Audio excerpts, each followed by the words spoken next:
Augustus playthrough, and when I signed on and started up the game, I kind of wanted to take a look at it quick and see what our position was between every other country. And I realized something I didn't notice before. Check this out. 4,000 men, 21,000. 8,000 men, 21,000. 3,000, 3,000, 12,000, 6,000, 8,000. Not, I am the most powerful nation in the world of Calatria. I am a fucking superpower. Look at that. 23 towns. Compared to their 2. 23 towns. They have no prisoners. Okay, they have 6 and 9, 3 and 1, 3 and 6, 7 and 8, 5 and 9, 5 and 9. So, yeah, I'm the most powerful nation in the fucking world. And the entire north is united underneath me now. I have every northern kingdom. I think about it. Yeah, Epicretia, Diathma, Sinopa, Aragon, Emprella, Manzea. Yeah, we control the Northern Empire. And now the only thing I'm missing is to take the Western.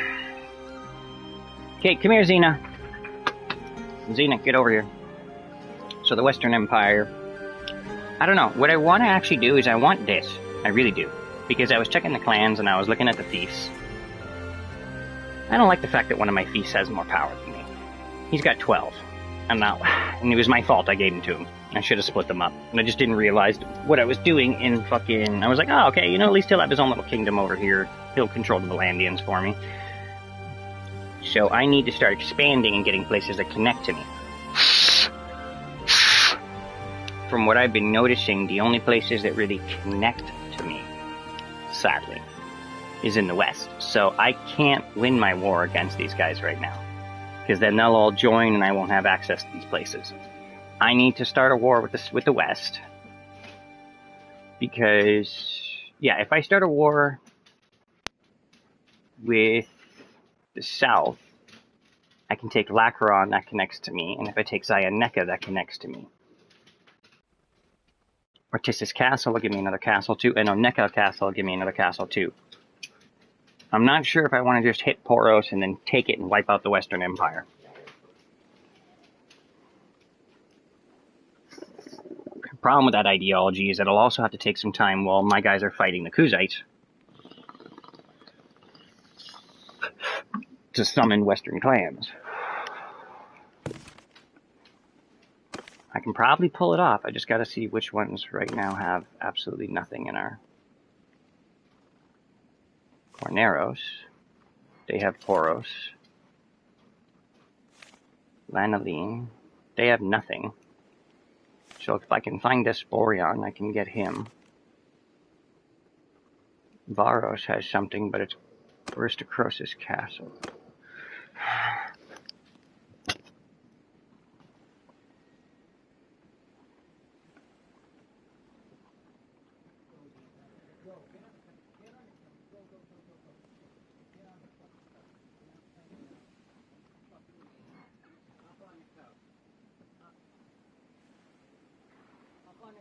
I'm trying to be nice, but you're not doing what I'm asking. Up.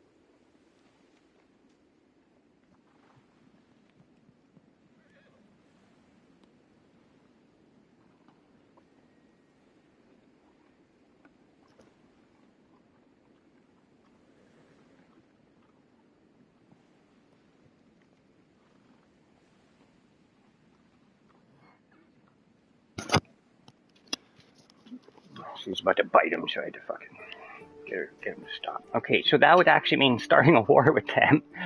So the only way to really get anything other than maybe...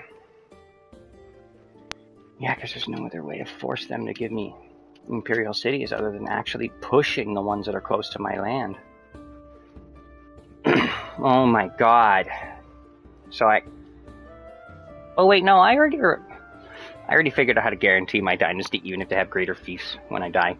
You just pass it off to a kid. So I don't need to wipe out the Western Empire.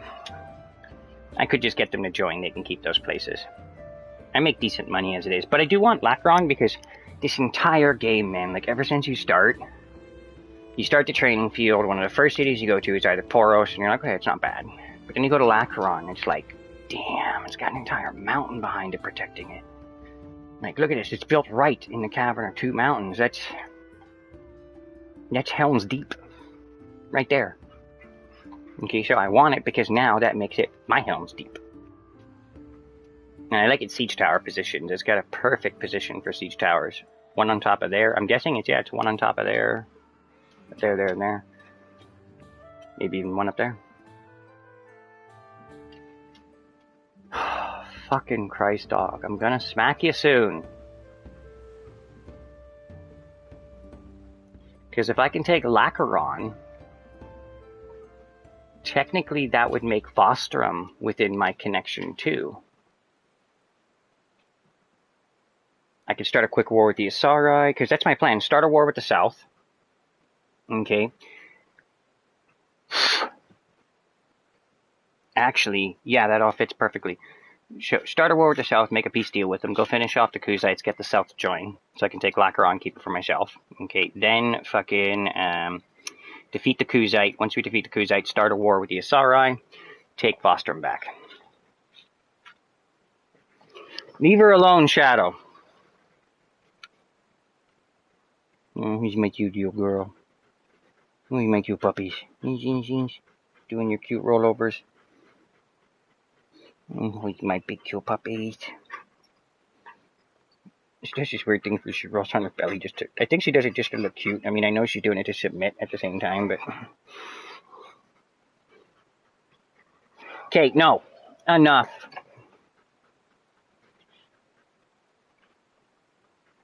It's almost like I gotta growl at him and be like, my female.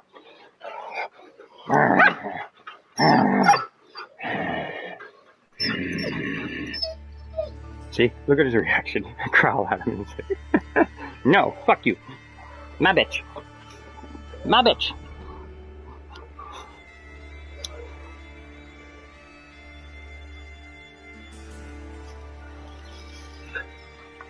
And it's not an insult in this situation. She is a female dog.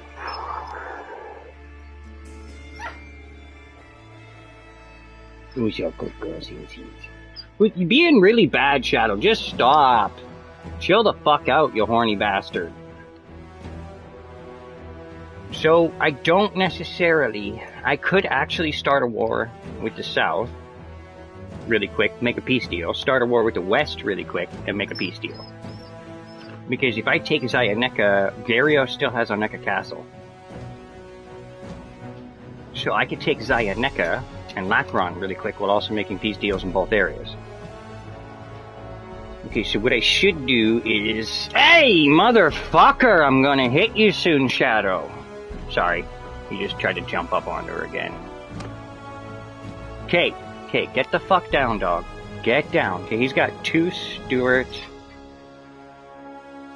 He's got 2 scouting, so he's like a good scout group master, so... I think he should actually... Like, a good scout is also a good archer. Well-tempered bow. That'll give him decent control. Yeah, because I want to get his control up high. Brennan's going to be my master archer. There we go. Become a crack shot. There we go. Oh, damn! The event increased his skills in medicine and steward, so he's going to be my archer commander, because that's what I want to start doing, is where, like, his group is nothing but archers, my group is nothing but 1 soldier, the other guy's group is nothing but another soldier, and then split our armies up that way. Now we actually have a commander of the archers, a commander of the fucking infantry, like, cavalry and horsemen, because you can have 4 parties, so that's all 4. Cavalry archers, infantry, archers.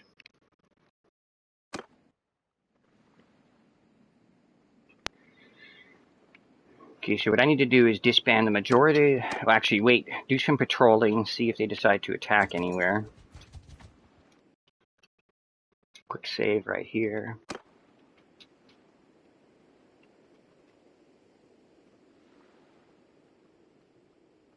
Make sure they aren't about to attack any of these castles while I disappear.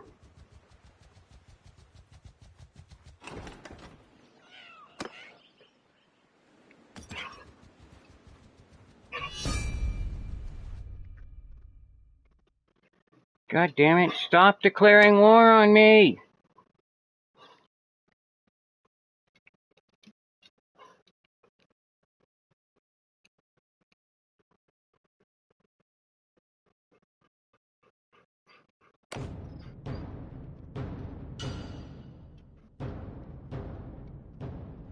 No, shit, I didn't even see the invite till now. My bad. Well, I just got on like 20 minutes ago. Yeah. Can y'all see the clone? Dude, you want to see something cool, actually? No. Vanos Gaming. So far, I have Fish over stick banana 250 views, actually, on the one I made last night. Wow. Oh. Yeah. People are really starting to check out my streams, actually. It's hilarious. Pretty good. It's like, I don't know, like, no, it's actually been growing each day. Like, yeah, I think it was like yesterday I only had 50 views, then I had like 100, then it went to 150, now it's at like 250. So it's like word of mouth concept, I guess. Where is bro finding these? Here, check out my share screen, I'll show you why. Franklin. Open the picture. Okay, I literally have conquered the fucking world. Ask Black, he's already seen the map. Damn. Okay, and when I'm done, this is my whole plan, okay? I'm gonna take this one and this one with these two castles. And then I will literally cover from here all the way to there. I will literally cover the center of the continent, and everyone goes, what do I mean? Well, I control the equator. You guys understand the relevance of that, right? What?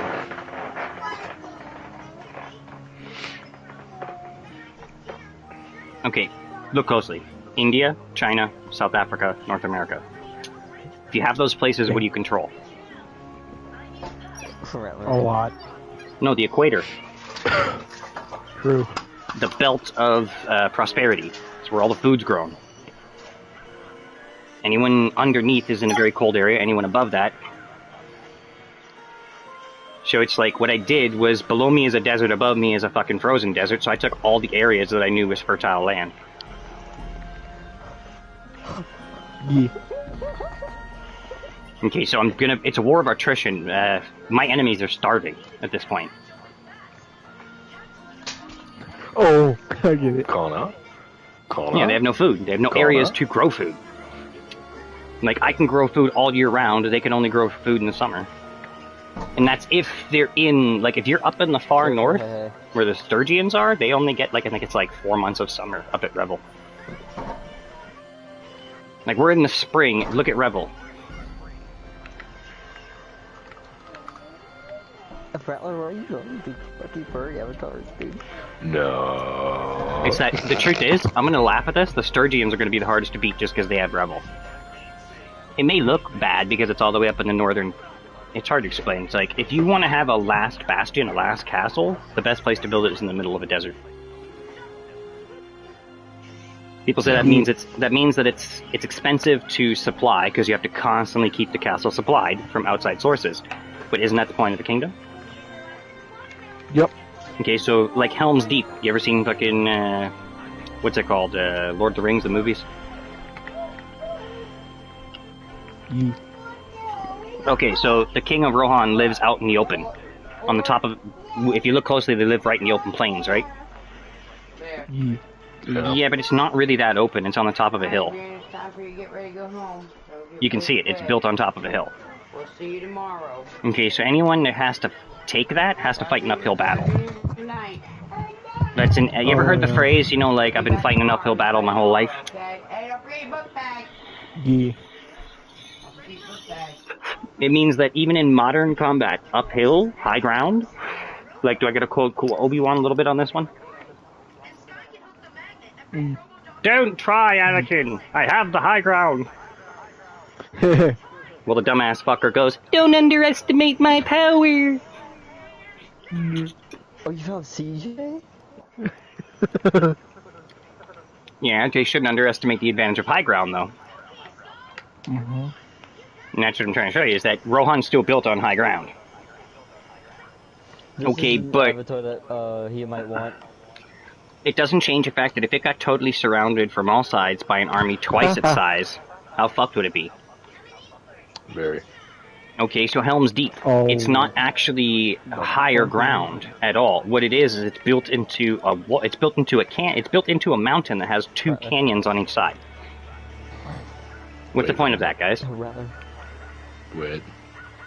Because when you're facing an army that's twice your size, your last bastion, the place you want to hide in, should be a spot where their numbers should count for nothing.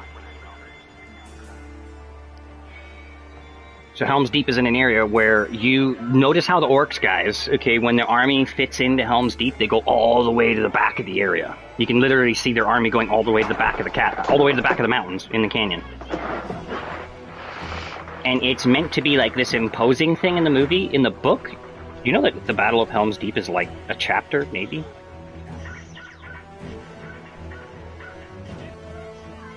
Because the orcs do just get slaughtered. License registration.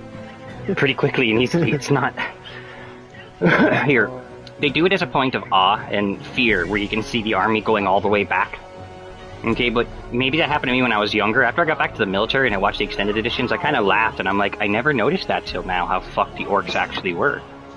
That they had to extend their army that far back. Yes. There you go. Okay, so what did the orcs do that made everything so important in that battle? You've seen me do this in the game. They blow a chunk in the wall. If they crack the wall, they just rush through the hole. You've seen me do this. I'll crack, like I did with that castle last night. I cracked the hole I cracked the wall on one side. The moment everyone bashed down the gates, I surged everybody through the hole. There you go. I'm doing. Okay, so Helm's Deep, guys, its major advantage is that even if you've got 15,000 men, you can only line maybe 1,000 of them up actually in range of the gate. To be able to do something to the gate, to be able to attack the keep, you can only maybe have about 1,000 men at a time. And then when those 1,000 die, the next ones move up. Okay, so if Helm's Deep has a defender, so like I said, this is the actual real numbers. Nobody knows this, you gotta read the book. It was 5,000 Rohan defenders versus 50,000 orcs. Yeah. And that's why they went to Helm's Deep, but it didn't change the fact that even Legolas says it in the book, it's like shooting fish in a barrel. He actually uses that exact term, he says it's like shooting fish in a barrel. Because what happens is they come up, and there's only 1,000 they're fighting. So it's 1,000 orc, maybe, even if they're all archers, which I'm trying to show you. Okay, they have 1,000 archers. Deep has 3,000 archers firing back. Okay, now here's the difference. Only 1,000 archers can reach them, right? But the archers of Helm's Deep have range to go back to 3,000 men.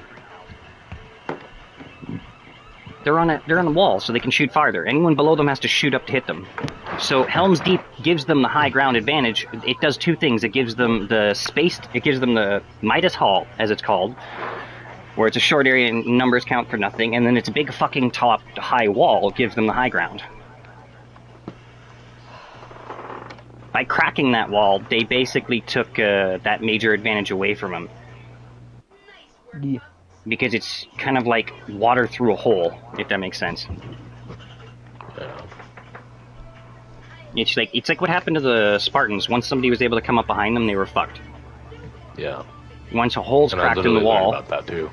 Okay, so what happens is that the wall's cracked, they go in, and now they can come up behind the archers. While the archers are having to shoot forward and fight the people on the other side of the wall, now they're fighting soldiers who are coming up the steps to deal with them. So some have to shoot at the fucking guys coming up, some have to shoot at the ones coming. Yeah, so it's almost like even in this game, guys. I remember that rule I told you. I'm like, my whole goal is to get through the gate, and if I'm defending, my whole goal is to stop them from getting through the gate. Yeah. Because if they could have an army of 5,000, you've seen me do this, Whack. You've seen them have 3,000. I did this. He actually watched me do this, guys. There was 3,000 of them versus 700 of me. How many prisoners did I take? A lot of it. 1,500 fucking prisoners in that battle. Because I decimated them so goddamn badly, they retreated halfway through the battle. But that forces a surrender on the entire army. And they broke down the gate. They're like, what did you do? Well, I took my men, I stuffed them into the gate. And then when they get into the gate, okay, and they start going through the gate, they have to fight with my men in that hall, and they have a hard time pushing forward. I took one of my catapults, okay, and turned it right at the front of my gate and started shooting fucking catapult shots inside the gate. Knowing that I would not hit my men. I'm gonna make something. See? Oh no. It's weird to explain, but it's the same rule of Helm's Deep. They can only use 1,000 archers, give or take. They can use 3,000 archers, and the 3,000 archers can hit up to 3,000 men. Whack. Like, when you're talking of the high ground of walls, it's not just the guys on the walls that can shoot, it's the guys who are even in the back at the keep that can shoot. Rattler. What the Yeah. fuck are you? I don't know, it's kind of like, the only thing I like about this game is because of that. Like, that's why I think I'm just getting a lot of people checking out my streams, because I know I talk a lot, and I know I talk, you know, like, with a lot of information, but I'm backing it up. I don't care what anybody says. Look at this map. I conquered the whole fucking world. I started, like, when I started this little stream, guys, I only had, these cities, actually. That's it. Rotai, Jalmara, Samiasis, and Sinopa. That's it. I started with this little spot here. See? Yeah. That's all I had. Okay, look at it now. Did your little brother just say Allah Akbar? Wasn't surprised. Dude, I swear I just heard the Allah. look at it now. Okay, the places where you see the eagle, that was my starting country. Yeah. Okay, so everyone's like, then why do all the other marks have different places? Because I got all the clans of my enemies to join me. No, not even kidding. If you take people's lands and they're an unlanded lord, they're more likely to join another country. So I would attack them, okay, take away all their lands from their lords, okay, force a peace treaty after where they're paying me tribute, and then go into the kingdom list to figure out which clans no longer have territory, okay, and then go recruit them. So it's like worth waiting most of my clans are a mixture of Southern Empire clans, Western Empire clans, and Northern Empire clans. What was the whole point of this? I was supposed to unify the empire, right? No. That's the whole point of the campaign, okay? And my kingdom is mostly mixed of Northern Empire, Southern Empire, and Western Empire. Sounds like I united the empire. And I own every imperial city. People are gonna go, how? Well, isn't there some western cities? The moment I beat these Kuzites, it's the way the campaign works. You're supposed to unify the empire, you get to 11 settlements, and that means you now control the total imperial settlements. You have more than any other of the empire. Okay, this alliance appears and 3 guys declare war on you.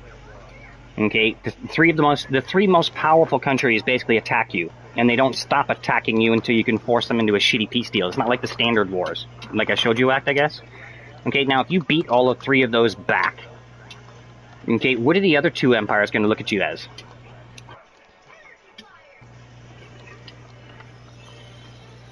Okay, so I show up out of nowhere. I say I'm going to unify the empire and I'm the new emperor.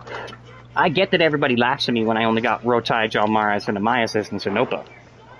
Okay, but once I've taken 11 imperial settlements and I've united most of the imperial clans, people start going, hey man, he's actually doing it. He's got the control of most empires. So, just like where the imperial guys are all like, oh shit, he's actually doing it, everybody else went, oh fuck, he's doing it. So they attacked me, right? Yeah. And I defended myself and beat all of them back to a point where now I control most of the Kuzites' land and I control half of Valandia. And I'm about to control half of fucking the Kuzite lands. The other bastards who attack. Now the other 3 are going to look at it like this. So he basically controls the majority of the empire and the majority of the world. The guy said he was going to unify the empire. We kind of laughed at him a little bit, but I don't think it's such a joke at this point. Any politician knows to go with the tide of war, the tide of history, right? Connor, that damaged me. And I think how they did this game, guys, people think it's cheesy for the campaign. I'm like, no, if you knew anything about medieval history, you'd know how accurate this is. Once I win this war, the West and the South join me. Yeah. That's the way the campaign works. Once you complete it, everybody in the Empire joins you. So Zioneka, Porus, Lacaron, Oneka, Sayonara, they're all mine anyways. Get straight for And I'm about to get like another 20 clans to join. So right now I can pull together, I'm the most powerful force in the world. I have 20,000 troops. Okay, the moment I get those lords, that'll go up to 40,000. I basically already checked it. Like, even now, without the rest of the empire, I have more forces than any country in the world. The only other country that can even challenge me are the Asari, and they have 12,000 men. And I've got 21,000. See the irony of that, guys?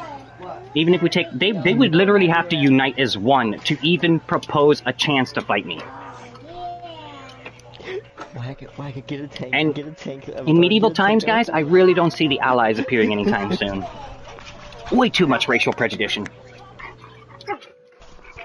See, that's what nobody I gets. look like a tomato, bro. It's like, we ain't gonna get no allies out of this. I am the ally. You do. Hey, watch Whack real quick. No, but it's like, it's to a point that, like, here, look, I'll show you. So it makes sense. If I was able to take over the majority of the empire and then defend against an alliance of the three most powerful nations to the point where I am now a superpower, if you were an imperial empire, you were in a civil war, wouldn't you just kind of look at it and be like, hey man, the civil war is over, we might as well just join this guy? See, that's the thing, is that Regea couldn't join Gyarios. Why are you taller up? All three of them had their own problems with each other, but why would they have a problem with me? I'm the new guy.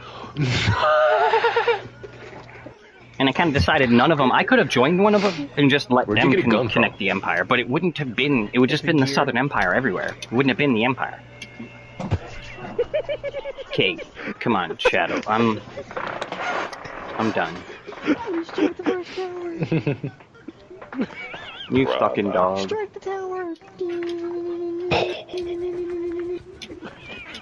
No, not. I'm launching trees, bro. Oh shit! What the fuck? I spawned a tree. Spike tree now. Sorry guys, my dog's in heat and my mail is just... Where'd you So go? if you ever hear me like yell out and be like, tree. because of him. Wait, Connor, look. It's not you guys. Just because yesterday, my buddy I was hanging out with thought I was talking to Connor, him. wait, and I'm look. like, no. Because he was talking Connor. to me at the time. Oh, I can't do it. Oh yeah, I forgot On a about my tree. new sword. I gotta check that fucker out. That glaive that I made? Remember? The big kitchen knife? That's what I should have called it, the gigantic kitchen knife.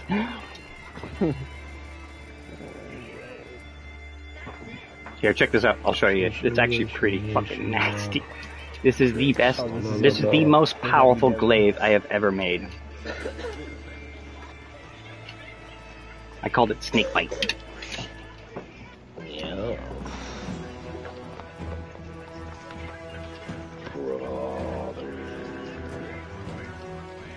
I want to make this one next, though. Look at that thing. It's like a gigantic dagger on the tip. Okay, and when I do spike you, look what's at the end. As it goes through you, you get stopped by those hooks at the end, and you get picked up by the spike, basically. That's what they're designed for when you put that piece on. It's so that basically you ram the sword into the guy, and then he stops at the end, gets sticked on that, and either that piece goes through him and rips a gigantic hole in him, or fucking he gets stuck on the end and driven into the ground either way. Wait. So, like, the way they had those old pole arms back in the day, guys, where they had those little spikes on the two sides, so that when you hit the guy, okay, you aim your spike down towards the ground, and it goes into the ground. So you've skewered into the ground, he's not getting back up, he's just gonna die like that. Okay, enough, guys. You fucking dogs. Wait, Connor. Yeah, Wait. I see you out there. No, I'm trying to do something. I think I damaged you. You did. A little.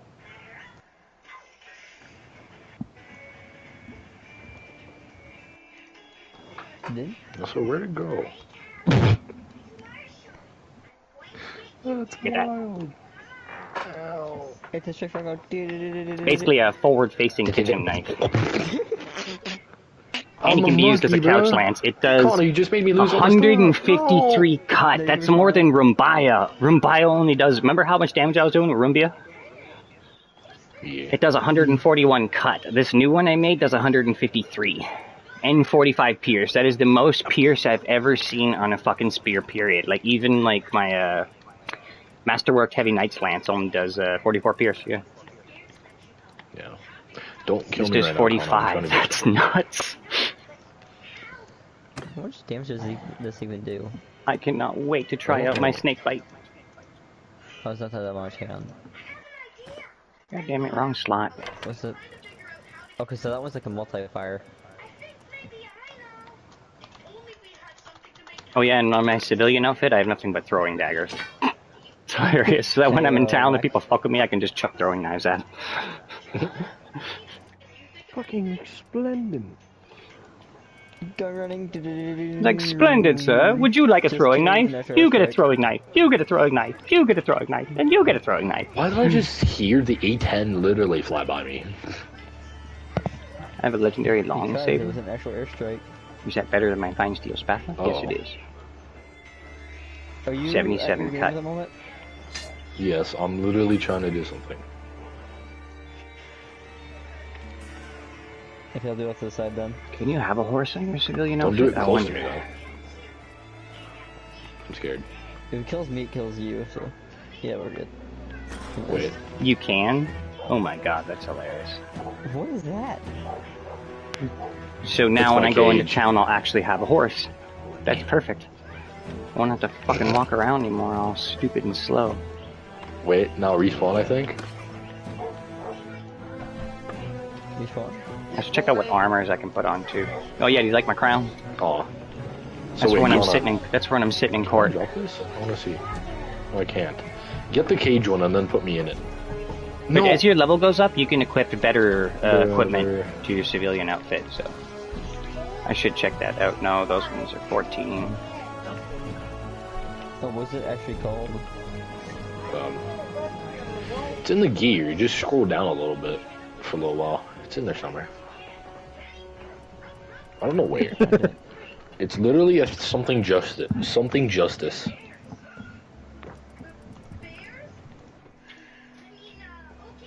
Yeah, it would give me more armor. Portable justice is what it is. I just noticed.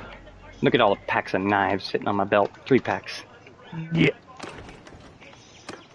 Excuse me, gentlemen. Would you like... It's like, would you like a throwing knife? Here's a throwing knife. You get a throwing knife. You get a throwing knife. You get a throwing knife. Everybody gets throwing knives. Excuse me, gentlemen. Would you like a throwing knife in the throat? Pot baggy. Pot baggy. Pot Connor, baggy. it's called- Pot baggy. Portable justice. You have to click on it. Yeah. You'd have to watch fucking Family Guy to get that joke. Anyways. Okay, Harambe so just it- got shot. Doesn't actually look like they have any forces around here they're going to attack anytime soon. Oh, I can no. probably disband the army and... I'm going to go make another one of those spears real quick.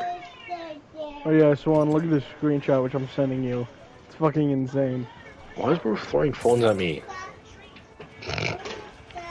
Oh, hold on, just give me a second. My dog's being a little shit yet again. Scheisse. Hey!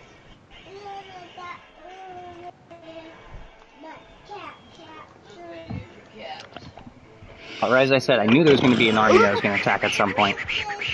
They're attacking at Syracuse. Okay, so we'll take those guys out and then I can disband. My god, you're Because diabolical. if I think I'm at like about 80% now with them, if I am, then I can... I'm still trying to do something, so do not kill me. Gotta get. Because I had a plan on how to get myself 2 more cities. Do it, I potentially. have a plan. Like, not my kingdom, myself, actually. Because I realized the problem of why I'm not popping up, I did before, and they gave me, I think I have one of these new castles up here somewhere. Yeah, I have Lanark Hen Where are now. you at? And I guess that's because it connects... It was just because I appeared in it, but I realized if I go for Lacaron, it will literally... It's right beside Sedastin. I'll guarantee be in the role. And if I go for Zioneka... So basically, if I take out Zioneka, because the king, he still has Oneka and Poros, they'll be good. So what my plan is, I'm going to go take Lacaron from them, make that my kingdom, okay, make a peace deal with them quick, attack them, make a peace deal with them quick, and then go finish off the Kuzites. And then they join, and then they go attack the Kuzites, and they join me anyways. So whatever tribute I was paying them goes away.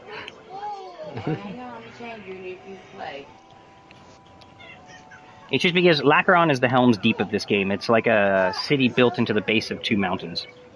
I'm playing Roblox on Roblox. It's the best bro. defendable position, and like the joke of this game is that you start right here. There's a training field, and one of the first cities you ever see is Lacaron. You're like, God damn, that's awesome. I was like, I am making this my kingdom.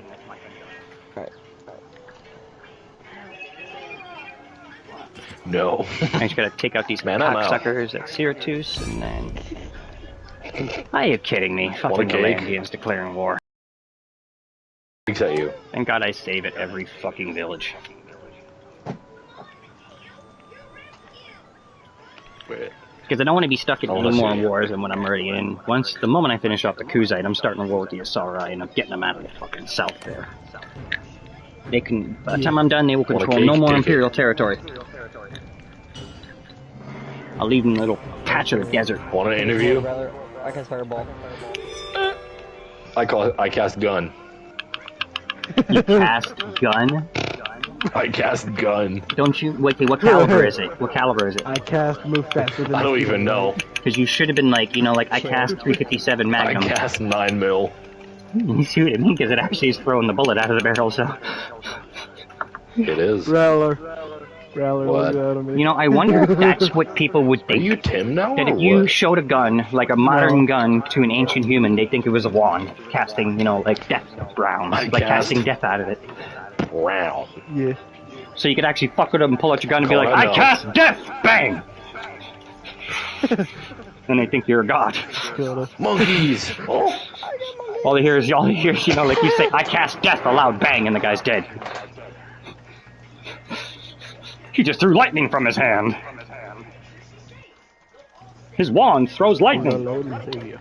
Okay, get off her shadow. Enough is enough. Bro. Okay, come on, I Xena, have go. monkeys on me. Hold up, On I'm the putting couch, monkeys go. on them. No, I need more monkeys. Can I get the monkeys on you? They literally make monkey noises.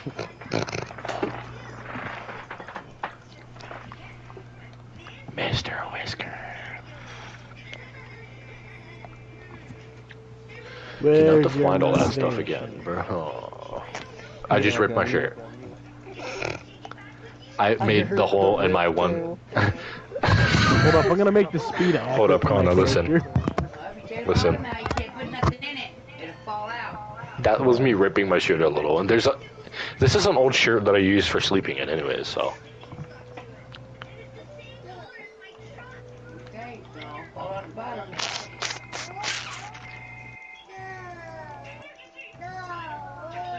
What is what is you throwing at me?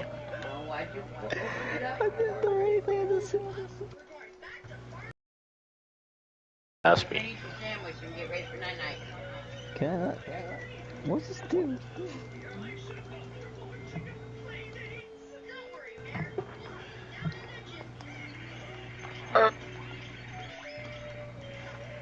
But I had to go stir my spaghetti Darn sauce. you. Turning out awesome. What? I'm making homemade spaghetti sauce in a big slow cooker. Ooh. Yeah. It's fucking awesome. I used green onions instead of white onions because actually a lot of people don't know it's just better. They didn't have white onions back in fucking ancient, like they had green onions. Yeah. So a lot of people, they tell me, you're not supposed to use green onions. I'm like, you want to make real spaghetti sauce? That's all they had in Italy back then.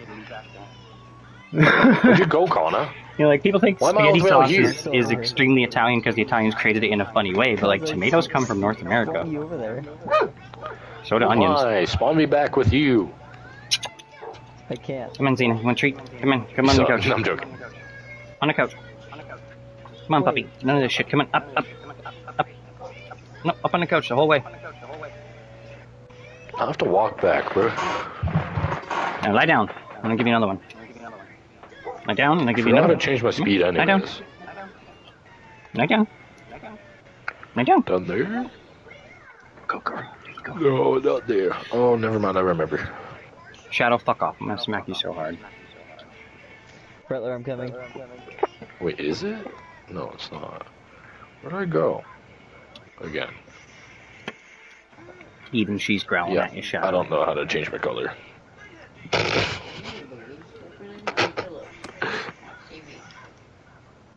No, please. What do I have? Oh, of that? Maybe I should don't just want to take my lose all my keys stuff. just to- I don't want to lose the stuff I got right now. Yeah, fuck it. We're gonna take my key just to get them off my back for once. Shooting a potato launcher at you. Fucking Christ. I move and I get war declared on me. How far does the potatoes go, Connor? Gotta reload again.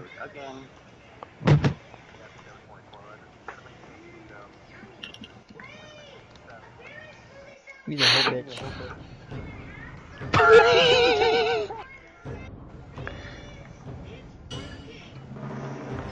Wait, no, don't shoot me, Connor. Don't shoot me. I want to do something. Hold up. Bro, I just became a head for a second.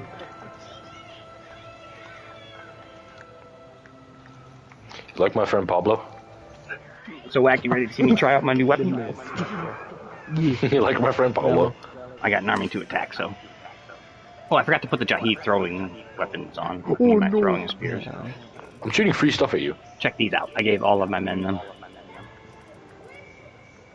What is this? They're the most powerful throwing spears in the game. Whole reason I use the Starry Vanguard Fairs. Colin, I'm drinking a Jack Daniel right now. Did you increase my speed or something? Where does that stand on it? That's what happens. You get unlocked by that resistance. Wait, is my nephew still married? I wonder.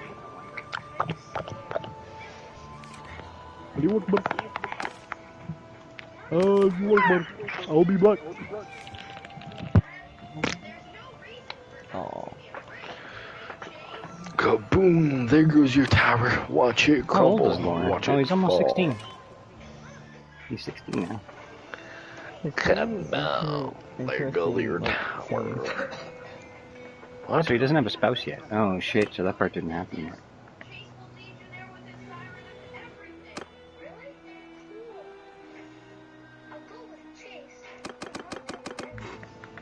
I should summon Arlek to my party.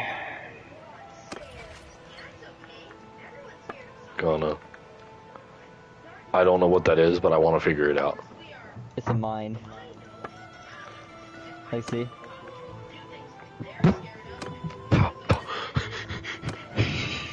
Also, what's this? Can't do anything. Alright. I wanted to go fast.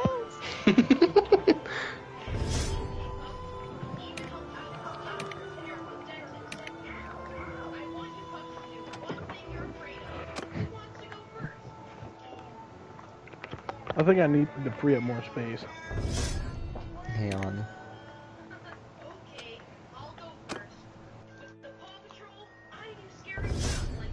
I'm lacing locks and chickens. That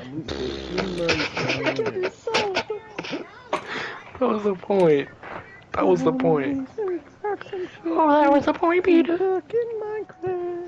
Oh no. You just gave me a. You just gave me a I'm a monkey.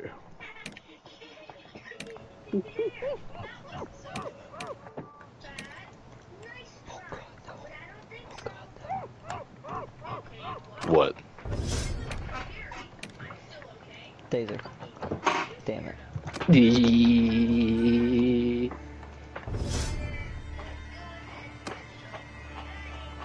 Okay, I summoned Arlek to the party. Bro. Kana. What? Save again since no time has passed, so I'm gonna repeat this shit. Go to Umbrella quick so I can send what's his name off on a caravan. What the fuck? It's like no matter what. Whale. Did you just call yourself a whale? No, it's supposed to be a whale Fucking launcher, but it kidding didn't me. work. Rowler, share screen. What's Whack doing? Oh my. What am I doing? Wait, what are you doing? I need to go see what Thank the God show's doing. GG's my actual safe spot. What is he doing? Oh no, he's playing Resentless. It's about to download. He's playing the one game, bro. The one game to rule all games. No, that game sucked. 3 games given to the elves. 7 Whack has given got to the the worst dwarves. 9 given to mortal men, and 1 game to 9 has rule given them to all. the German. Oh. Kana? Huh? No, you don't get it. That's Lord of the Rings. I know. Yep. 3 to the elves, 7 to the dwarves, 9 to mortal men, and 1 to bind them all in the darkness. Because they were because they weren't the power of the flesh, they were power over flesh. So, Yeah, this is know like the lore. skin you wanted originally, right? Here's a funny thing. Did you know that the only 3 rings not forged with I Sauron's could do influence this. are actually the 3 elven rings? That's why they're also still used. war part. That's why they still use them. In fact, here's a funny one. Notice how Gandalf has a red ring on his finger? Yeah. That's one of the rings of power. Yeah. Notice how Galadriel has a diamond ring on her finger? So, Rattler, Okay, that's one of the rings of power. And then if you look at Elrond, he's got a blue one. if you were to want this outfit in total, 3 elven rings. you would need... Because the thing was, 800 Sauron didn't know how to make them. He needed the help of the elves. So the first 3 were made by the elves. He witnessed how they were made, and then he added his influence into the dwarven, and he knew he couldn't control the elves. So he never tried to get them connected to it. He was actually just hoping to control the dwarves and humans and wipe out the elves. Yeah. Yeah, you had to pay... What actually fucked him over is the fact he let them make those 3 rings. So if you want, go ahead and save that to your saved outfit. Okay, you know when he puts on the ring, he goes invisible and goes to like this other world? Yeah. It's actually called the Unseen World. Oh. It's the realm of the dead. That's why he can see the true form of many creatures. Yeah. Those who can enter the Unseen Realm, guys, or see it, like, he didn't realize the real power he had, basically. His whole power wasn't... The whole power... One of the abilities of the ring was, yes, the invisibility, but that wasn't its main ability. No. Why did it make him go invisible? Because I told you, the whole concept is that it's power over the flesh, not power of the flesh, right? Yeah. So Sauron puts on the ring and he's invisible. He's walking around people and he can see them in the unseen world. Your true form. How you exist. Like how you can't see the Nazgul, but when he puts on the ring, he can see the Nazgul, like, in their weird form. Nobody sees what's under the hood until you put on the ring, and then you can see them in the unseen world. Oh no. Okay, so the 3 elven rings give them sight into the unseen world, just like Sauron has with the 1 ring. So they know the future, basically. They knew exactly what to... That's why Gandalf knew it was going to be a hobbit. But you have to know the real story, guys. He only... Yeah, let me take it off. The only reason he became a good guy is because of hobbits. Gandalf almost went bad like the Dark Wizard. Yeah. In fact, a lot of the followers of the Dark Wizard actually thought he was Sauron. What ends up happening is he comes across the original ancestors of the hobbits before they went to the Shire, so they didn't call themselves the hobbits yet. They actually called themselves something else. But they're clearly the hobbits. They're short. They got fucking, like, hairy feet and elf-like ears. Off of it, yo. They were halflings, basically. Alright. And they called themselves, what was it? Actually, a funny story. They're wanderers. There was 2 tribes of the halflings before the Shire was created. There was ones that would wander everywhere, and then there was these other ones that lived in the deserts of Rhûn. Alright. So they actually come from Rhûn, originally. Yeah. And that's where the Maiar are from, people like fucking Gandalf. Okay, and how the story of the Wanderers started was because this guy woke up, he had a dream, which means a person of the... The only time you get, like, prophetic dreams like that is because you saw the unseen world in your sleep. Yeah. Okay, and if you knew anything about the lore, he tells them, like, he saw this valley of flowing rivers and water that was so fertile that his people would never have to go anywhere, and hills that were so soft you could build a house on them in under a day or 2. Damn. In Lord of the Rings, look at the hobbits, look at how they live. Remember, like, hill houses? No. So, like, none of the people that lived in Rhûn, the desert ones, believed him. But it's kind of funny, because they actually have the show about it now. In the show, they make the mention, and all of them are looking at him like it doesn't exist, but anybody who knows Lord of the Rings knows they basically just made a big reference to the Shire. So it does exist. Whatever dream that guy had, the Shire exists. That's what they were looking for. So these group of wanderers are basically the ones who found Gandalf. Yeah. How do you think they found the Shire? Don't you think he didn't have a hand in that? Okay, so he came across the halflings. He could see the future, and he realized that the entire future of the fucking world rested on the halflings. That if they wanted to beat Sauron, it was all gonna boil down to a fucking hobbit. You get it now? Yeah. Frodo. Yeah. That's what the ring gave him, guys. The ability to... The ring just enhances that ability. There's no wizards, like, they're not human. That's what I'm more going to tell you, I guess. People who are like wizards and the whole J.R.R. Tolkien thing, like the Council of Wizards and all that shit, they're not human, actually. They're half gods. That's the only reason they can do magic.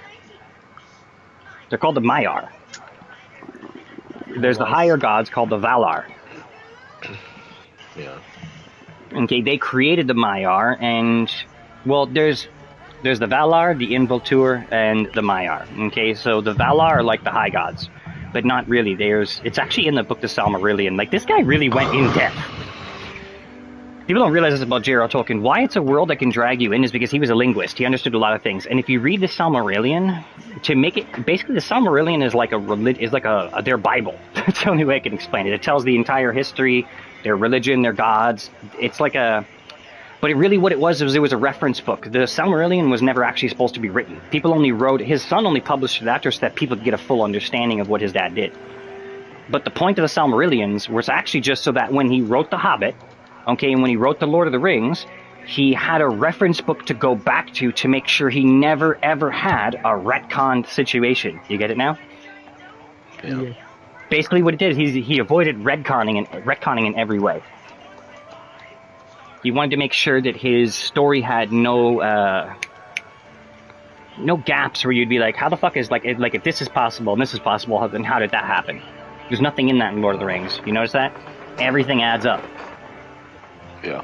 That's because he had the Silmarillion, a reference book. He wrote the world and how the world existed in the Silmarillion, and then he used that reference guide to build the world in the books. And that was the most genius part of how he created The Lord of the Rings. That's why it's such a captivating story. Now, the funniest thing I've always laughed, you know that he actually created a whole language, guys? Like, you can learn Sylvan. Like, here. When they were talking Elfish in The Lord of the Rings, that's an actual language. They had to go and learn it. Like, there are people who go to, like, Comic-Con conventions who can talk in Sylvan. Yep. Now, you think that's stupid, right? A little bit dumb, like all these people learning these languages, right? Yeah. Okay, imagine if I was sitting on a military mic with you and all I said was, "Ilef nu ben hier, petit ou sun sufilta." Would you have any idea what I just said? Nope. No. Nobody on the fucking planet would unless you're a Lord of the Rings nerd or somebody else trained in Sylvan. Yeah.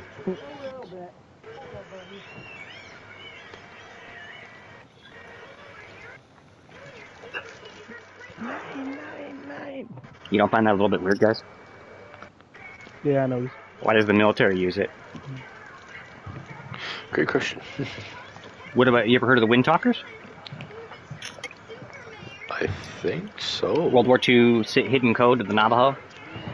Oh, yeah, okay. I You guys based your entire military code off the Navajo. It wasn't, the code was more like, it wasn't exactly Navajo, it was just based on Navajo words. Like the Navajo word for turtle was the call sign for tank. Stuff like that. Yeah.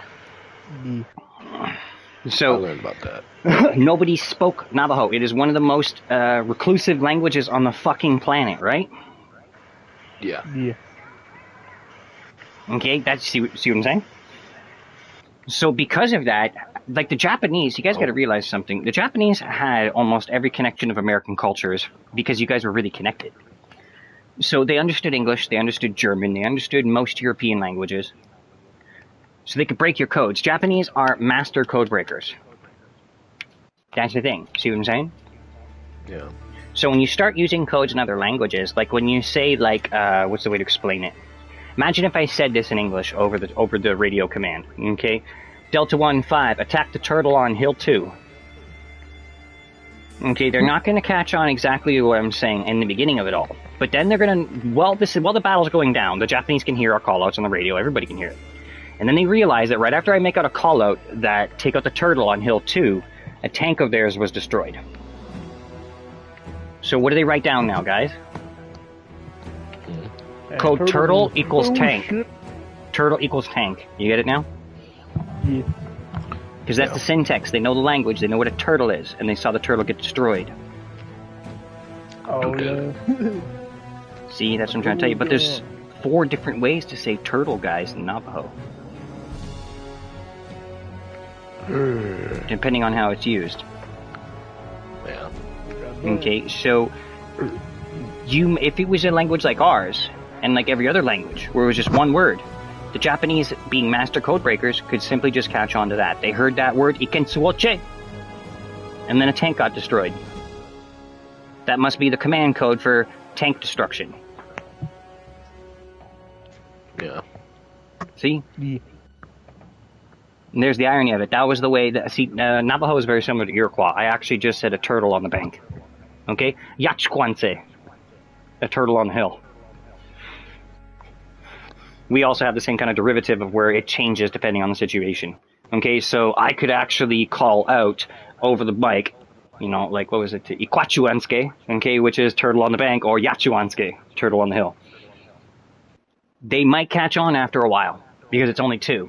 But imagine if imagine if they had no idea what language you were even speaking. Hey, Swan, listen to this. See, all code breaking requires a syntax. You get it now? You get it now? The autism spectrum, jackass. So what I'm trying to tell you guys is that even if you use a number code, code breaking is simple because everybody knows math. So people were like, why didn't they just break it down to numbers? How that made it easier for the Japanese. Okay, so we started realizing something in early 2002. A few of us nerds that we grew up watching Lord of the Rings when we were over in Afghanistan. Okay, the Taliban understood everything. They speak every language. The Middle East connects to everywhere in the world. Everyone does business in the Middle East. They speak every language in the world, and they're not stupid. They can break any code they want. They're really good code breakers. They showed us that, and even in when they worked for the CIA. You don't think when the CIA was working with them, they didn't teach them code breaking? Yeah. So a bunch of us fucking nerds were sitting there one day, and I guess it was maybe like some higher up was laughing at this. It was a guy who was a general. His name was Mathis. If you ever heard of that before. He used to be your Secretary of Defense. People can look this up and they can find out I'm actually not lying. Okay, we were just talking in like Sylvan phrases because we were trying to learn it because it was fucking hilarious. And he was like, what language is that? And this is one that was created by J.R.R. Tolkien. He's like, that can't be a real language. Like we're speaking Elvish. And he's like, actually it is. Like, he was a linguist. He created a whole fucking language. He wanted to make the story that real. Yeah. That everything they say has a translation into English. And he's like, what? How many people in the world do you think speak it? And he's like, only people who are hardcore fans of Lord of the Rings? And he's like, isn't that like considered to be one of the biggest pieces of Western literature? And we're like, yeah. And I'm like, wait a minute. Western literature isn't allowed among the Taliban. They think it's devilish. The whole thing is the Western demon. So how many times do you think a Taliban's read The Lord of the Rings? None. To even know that I just spoken Elfish. Now you know how it literally became a military code, guys, in the modern day. Like, tango means enemy, we used to say lanubir. Means tangit. It's a type of ferret in Sylvish. Tangit. So it sounds like it was the closest we could find to tango. So when now we call out Tango 1, they know we're attacking an enemy. But if they say, okay, lanubir este, do they know that I actually just said Tango 1 in Sylvish?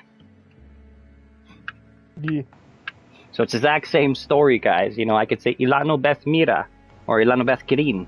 Okay, and I just said turtle on the bank or turtle on the hill. Yeah. My game crashed. Did the same thing I showed you in Navajo. You get it now? So basically what they found out, these generals, after hearing a few of us nerds of the military talking this shit, because we were the generation who was really big in the movies, I guess, they started catching on that, like, they had another wind-talking language right in front of them, a language that nobody only maybe 100,000 people, give or take, on this planet actually speak out of 8 billion. That's even better than Navajo. Yeah. At least, like, maybe 1950s, yeah, nobody fucking spoke Navajo. But because today, with the incorporation of native culture into modern pop culture, you gotta wonder how many people actually know it today, compared to back then. Maybe 50,000 people spoke Navajo in the 50s, because only Navajo spoke it. Today, there's probably 3 or 4 million who probably speak it. So when I'm saying, like, you've only got maybe 100,000 people in the world who speak Sylvish, you've got yourself a wind talker language. And because it's only based on the Sylvan language, it's not, the code's based on it, it's not us actually speaking it. Even if a nerd, somehow, by random, some Lord of the Rings nerd, okay, who actually spoke the language, heard us over the radio, which is very unlikely because of the fucking channels we use. They'd have to have really powerful equipment to pick that shit up. We use high frequency. Most military radio waves are done on high frequency carrier waves. So because of that, it's not even a radio. Not your standard radio can't pick it up. Basically, you need a ham radio to pick up military signals. No. Okay, so imagine if some guy was listening in and all he heard, like this is what it's translated to in Sylvish. Turtle on the hill, Echo 1-5 Alpha. Okay?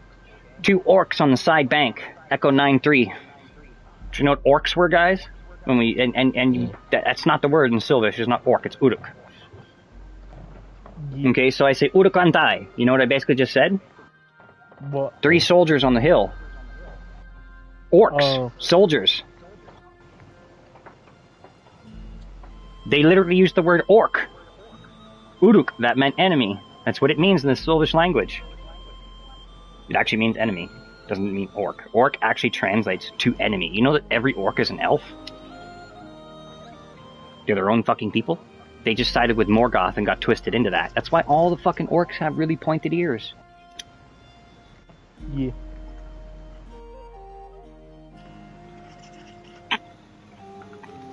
In fact, the funniest thing is the first Uruk Adar actually looks more like an elf. His skin is damaged and shit, but he looks like an elf. He doesn't look like an orc. It took many generations of the orcs breeding to turn into that. He was the first orc. He's the father of all orcs, so that's why he still looks like a normal orc. Other than this, he looks more like a vampire than anything, with pointy ears. That's a better way to put. That's a better way to explain Uruk, or to explain Adar. Okay, so here's the funniest thing. Imagine if the enemy over the thing heard us call out Urundun Adar. Would they have any idea that the code word for Osama bin Laden was Adar? Noticing it, guys? Foot soldiers are called orcs. Who was the first of the orcs? Leader of all orcs. Father of the orcs. Adar. So, the code name for the king of the orcs, leader of their group.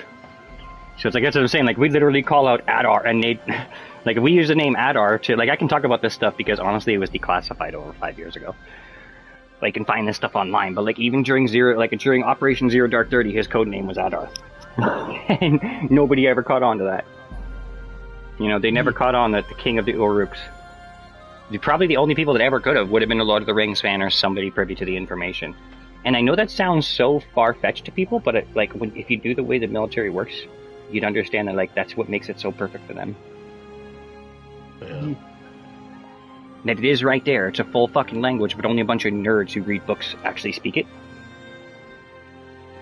It's the same situation as, like, it's a language that exists, but only 50,000 natives on a specific reserve in the desert speak it. They didn't pick it because it was, J.R.R. Tolkien. They picked it because very few people spoke it, and very few people even knew what it was, just like Navajo.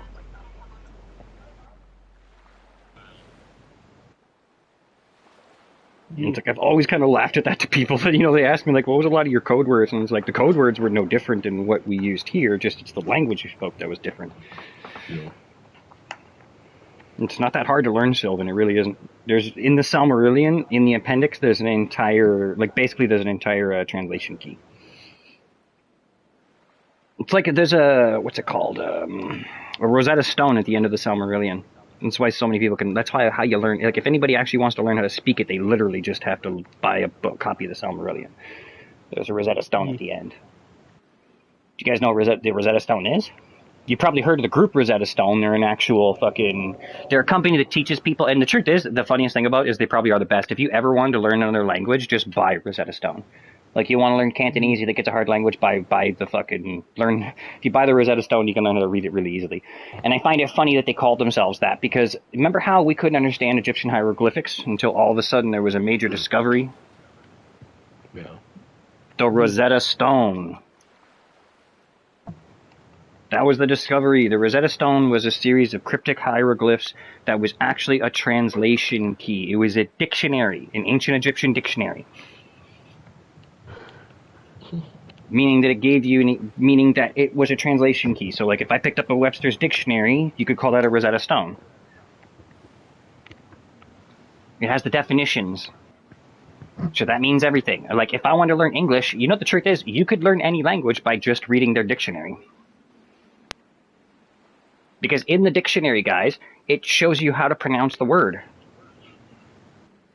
Yeah, but it'd take a long time, and plus, if you can actually remember how to do it Here, and how to say them, I'll show you something. In the dictionary, how does it show you how to spell color? How do you spell color? There's two different ways, American and Canadian. Okay, well, the American. Well, I guess the Canadian, let's do that. Yeah, you're right. C-O-L-O-U-R. C-O-L-O-R and C-L-O... C-L-O-U-R. Yeah, C-L-O-U-R. And then there's Okay. C-O-L. That's what I'm trying to show you. There's color, okay? But in the dictionary, whether it be the American or Canadian, how does it show the whole dash thing, the explanation of how to pronounce it? K-U-L-L-U-R. Color. It shows K-U-L-U-R. See? Color. Because that's how it's pronounced. It's like if I'm going to show you a word, guys, okay? This is an actual English word. Okay? Kalich. A kalich. Kalich. Can you spell that? Kalich. Probably not. It's T-H-I-L-A-G-A. What? Oh no, it's a South American word for one of their idols, basically. But that's how it's pronounced. Okay, so if I looked up the term kalich in the dictionary, I would see that writing, that as it's spelling, but it would probably show something like K-E-L-L-I-C-H for the pronunciation. Yeah. So what I'm trying to show you is that how the word's written and how it's actually spoken are two different fucking things. Without that pronunciation, without that thing, you're fucked forever learning how to speak it, right? Yeah. Okay, that was what made the Rosetta Stone so important, is that we had we knew how to read the Egyptian words, but we didn't know how they were pronounced or spoken or what they really meant, so there was no context. So the Rosetta Stone showed us both. It showed us how to spell the word and also how to pronounce the word. Okay, well, best way I could tell it to you is like this. This is actually how Rosetta Stone does things and why they're so advanced, is because what they'll show you, okay, is they'll show you the picture in Chinese. You'll actually see the Chinese numerical word for it, okay? Like this stuff, this is what I love about it, okay? It'll be like the word Zhao Shu. Okay, and this is the funniest part, is that it shows you it's spelled with an X, but under it, they actually show you it's a Z-U-N-X-I-O. Yeah. Or C-I-O or something like that. Zhao Shu. No, it's actually, oh my god, I just totally mixed up. It's Z-H-A and then S-H-O-E, like a shoe. Zhao Shu. So that you see that's how it's pronounced, see? So I'm trying to show you is that you can read Chinese with Rosetta Stone. What they do is exactly that. They show you the Chinese numerical word, then they show you the English translated word, okay? Then they show you how to pronounce it in Chinese with English letters. Yeah. Okay, so if I said this to you, okay, Wanda hin Chinese ho. Do you know what I just said? Wanda no Chinese ho. I have no clue. Wait, Do you know that they don't call Japan Japan? Oh, They call it Niho. Niho. Hi, welcome to So I just said, welcome to Japan, in Japanese. Hi, welcome to the hood. I basically just said, welcome to Japan. Okay, now you can also say, Nihoma Chaihin. Okay, which is basically saying, I'm thankful to be in Japan. Yeah. Why do they teach you that in fucking Rosetta Stone? Because if somebody ever says to me as I get off the plane, the first verse, I'm to be polite, I'm supposed to say the second one back. They'll say, welcome to Japan, and I'll say, I'm thankful to be here. Yeah. If you know the tradition correctly. Cole. What? It's a very, like, Japanese culture is actually really similar to Canadian in that sense. What about Cole? Like, you know, everyone thinks sorry is the most common Canadian word. Yeah, because... Oh, They no. actually did this test, guys. It is. No, they actually, they decided to test it in Canada. Statistics Canada actually looked up what is the most commonly used word in Canada, and guess what it was? In 2000, between 2005 to 2025, because that's coming up soon, the most commonly used word in Canada in the last 2 generations is welcome. Either saying you're welcome or welcome to Canada. Those can be the 2 biggest phrases spoken. Because I was about to tell you, you came here as a foreigner, right? Yeah. How many times did you hear "Welcome to Canada" in your first few years? Came there from None. Africa. Really? Not a single person noticed you were from somewhere else? When you came off the plane, not a single person said welcome? No. Notice something about that, though? I drove through the border. Oh, yeah, because you came here from America, I think, right? Yeah. Yeah. Well, that's different. He came from an Africa. But, no, I'm more talking, that's not what I'm talking about. I'm talking about, like, you made friends and shit. They found out, like, you made a friend. In conversation, you ended up telling them, yeah, I'm really not from America. I'm really not from Canada. I immigrated here. They probably said, oh, probably the next phrase or something out of their mouth was, how do you like it here? Or welcome to Canada, some shit like that, right? I don't think they said anything about, like, welcome to Canada. But they still asked you what you thought. I can't really remember. The point of this is that we're a very welcoming people. Yeah. Okay, and that's what I was saying. Notice how most people didn't comment about it. Random people didn't comment about it because they don't give a fuck where you're from, first off. That's kind of what I was... See, I was trying to say that the irony is that you pointed out, even though the first one doesn't seem like what I'm saying, no, it does point out how welcoming we are, because nobody really cares enough to point it out to you. Right? Yeah. They more just asked you what you thought of it. That's no different than saying welcome to Canada. It's just our way of saying it. Not saying it's how we say it. Not bugging you and not making it like a, you know... Yeah. But it is actually the most commonly spoken phrase in Canada is actually welcome, not sorry. So I found out that that's hilarious, so we're basically just like the white version of Japan. Because the most common phrase, especially if you're white, because they can tell right away, most people in Japan, when they see you, the first thing they're going to do is bow and say, Yonna Nihoma, which is welcome to Japan. You're supposed to respond, Asai no Niha, which means thankful to be here. I kind of thought that was pretty cool. You know, it's like, and they will actually take it as an insult if you don't say it back. They really will. Yeah. If you don't bow and say it back, What if you don't it'll know be how to say it back? Then just say it in English. They know you made an attempt. Or even just bow. That's all you really got to do. Just imitate. You know, I'll tell you something. What I've learned, especially being in other people's countries, usually when a random person walks up to you and says something, if you don't know what it is or what it's about, just imitate his body action. I'm trying to explain it, I guess. Like if somebody walks up to you randomly and bows at you, do you think in Japanese culture that's really a threat? No. Okay, so if you don't know what to do what they do. What if they just start throwing stuff at you? Throw shit back. What did I say? Do what they do. Because if they're doing it, it's probably culturally accepted. Not if they're just some really... If some random person in Japan walks up to you and says, well, no, Nihonma, and bows at you, do you really think that's not something they just do? That's not just a common thing they fucking do to foreigners? You get it now? Yeah. Ow. Think about that. Like, why would people randomly walk up to you in the street and say that unless it was considered a culturally normal thing? No. That was my whole point. It's culturally normal. So if you don't know, the whole point of what I said was this: if you're not sure what to do what they do. It's probably culturally accepted. So the whole point I showed you was this: this could apply to many countries. Okay, in the Middle East, they will extend their left hand to shake your hand. Okay, I know it sounds weird. We always shake with the right. Shake his hand with the left. You will insult him if you offer the right, because, well, actually, you won't really insult him. It's more just like he's gonna find it weird. Okay, because of what I'm about to tell you next. They don't use toilet paper. They wash their asses with water in their hand. And they use their right hand, so they shake with the left. Oh! I get it. You getting it now? If you offer your right hand, you basically just offered to him your poopy hand. You don't know. You don't know how your country does things. So I'm just saying, like, it's weird at first. Why the left hand? Well, two reasons. The right hand is the hand of the devil. Number two, they also wash their asses with it. They added the real Slim Shady emote. Okay, so that's the whole point, is that they, you know, they use a cloth they wash. So they basically take a cloth, they dip it in water, they wash their ass. And the irony of it is that that's actually the cleaner way to do it. When you wipe it with toilet paper, you're just smearing shit all over your skin.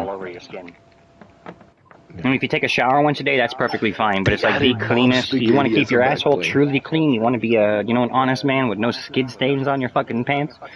Like, I'm sorry, I'm a grown-ass man. I ain't got no, I got no time for skid marks. Okay, I'll wash my asshole. Fuck that shit.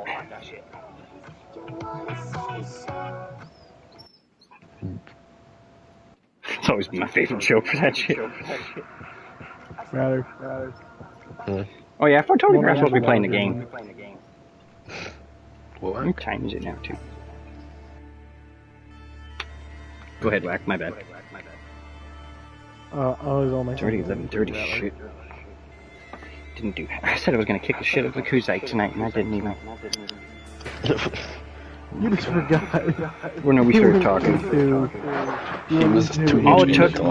All it took was just one little comment about how fucking the most common phrase in Canada is welcome. Then it screwed you up. Or it's mostly my dog. He's just a non-stop distraction. He's not trying to get up the female's ass. Like, she almost just ripped his head off. You heard that in the background. Yeah. And since I can't play, it's just... They added the real Slim Shady emote to Fortnite. I couldn't play mine. I can't pause, but pause this. My ponytail was starting to fuck me over, so I had to put it back together. That's why I stopped playing, actually. I remember now. Okay, so where am I? I should be right close to Umbrella. I need to head back so they can attack Syracuse. Yeah, because I fucked up. I also need to summon Arlek.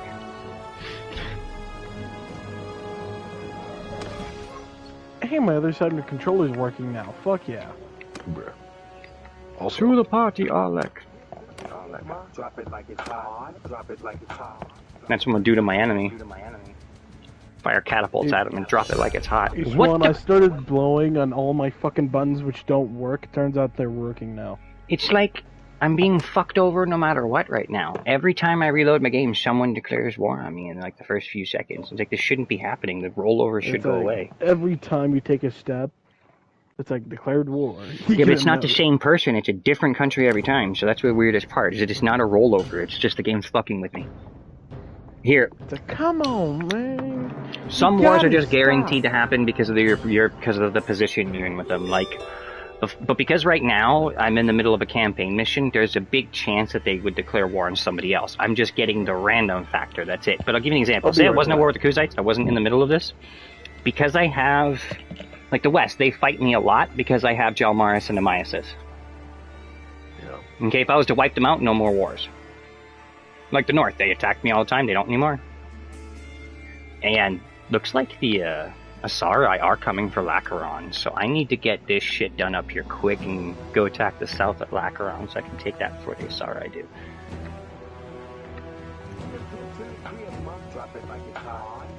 Come on, game, stop fucking me over.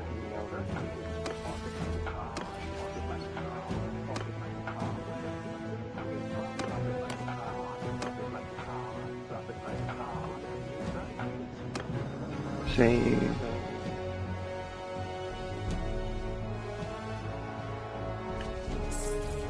Go to Umbrella.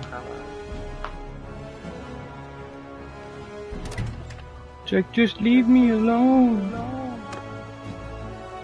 Oh god damn it, I'm at 0%.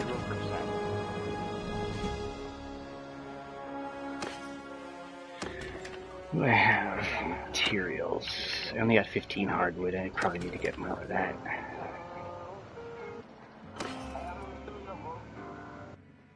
I probably should have a fuckload. One?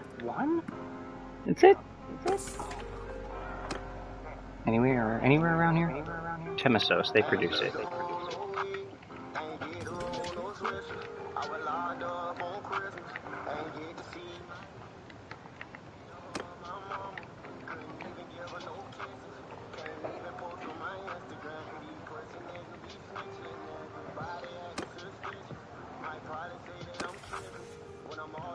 Yeah, I had a feeling that was...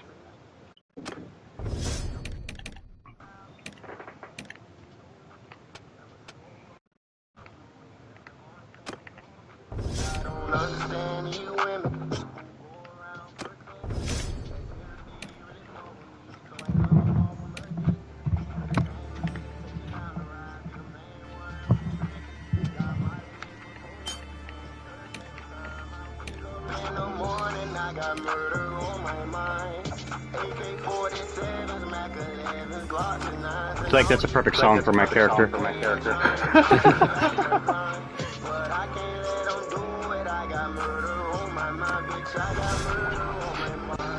It's like, which country am I going to destroy next?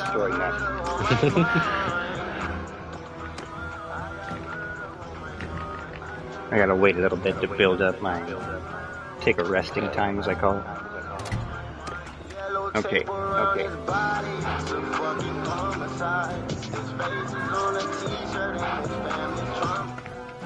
Wait till you see this two-handed polearm I can make. It's fucking nasty. Well, check out my game screen. I'll show you what I mean. This thing is a brutal little fucker.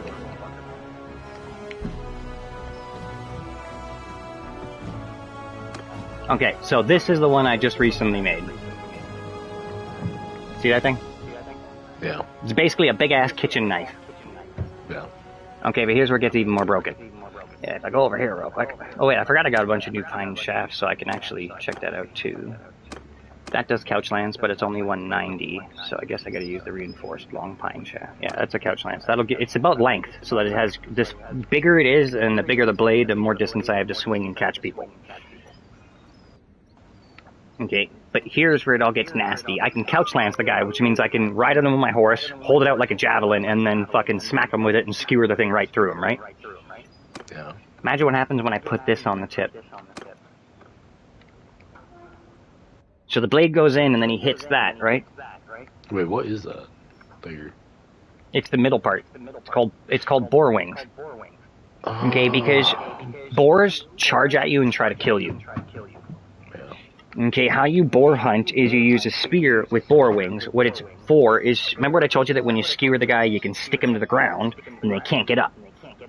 They're skewered to the ground, right? That's what you do to a boar. It charges at you, you hold out the spear, it jumps at you, it skewers itself on the spear as you get in the chest, and then you pick him up and you put him down into the ground, and the boar wings hold him there. He can't get over it. See, he can't get over it, because they'll literally go all the way down the shaft of the blade to get to you. They'll run themselves all the way to the end of the spear. With the boar wings, it stops it. It holds the person there. So if I couch lance, the blade goes in and then it catches them at the end, right? Okay, but because of the type of tip I have, I can also do swing damage. Look at the swing cut, 152. That's a one-shot kill on most enemies. Now, I thought this was a destructive little blade, right? Right as I make it, this one unlocks. Look at this fucking thing. Ow. Oh. It's a big-ass fucking sword on the end, like it looks kind of like a forward kitchen knife, but it's a fucking sword. Now, if you put that tip, you see, as you get buried on the blade, look what the end does to you. See, that's the whole... Here, I'll get it to point right at the camera so you can see what I'm talking about. I just gotta rotate it in a weird way to do this. See, as it goes to the end of the blade, it's like a crossguard, so that even protects me against your weapon. Yeah. Okay, but here's where it all gets really nasty. Watch this. Oh, hold on, I gotta get my dog to fuck off real quick. You can control the size of everything. Okay, and it affects the reach, it affects the damage, it affects everything. It's saying my swing cut is 9 with this thing? How? The other one had so much higher. Like, look at that, see what I mean? This thing only has 8 cut damage, but if I put this one, it's 152. I don't get that. I thought this one would actually do more damage. But just look at the size of it now. Once you make it bigger. And you can do that to everything. Totally. Okay, I can make the boar wings bigger. Look. Okay, even the spine shaft. And here's where it all comes together. You put this big long piece on the end. And it's so long I can't even make it see. I can't even make it see. But it's basically just a big long piece of metal that goes on the end. So that when I swing the back end around, basically, yeah, because you can attack with the back end. It's a staff, you get what I mean? Yeah. Okay, so now my back end has a big metal sticker, like a big metal piece on it. So I can bash you in the head with the back, too. Yeah. I thought this would do more damage, though. I honestly did. I thought this being the same kind of swing blade, I guess it's just more about pierce damage. Like, what's it saying? Its thrust pierce damage would be 21? Why is it so fucking low? Like, this thing is a nasty little fucker, especially if you swung it at someone. Like, its length is 270 with everything added in. I'm just gonna put a basic riveted pommel. That'll be better. Oh wait, no, I forgot. I gotta bring the difficulty down or it's not gonna make a cracked one and then it's useless. So what do I need? I need, 1 charcoal, 1 piece of wood, 2 pieces of fine steel,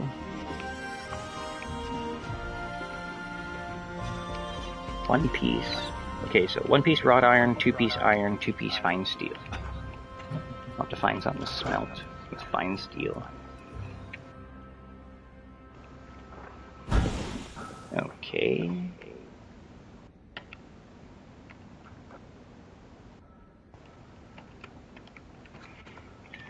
Go back to forge. Your weapon should still be there. What? That's weird. It said it was going to give me fine steel.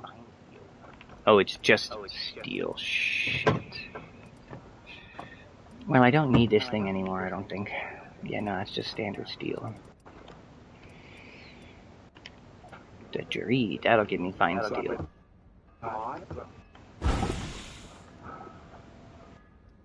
Oh, that just gave me probably a bunch of parts because it's a rank 6 weapon. I forgot about that. That's the way you want to rank up your blacksmithing, honestly, because every time I have the ability that gives me a 50% increase to pieces learned whenever I break them down, but breaking them down is the best way to learn it anyways. Crafting and breaking down is how you learn new recipes. Because, like, think about it like this, if I break down a super advanced sword, by breaking it down, didn't I kind of also learn how to forge it? It's reverse engineering.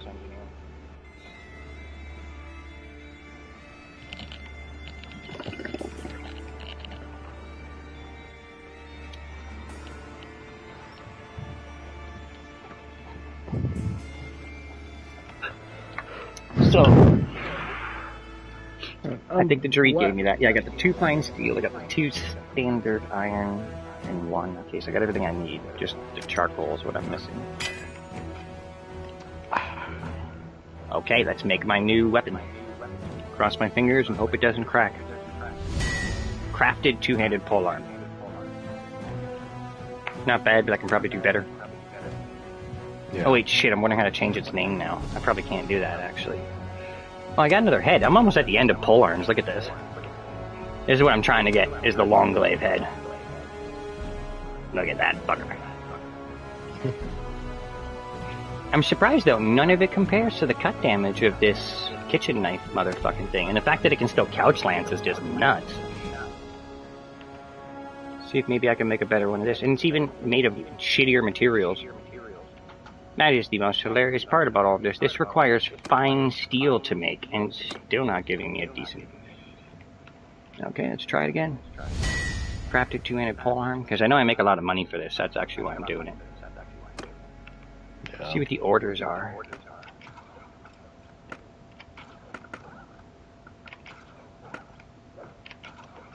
What does he want? He wants a 2-handed sword.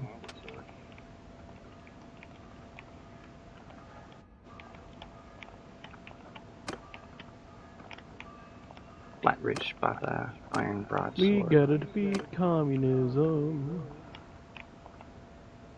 Oh, this is a 2-handed sword. I didn't know that you could make the 2-handed also 1-handed. That's nuts.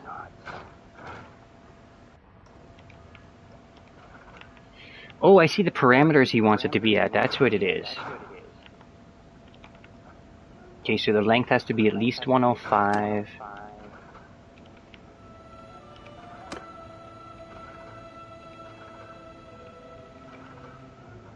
I'm gonna have to make the handle a bit bigger. Let's give it a saber grip. How the fuck did we already lose 200 men?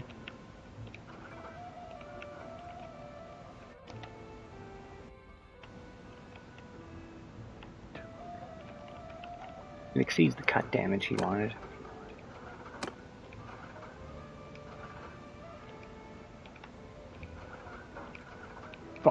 Oh shit, so this fits all of his parameters if I just make it the right size.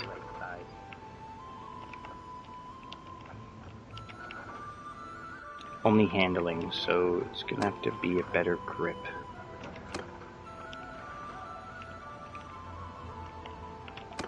I need to give it better weight balance. Saber grip doesn't work with that. There we go.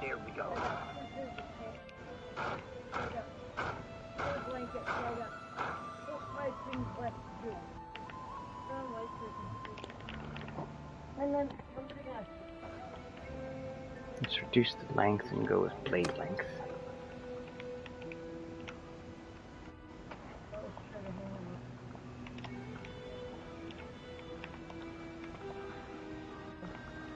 Yes!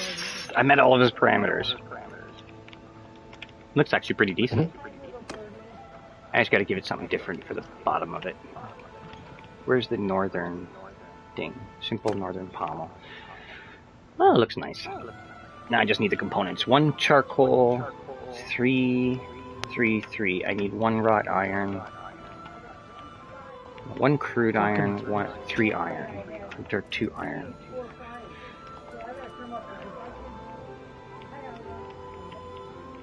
Oh, I'm at 0 now.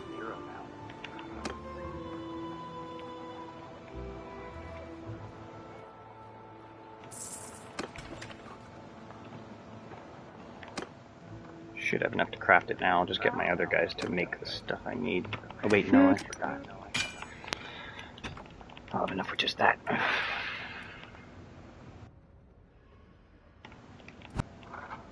It's only because of his order. He's willing to pay 3,000 for the fucking thing. I'm like, okay. Holy. I just gotta meet his parameters again.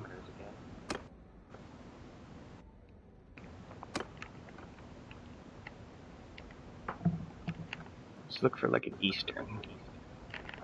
Or weapon. Something northern. Narrow northern guard. Okay. How the fuck did we lose 400 already? What? I'm playing enlisted and we already lost 400.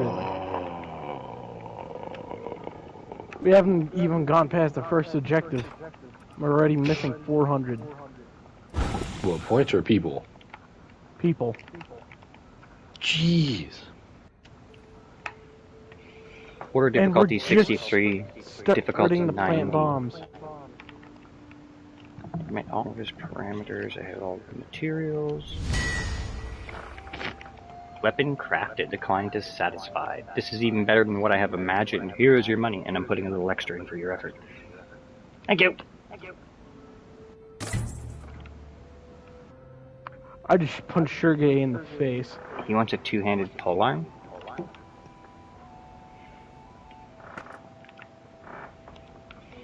I'm not gonna do that. Two-handed axe. I don't got the time.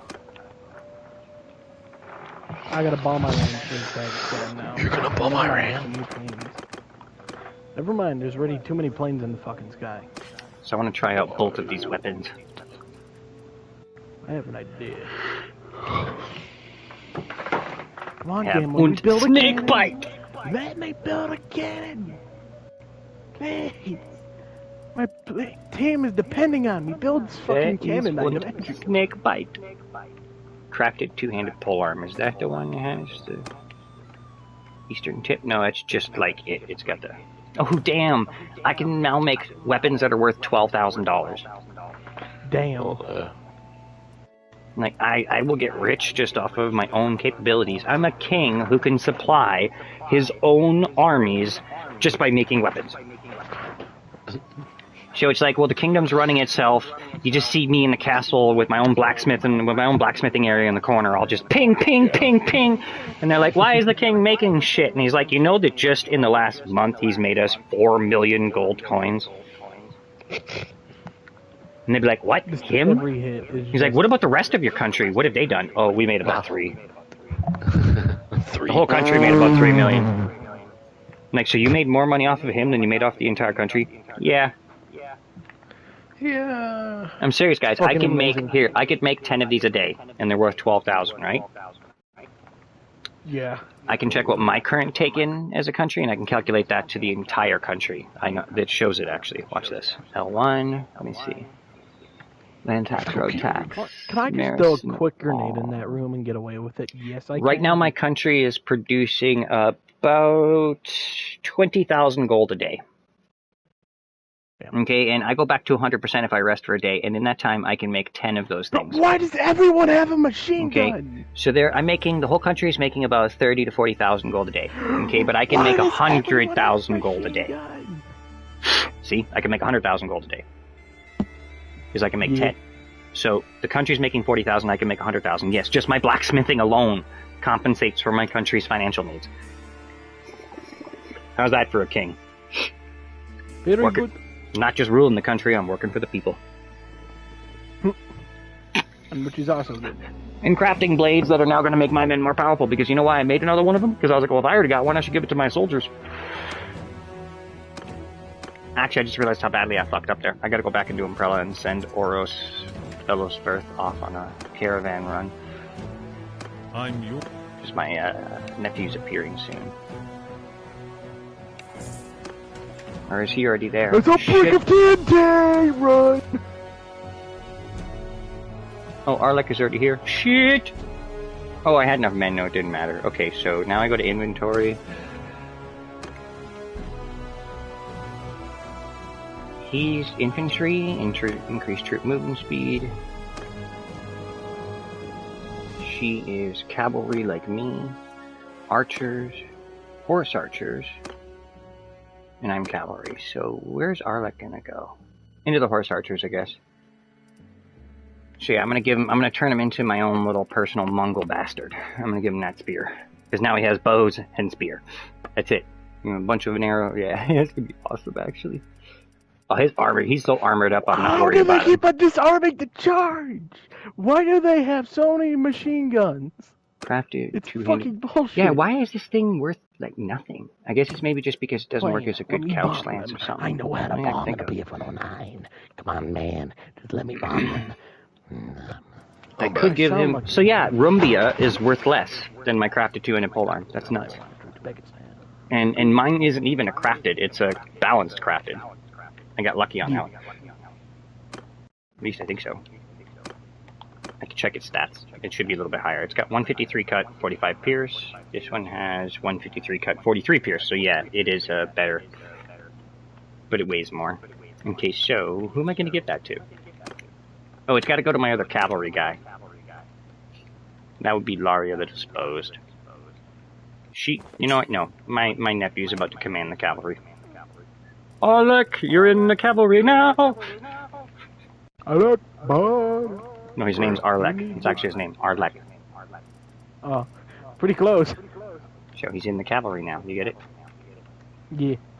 Tug of the boundless hall. Man is pretty close. Actually, I shouldn't be even running these guys anymore now that I go by because I have increased mount movement speed. He can run one cavalry.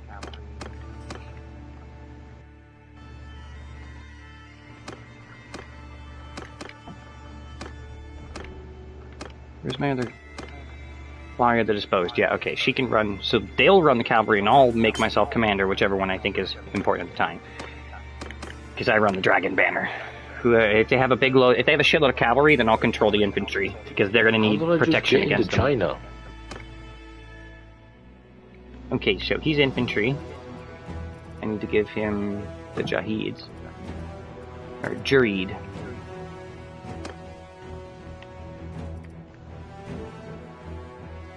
Increase movement speed 30%. How did I just get to Iceland, bro? Cavalry speed. He needs a better bow. Balanced heavy recurve bow. Oh yeah. I forgot to check his polearm stats. I should do that before I decide if I'm gonna make him a polearm user. No, he has no polearm, only one-handed, so we'll keep him the way he is then. But I do need to set him up to be more like a cavalryman now.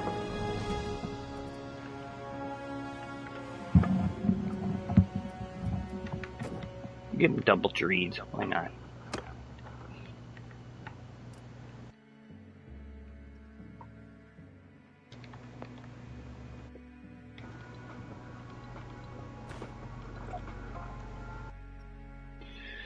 I forgot to check that too. What's his throwing at?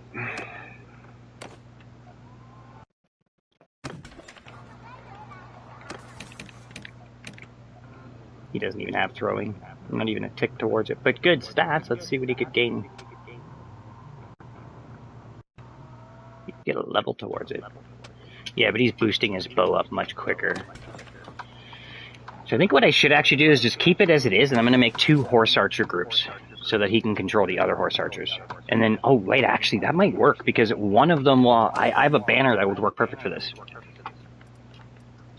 Ooh, destroyed that little fucking tank. Unless I sold it. I think I did actually. Tug of the Boundless Horde 8%. Tug of the Boundless Horde 8%. Increased range damage. Decreased range accuracy penalty.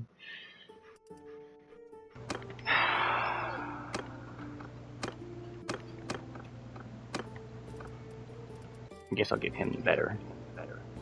Wait, no, who is running the other cavalry? It's her, so she needs it. Because it's a couch lance and it's a swing lance. But I'll have to get rid of her shield so that she actually uses it to couch lance and swing. So I'll give her double spears. That actually works.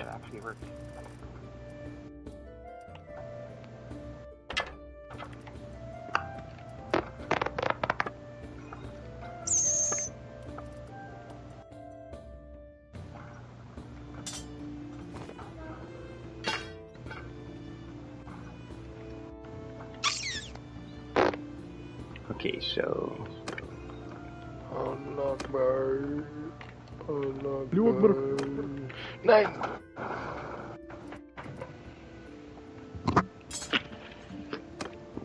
Oh yeah, Swan, you know the candy toxic waste. He's got Rumbaya, he's got that. Fire the Disposed. That's who I forgot about. She needs double of those.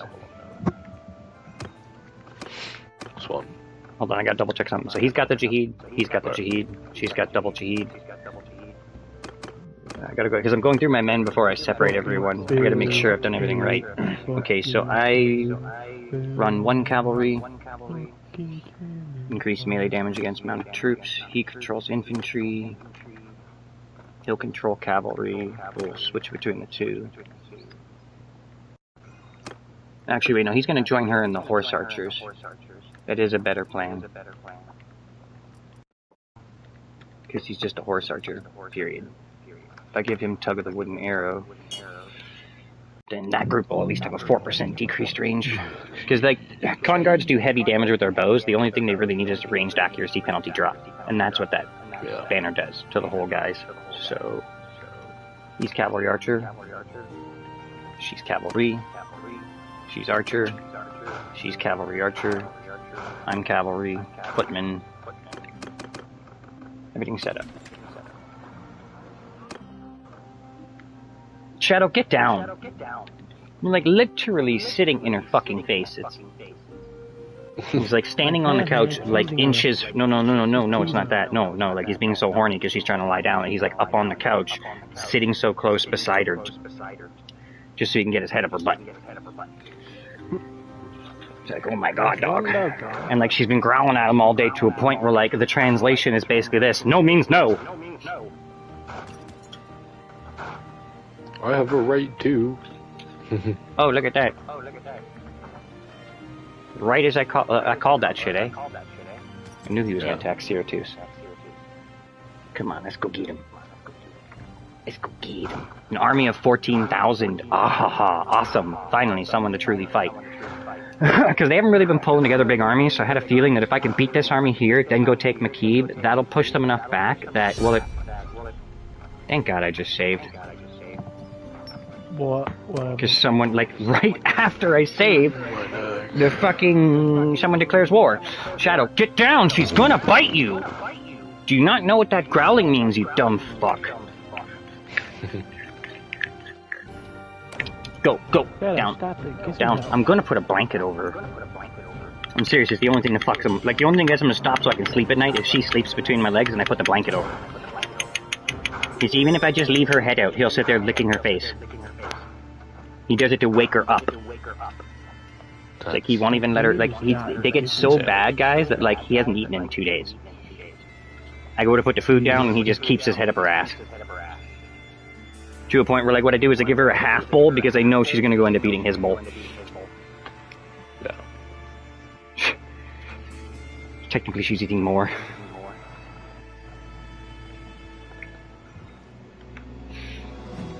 Okay, give me a second, guys. I'll be right back. Okay. Just like that, anyway. Go find one. Potato.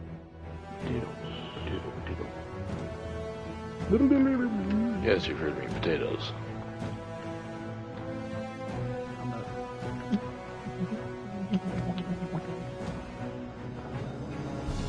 Man, I got a gun from 1895 in my fucking game lineup.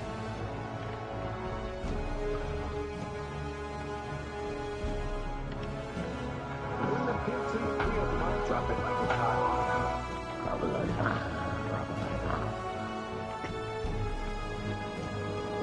Hi, welcome to the autism spectrum. You're on that. Consider your pain speed.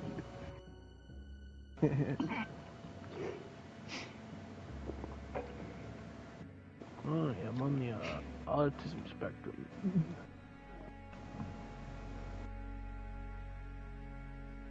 Oh, yeah, I'm on the autism spectrum. Are you ready to die? Yes. Yeah!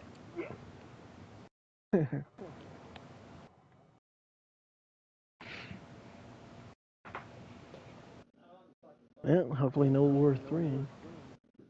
That would suck. Hopefully no World War 3.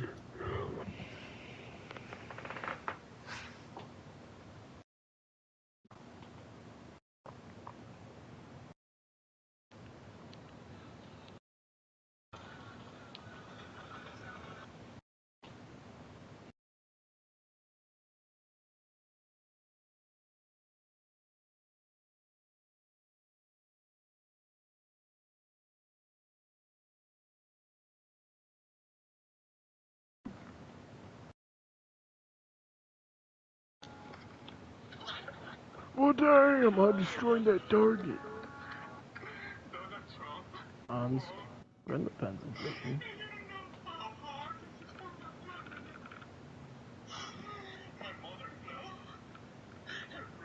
Sir, welcome to the autism spectrum. Sorry. My roommate. Keep telling her, like, stop using so much fucking bleach.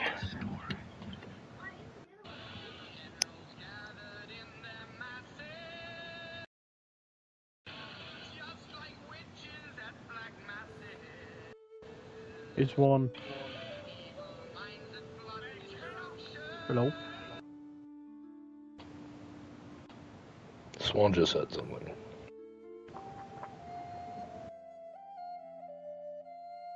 Hi, welcome to the autism spectrum. Oh, yeah, I'm ancient spectrum. What?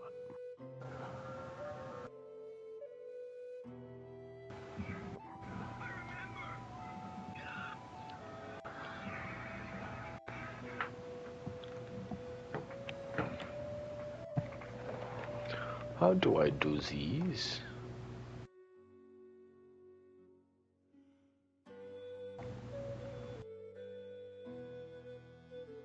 Sir. Communism. So, What? socialism. Oh my. I went, what?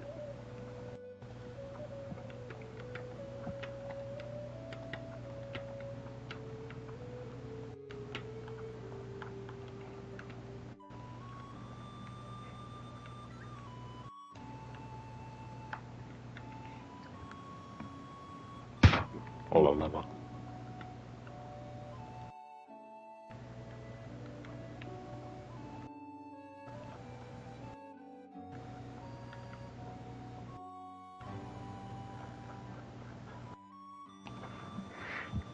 That's wild. What? Nah, I'm slow. I'm tired and slow. It took me like 5 years to figure something out.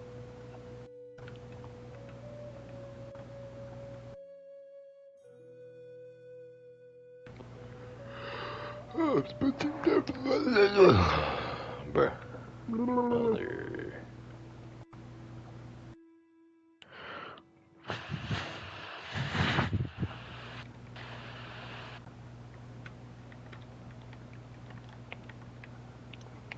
Yeah, blow into my fucking controller where the controller's glitching and then it starts working properly. Interesting. That's wild. Mm-hmm. Very. Swan's there. I just watched him do something. Oh shit! I thought my mic was. I thought you guys were just deliberately ignoring me. My bad. I thought my mic was working. No, I had to go talk to my roommate and explain to her that, like, if you can't use that much bleach when you're cleaning the floors. It's starting to smell like a pool in here. It's like, use the bleach on the first shot, you know, and then use pine sol after. Also, because I'm paying for it, she isn't. She didn't have very much money the last 2 months, so I'm the one fucking paying for it. I'm starting to go through it pretty quick. Start using it. Like, if it was yours, you can do what you want with it, but try to be a little bit conservative. It's also the danger of it, that when you're using it to, because she has cats like me, so she's using it to clean up her litter box after she's done. And I told her, if you don't use the pine sol first, you have not deactivated. There's a reason why I use both. If you don't use pine sol first, you're not deactivating the ammonia. Yeah. If you take a completely dirty litter box, guys, here's a funny trick, and you pour bleach into it, guess what'll start happening? Mustard gas. Yes, you get like yellow vapor that starts rising from the fucking litter box. So It's when you literally clean, the bleach and ammonia yes, that make mustard gas. Well, no, it's the chlorine. The ammonia creates a chlorine vapor that can be. It's carcinogenic to the human cells. It basically makes your cells rot. Okay, so if you clean cat piss, even a small amount with bleach before treating it first, you're actually releasing a bit of chlorine gas into the air. I'm told that's why your eyes are burning. It's not the bleach, it's the. So I was just trying to tell her, like, it's for your sake and my it's for your sake, my wallet, and your animals. You know, like, use the bleach first if you need to, but then use pine sol after the second treatment. Don't just keep using bleach. But I told her it's recommended actually to use the pine sol first, clean the whole area up with pine sol. After you're done cleaning with pine sol, put a quick sweep of fucking bleach on it and clean that. And call it artillery. No, just make mustard gas. Damn it. Well, no, if you clean up all the piss first with pine sol and you make sure you wipe up the whole area, it'll still smell a bit because of the leftover chemicals. Okay, but if you use bleach on that, it'll remove that. So the actual secret to cleaning up animal urine, or like dog or cats, if you have animals and they accidentally piss on the floor, is to use pine sol first because the pine oil actually deactivates the ammonia. Okay, it won't get rid of the smell, it'll still stay there, but bleach will get rid of the smell. So any bathroom cleaner with bleach and you're good. Yeah. So I bought it to help her out with that, but I just didn't, you know, the last few days I've been noticing she's using nothing but that to clean, and I'm like, that's getting a bit excessive. Like, it's a bit excessive when I go to take a bong hit and I can taste bleach in the bong hit. Oh. And that only happens to me when I handle bleach. That's what I'm saying. Like, it happens. That's why I hate fucking using bleach. I have to wash my hands like 20 times, or every time I take a bong hit I can taste bleach in it. My mom uses bleach 24/7 on anything she physically can. Tell her that's really fucking bad for her health. Really bad. She loves using bleach. Is it just to disinfect? Is it just to disinfect? Probably. Tell her vinegar is safer. It does the exact same thing. If she doesn't believe me, tell her to look up what vinegar is.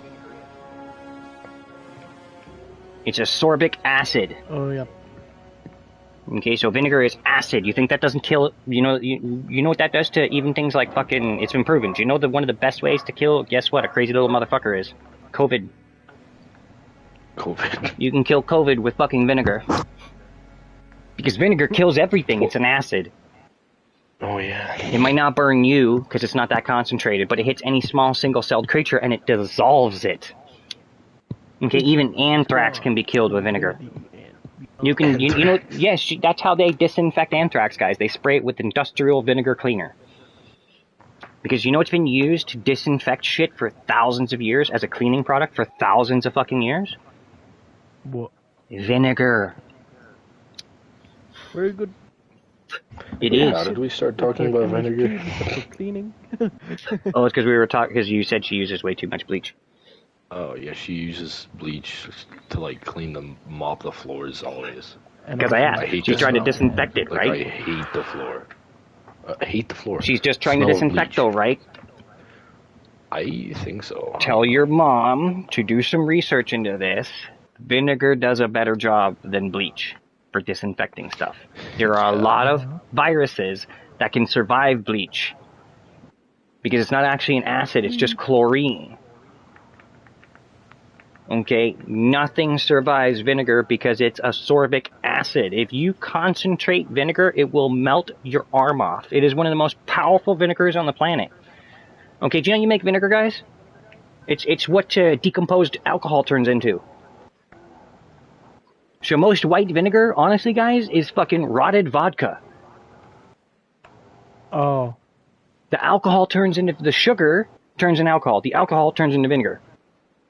And even then, it's not really rotted. You can use it, right? For food additives, you can use it as a cleaner, all that stuff.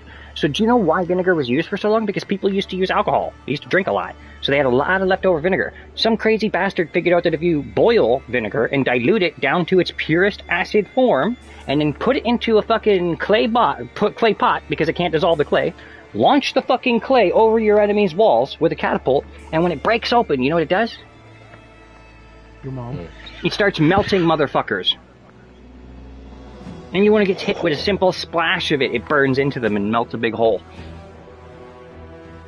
Okay, so if you tell your you guys got Walmart, right? At Walmart they have it. It's an industrial. You can even look it up.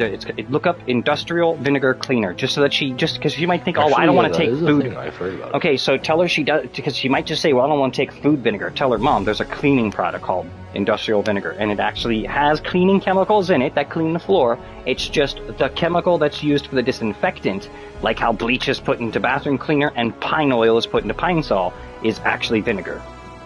In fact, when I spray it, that's all I smell is vinegar. People ask, why do I use it? It's one of the most dangerous fucking killers of bacteria on the planet, but it's also 100% safe for you, your kids, and your animals.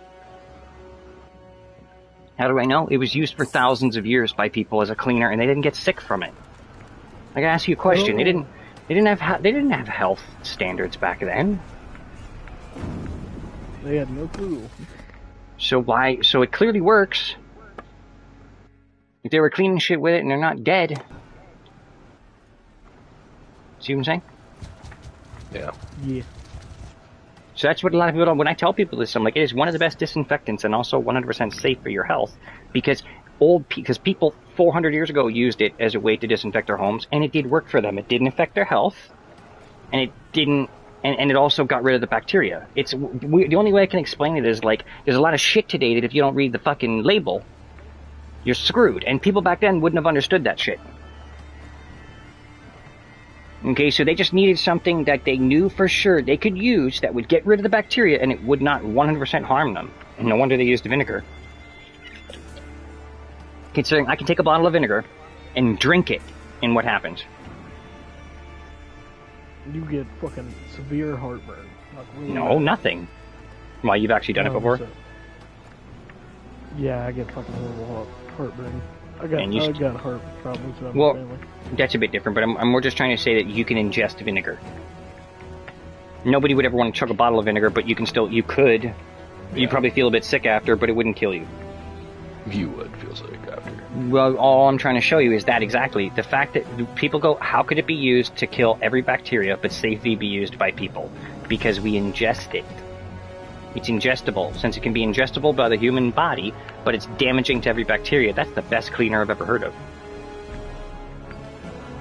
I can't ingest chlorine, so why the fuck is it in my cleaners? True. I can't ingest pine oil, why is that in my cleaners?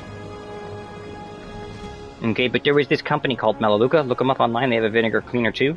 They guarantee that you could grab the bottle, drink it. It might taste fucking nasty. You could literally chug the bottle. It might taste fucking nasty, but you will not get sick. It is made from 100% totally organic materials that are non-harmful to the human body. The reason why is because I don't expect anybody to ever drink that. They don't expect anybody to ever drink that shit, but you know, stupid 2-year-old kids break into a cabinet and might drink it, right?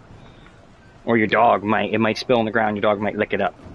So I actually even asked them, like, why even explain to them like that? And they told me, because I was gonna buy products from them. Because I figured, fuck, if it's that safe, I wanted to see how safe it was for animals. When I spoke to the person, he basically told me, he's like, you could take a bottle of it and chug it and it wouldn't make you sick.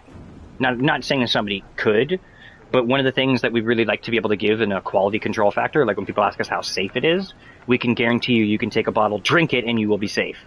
So if your animal drank it, if your kid drank it, if some shit happened where somebody ingested it, most it's going to give them is probably a stomach ache. Yeah. And I'm like, so basically your stuff stands on the same ground as like if I used vinegar. And they're like, well, actually one of our main ingredients in a lot of our cleaner is vinegar. So it's like even companies like Melaleuca that pride themselves on being 100% green, all natural chemicals. I mean, this shit's expensive. It's like $40 for a bottle of cleaner. It's almost nuts. But it works. Like, even the one that I got that's designed for animal smells, but is also safe for animals, it fucking works. It's 100%. It's hard to explain. Their shit is worth their price because of 3 reasons. It's really good products. It's totally safe. Like I said, it's weird to explain. I just don't have the money to pay for it now, but why did I buy it for those times when I did? Because when you look at the 3 big factors, you could drink it, your animals could drink it, it's safe for you, safe for everything. And yeah, it's a bit expensive, but it's better than, even though it's all green, it's still even better than the standard cleaner I get from the store. You should look it up. You can get it in Canada and also in the US. They're a really unique company. Might help your mom out with the whole bleach situation, but if you really want to get rid of the smell of bleach, like, I'll tell you too, like this, I laughed at when you use an industrial cleaner vinegar to spray your house, the most your house smells like after is a chip stand. Yeah. You know, like when you walk into a chip stand, like one of those like outdoor chip stands here in Canada that serve puts-ins and fries and all that shit, you walk into it and it's like, or a burger joint in America, like where they got like those small places at the patios, okay, and you can get french fries and stuff, it always smells like vinegar everywhere. Just what's a common ingredient on french fries? So like that's about the nastiness of using industrial vinegar, is that it smells like a fry shop after. And I was like, okay, that's not really a bad smell at all, technically. All it did was make me hungry for french fries. Oh yeah, I forgot, I gotta kick these assholes' butts. You ready to see this, guys? 2,363 men versus 1,500. Well, about to be 2,500, because this guy right here, the one's got 211, he's following me. So I'm gonna like stop right about here. It's just my problem is that they're actually assaulting, so I gotta see how many defenders Syracuse actually has left. 232, okay, so I got time to wait for him to join me. I should just save right here so that nobody declares war, though. We are gonna crush his punk ass, and I'm gonna use my new snakebite blade. Did I show you the snakebite yet? Are you both watching the screen? Yeah, one moment. Rinsler. Get on my share screen. You have to see I this. am watching your screen. You are going to see a battle. I found out. I want to show you this. It's fucking. I can't believe this is stupid. It's just so stupid. It's in the options. But look at this. Most people don't even notice this. I think this is one of the big reasons I got so many views recently. Was because if you go into the graphics mode, look what it says for fidelity. Sets the graphics mode. Performance runs the game at 60 frames per second with dynamic resolution, lower quality settings, and less units on battles. What? Less units on battles? That's even when I'm actually fighting.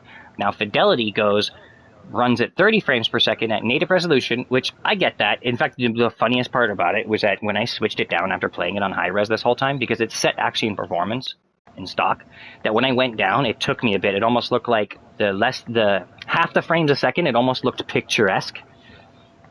Like it was like a bunch of pictures flashing in front of my face. So I'm gonna explain it. But your eyes get used to it after a while. So after playing it for about a day or two, I've gotten used to using it.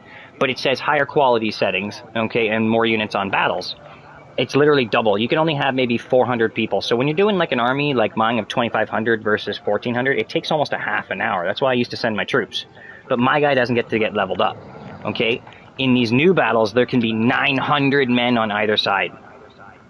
So these are battles of 1,800, 2,000 guys, all just together. Okay, I'm sorry, guys. Just give me a second. She's really starting to growl at him.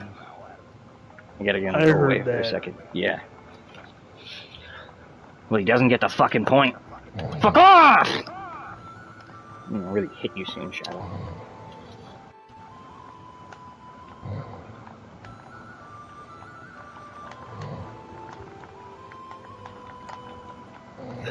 It's getting to a point I can't even take a fucking bong yet. Like the moment I go take my bong, he starts harassing me again because he thinks I can't stop him. But yeah, just that little piece. Renzo, did you pass out? Huh? Aha! Sounds like somebody's snoring. Yeah, blurs will make no sense. Purposely. Oh, it's like, oh my god, I was already passed out. Okay, so if I...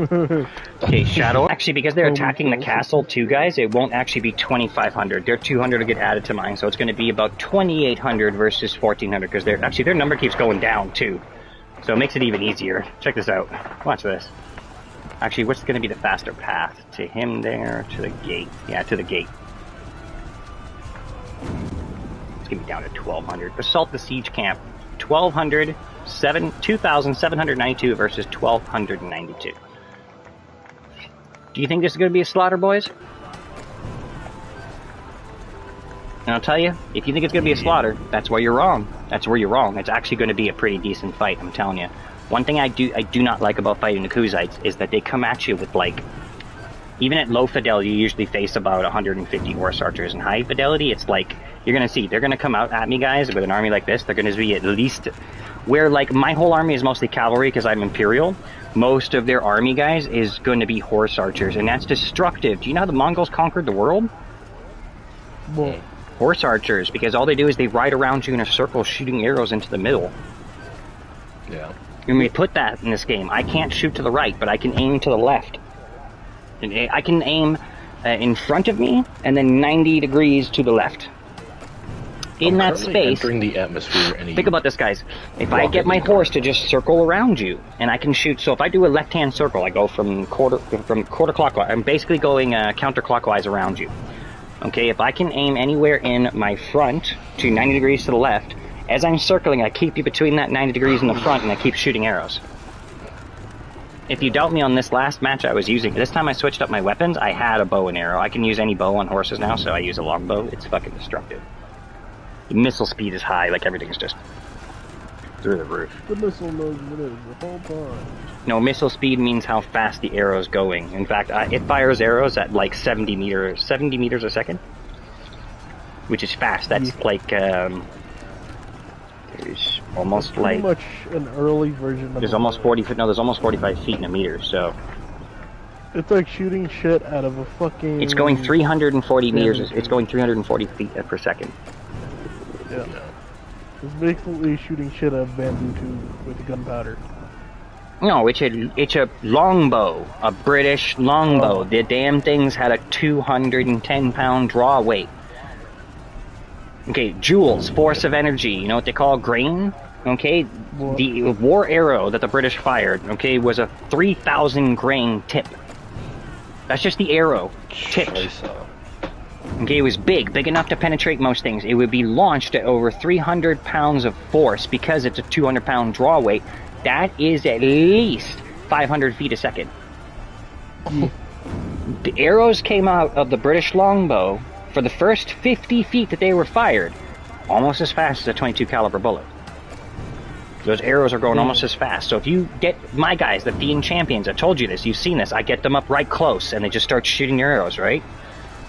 Now you know why they're killing everybody so quick. It's like you see the shot and they hit because their arrows are in that 50 feet are traveling as almost as fast as a .22 caliber bullet. That's why the dust gets kicked up so much when their arrow hit the ground. Yeah. I was just taking a bong hit. Finding my song and then we will attack these motherfuckers. You ready for this? Mm-hmm. Soldiers! Hear me! Yeah, look at that. I had to pause real quick because I gotta pull up my YouTube. But I'll pull it back out and hit L1. Look at their army. 81 footmen, 15 cavalry. That's very small. I've got 168. I've got 250 footmen, 168 cavalry, 168, about 300 cavalry on the field. Okay, but wait, just let it move. Just let it move. See that little piece behind your infantry that you couldn't see before? Yeah. Yeah? You think that's only 14 horse archers, right? Wait. That's 144 horse archers that are about to come at my men. Dead! Sergeants, take command! I'm gonna tell my men to do their own shit. Watch this. I'm just trying to pick a perfect song for this. 50 caliber lever gun? It actually sounds pretty badass. I'm gonna have to pause it real quick. No, I'm not gonna watch the video. I just had to pause the game so I could let the song play. I had to wait for it to load. Son of a bitch. That means I Modern gotta figure it out technology. myself. Oh, it's actually a marching song that we sing in the Canadian Army. Ironically. I think it's perfect for this, and I get to try out my new weapon. Into the fray, boyos! Let's see where the perfect position is to put my archers. How many archers I got? 70? Okay, yeah. Let's do this. I gotta flank around them. See, look at all those horse archers! Okay, my archers need to go right about here. Move it! Move! Yeah.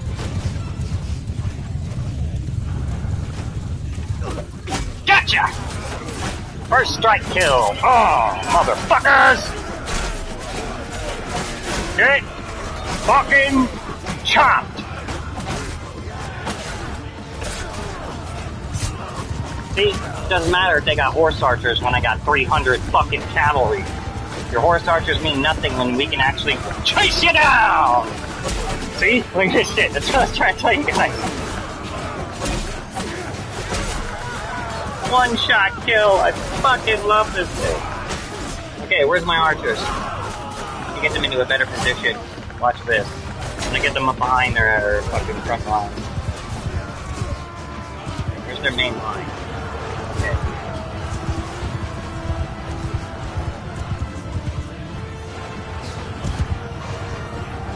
Forward! Archers over here.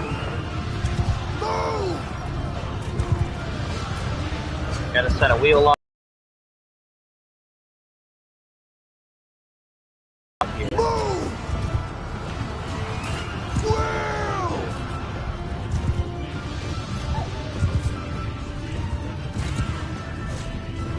Fall back!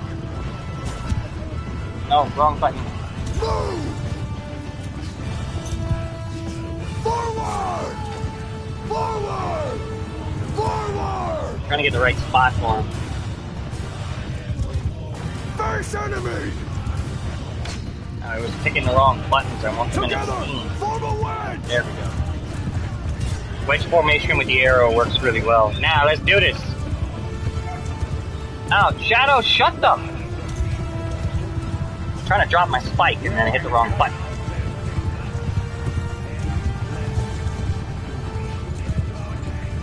Damn it, get out of my way, man! Okay, where is everybody? Ooh, I just tapped him. Okay, actually, we're a little bit too close for everything here. Pull everybody else back real quick. Move! Everybody, return! Move! Cover the archers. Moment! Need to get these guys in the perfect position. Forward! Move! Turn! Actually, right here. Move! Forward! Move! Keep eye on the enemy! Yeah, let's wait for the archers to move up.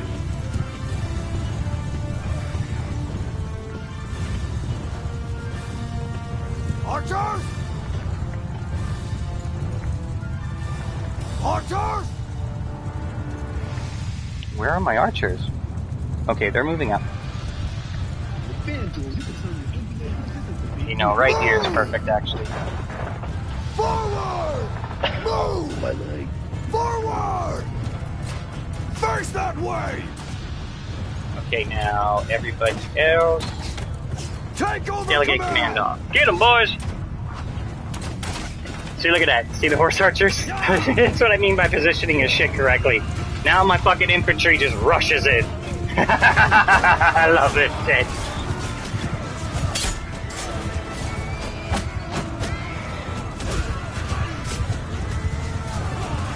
What's going on? It's like I'm locked in the fucking cavalry mount position or something.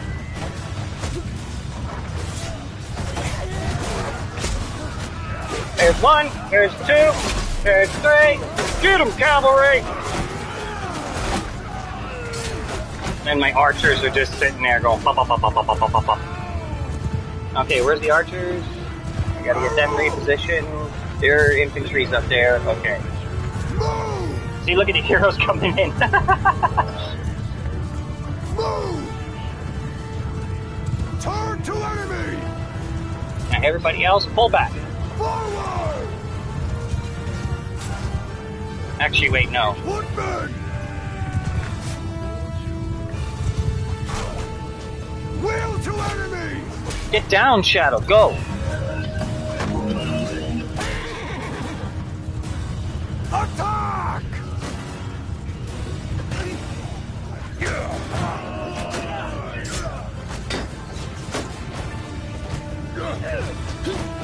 Follow your sergeants! Okay, so the infantry should push up now. Cavalry's gonna move there. Okay, perfect. The cavalry's on delegate command, so they know what they're doing. Get 'em, boys!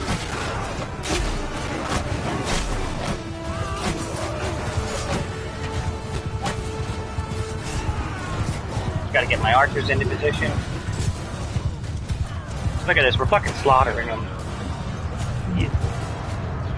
Right here. Now we've got their rear guard. Oh, fuck this. Watch this, I'm gonna get them right up behind them. Move! Move! Look that way! It's gonna be so awesome.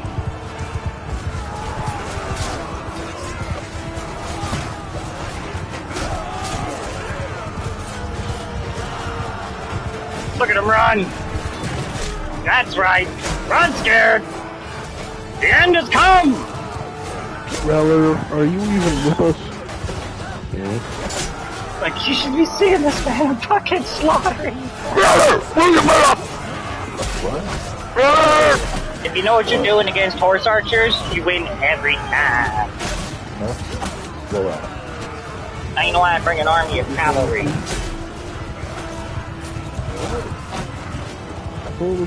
Heavily armored cavalry, so their arrows mean nothing. Get 'em, boys! Oh, wait. Hold fire at will! Fire at will! Face them. Finish tactic.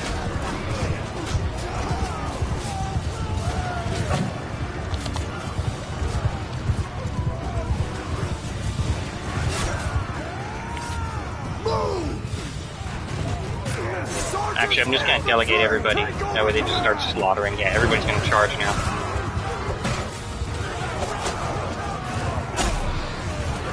Get slashed! Slow-mo hack. Ooh! Look at that. Just look at him ragdoll. Like, the ragdoll mechanics in this game are so awesome, especially when you sweep their leg, because you'll literally watch them, like, flip over from the bottom of the leg. It's my favorite technique, because I'm like, Cobra Kai, sweep the leg!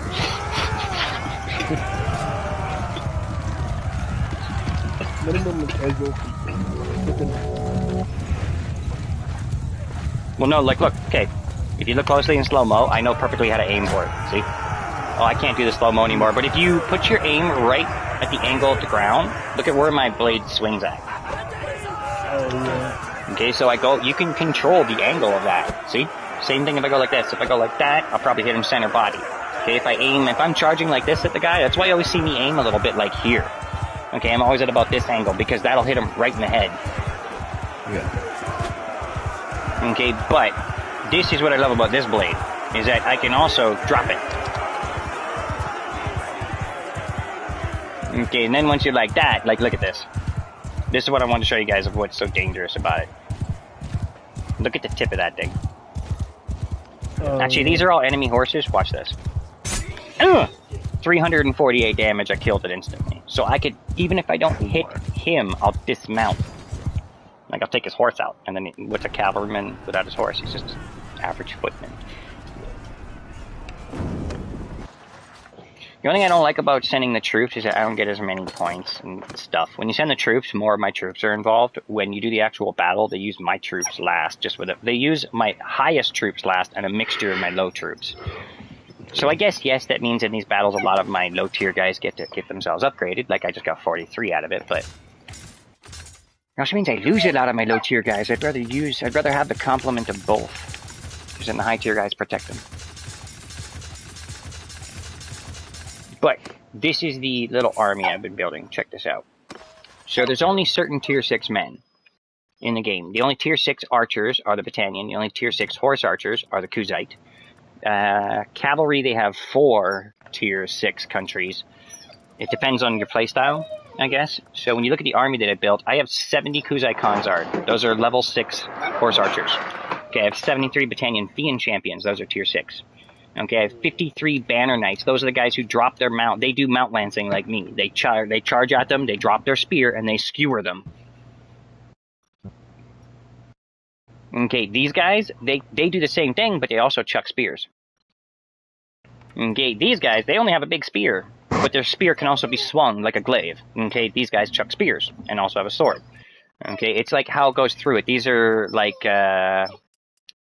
these guys have a decent shield, a sword, and throwing axes. These guys have a decent shield, a sword, same kind of shield and sword, but they have a double pack of hooked javelins.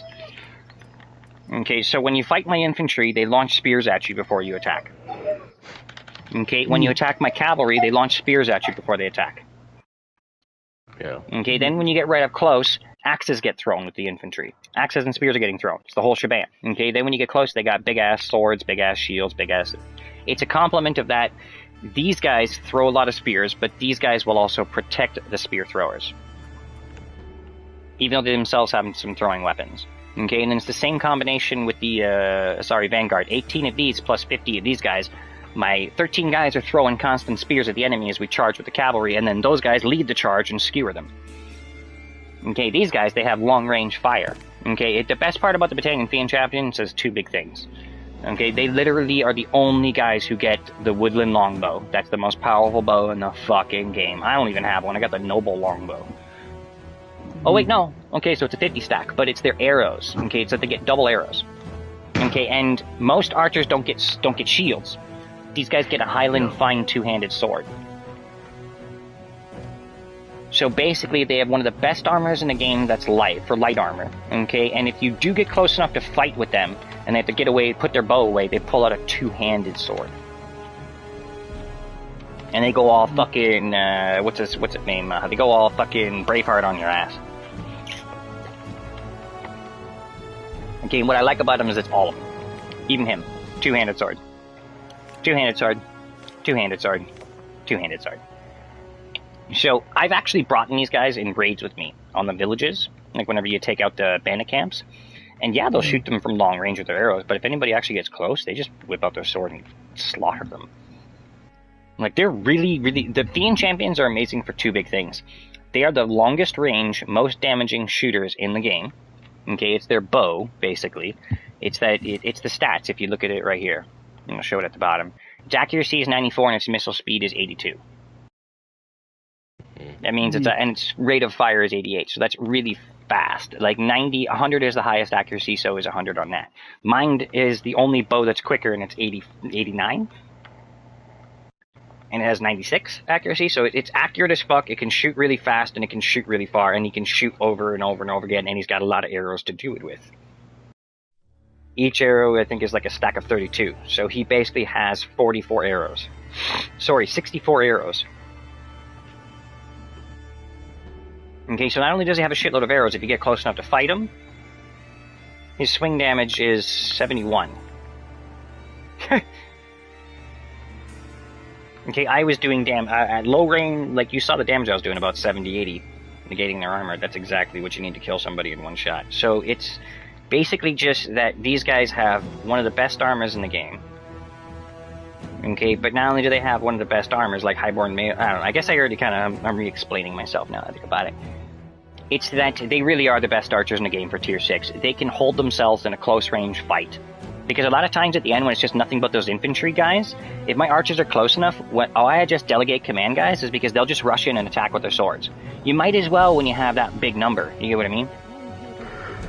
Yeah. If I've got 300 and they're down to 100 peasants, just send everybody in with their blades. Battle will be over quicker. And they can get that job done. They can shoot you from long range. It's the whole situation now. If you look at the Con Guard, Okay, same thing. They're basically the Horch Archer version of everything I just said. They use a glaive. That's that two-handed sword you saw me swinging around, guys. That big polearm. That's what they use as their weapon. So that's a one-shot killer. On top of that, they have one of the best Step A recurve bows, and they have double Step A arrows of 24. So these guys ride around with about 48 arrows. And if you get close enough to fight them, they can slap your ass down with their big glaive. Okay, now we go to these guys. And this is where it all just comes together. The Drinzenic champions, they mount lance too. I just don't have very many left. The Vanguard Ferris have the most powerful throwing blades in the game. The Jareed. It does 121 pierce per throw. Missile speed only 28, but an accuracy of 92. Look at those things. Look how big they are. The greatest part is that if he gets down to his last one, he'll actually start stabbing you with it. He can use like a melee weapon. Kind of hilarious. So you see what I mean? Like, they stack the shots. And even though it shows you have to upgrade them that way, what I like about these guys is it's only the first tier that doesn't actually get the throwing weapons. Once you get to the Travel Horseman, he's got spears. And decent ones. You know, it's like, I think he gets the Jareeds too. Yeah, he gets the Jareeds. So, like, basically, by the time you got him, he's already got the fucking, what are they, the Jagged Javelin, that's 70 pierce. The moment you get an Asari Ferris, he has 121 pierce. Okay, but it's more their ability. His throwing is 100, see? Okay, his throwing is 130. When you get to the final one, okay, his throwing is probably through the roof. 140 with one-handed, 140. Sorry, he gets a 140 throwing, 170 one-handed, and 200 polearm with riding 170. Okay, I'll show you my stats. That's about the same I have with polearm. Okay, the Banner Knight, he's just as broken. Okay, he has nothing but a sword shield and a mounted lance, but his lance is nuts. Okay, but it's his polearm is 260, his riding is 200. Yeah. See that? 260 is max level for any ability. One-handed is where you've hit the max stat boost. Remember I showed you like each ability you get, like, and you can get something that'll increase your ability. You can pick like Bobkin Arrow or whatever the fuck. 220 is the last ability you get. 260 is max level. The whole point of the last perk is, like, if you have bows, it says your reload speed. It's a whole thing of where once you get the last one, it'll say reload speed is increased by 0.2% for every skill of bow over 200. So once you get to 260, that means you have a 60 stack on that 0.2%. Giving you a massive increased damage and a massive increased accuracy with the weapon. See what I'm saying? So when he's at 260 polearm, he basically does the most damage you can fucking do with a polearm. He's got all the bonuses. Okay, when you got a one-handed of 220, you may not have all the bonuses, but you have every single perk, and you've got a 20 stack on the final bonus. I'm too tired. I guess what I'm saying is that the only downside to this game, but it's kind of the coolest part, is that if you pick you've got 4 cavalry to pick from, but honestly the Con Guards are the best horse archers, the Fiend Champions are the best archers, and they're really not that hard. 2 of them really makes them easy to pick up. 4 gives you a nice mix of what you can pick, but because every infantry is level 5, they can only go up to level 5, you can kind of just pick what kind of infantry you want. So I just decided if the most dangerous and most powerful cavalry all focus on ranged combat, my whole army is. Think of it, it's like, the reason why you saw so much green right at the beginning of the battle was because it wasn't just my archer shooting. The majority of my army has throwing weapons, whether it be a bow or spears or axes. So it's all, and I also have it set up where my guy who runs the infantry, he has this thing where he has a perk where all throwing weapons do a 15% bonus to damage to shields. So when my infantry runs at you, okay, and they put their shields up to protect themselves from said fucking spears, the spears hit and do a lot of damage to their shields. Once my guys get to them, obviously they're going to put their shields up to protect against the swords, right? But our shields are at full health, theirs are at half. That means in the fight, and this is something I've done even in tournament battles, in the fight eventually, I always try to land more hits for one reason. If his shield breaks before mine, he's fucked. If my shield breaks before his, I'm fucked. And then I realized, what about an actual melee fight? Like, what if all of my spears could potentially do so much damage. Like by the time I get there, half their shields are destroyed in the melee fight. They're probably going to break their shields before my infantry will break their shields before they break theirs, and it's just going to be a slaughter after that. And I figured this out because when you're fighting the peasants of any country, none of them have shields. No. It's always a slaughter for that reason. The only reason I use two-handed weapons is because I'm on a horse. Okay, so the plan from here is to save, and then I had an idea. I just gotta see how far I push them back, because I want to make sure, if I make, yeah, I'm gonna have to save actually right here with the base save. I just realized that. Because if I take Makeb, it might push them over. Two things will happen. Either I'll make the Kuzite force a peace deal, or I'll get them as close enough as I need them to be. That what I can do now is because if I take Makeb, what they're going to do is whatever army they build, it's going to try to take that back first before it goes anywhere in here. What I've been doing the whole time I fought was I took these places back and then stalled with them. Let them take it back, and then I go fight the Valandians and the Asari over here. I took these two guys out, and then I had to do this about 4 times here, where I had to basically take this spot back 4 times, but they also had to take it back 4 times. You see what I'm saying? So basically what it did was just created an attritional factor for them. I kept them there while I destroyed the other guys and took out most of their countries and forced the peace deal. I thought that if you fought all 3, it'd be like the Sun Tzu phrase, if you try to defend everything, you'll end up defending nothing. Because I noticed that when I was trying to fight all 3 and defend all 3 areas, I was just spread too thin. Here's the funniest thing that I noticed, though. I could have probably done it that way, the way I was doing it. It would have just taken a bit longer, which is never good, because you never know, it doesn't mean necessarily you'll get a victory. But how I figured this out was because in all the times that I've been taking out these Kuzites, I've actually taken more prisoners than them, because there's also perks that you get for your Stuart and Castle building, where like basically at Adoconia Castle, my guy has a perk where there's a 50% less chance of prisoners escaping the dungeon. So that's a big boost. See what I'm saying? Okay, because of that big-ass boost to that, if I take every time I transferred back, I took all the Kuzite prisoners, like their lords and shit, and put them into that jail. So I guess in doing that, but still switching the sides, they have no prisoners, and I have a shitload, because they would stash the prisoners there, I'd get mine back. It was kind of funny, I guess. It's that mine would escape. By the time I got back there, most of the people they captured taking Umbrella usually escaped. Okay, so up and down and up, but I noticed that no matter what, they were still going up. And we're still building up on them, so I'm like, I could have done that to all 3. So I had this ingenious idea that, because castles are now starting to appear in my name because there's a guy in my group who has more than me, if I just get them right to 90%, I'll go back to the Southern Empire, take Lacaron quick, okay, to make that a castle of mine, take Zioneka quick because that's close to Jalmaris, make a peace deal with both, okay, yeah, I'm going to have to pay a shitload for them, but I have the Kuzite on the precipice. Go back, finish off the Kuzite quick, and then the moment I finish them off, the Southern Empire and the Western Empire join me anyways. So I won't be paying them anymore, but the thing is, if I just beat the Kuzite now, I won't have any more cities I can really take. I'll have to take foreign cities, I won't have imperial cities, and that's just a bitch.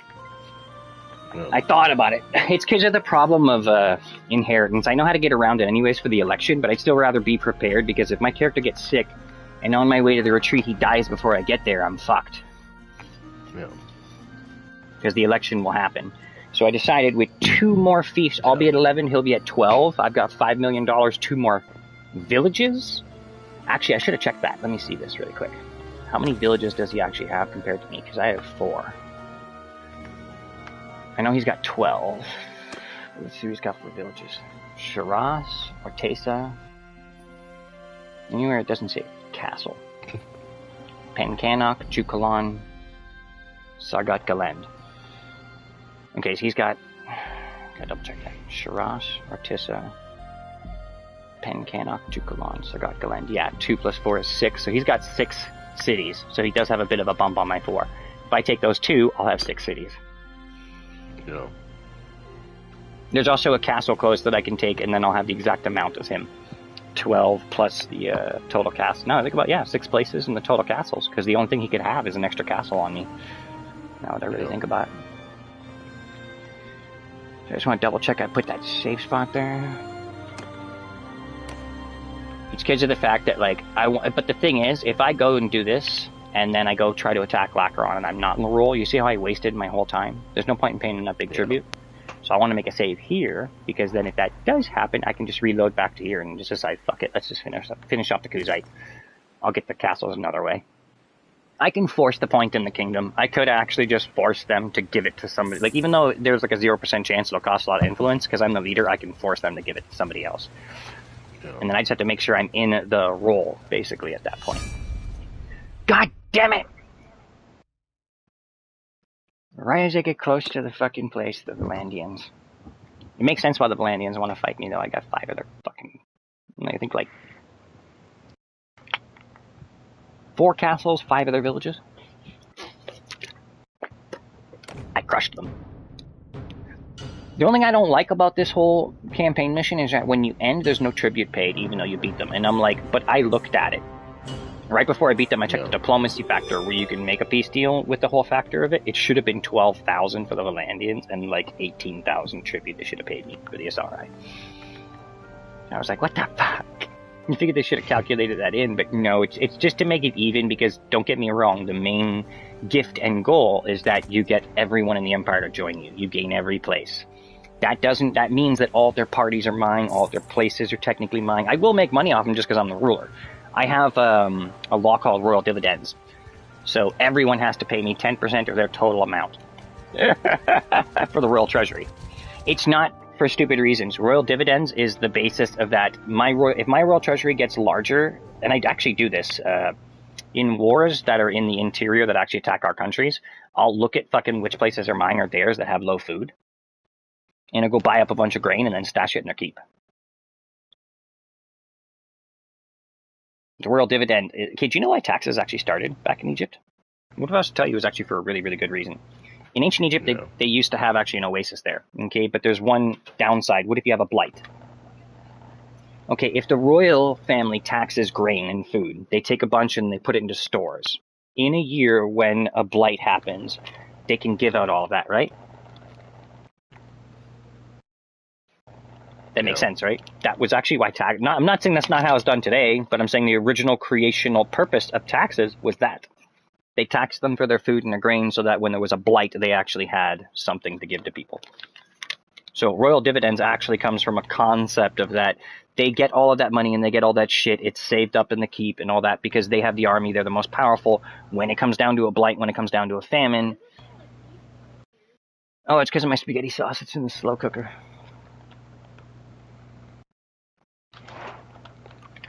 I guess you like my spaghetti sauce a little bit, eh? No. I know, that's my mom's recipe. No, she was telling me how it smells like pizza out here, and I'm like, if my spaghetti sauce smells like pizza, it must be pretty good.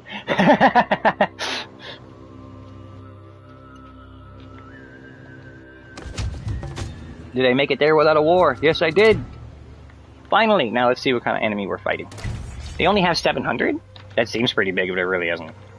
That's gonna actually... I have 2,000, 2,500 I can take Makeb with that. Guaranteed. Okay, so I don't want to save here. This is not... I need to pick another save spot. I'm gonna use TR, because GG is in case I gotta go back. TR is... it's like... I have to have 2 save points for one reason. If I want to be able to go back, okay, in case they don't put me in the role and it's useless, and then they can just, like I said, do it later and force them to give it to me.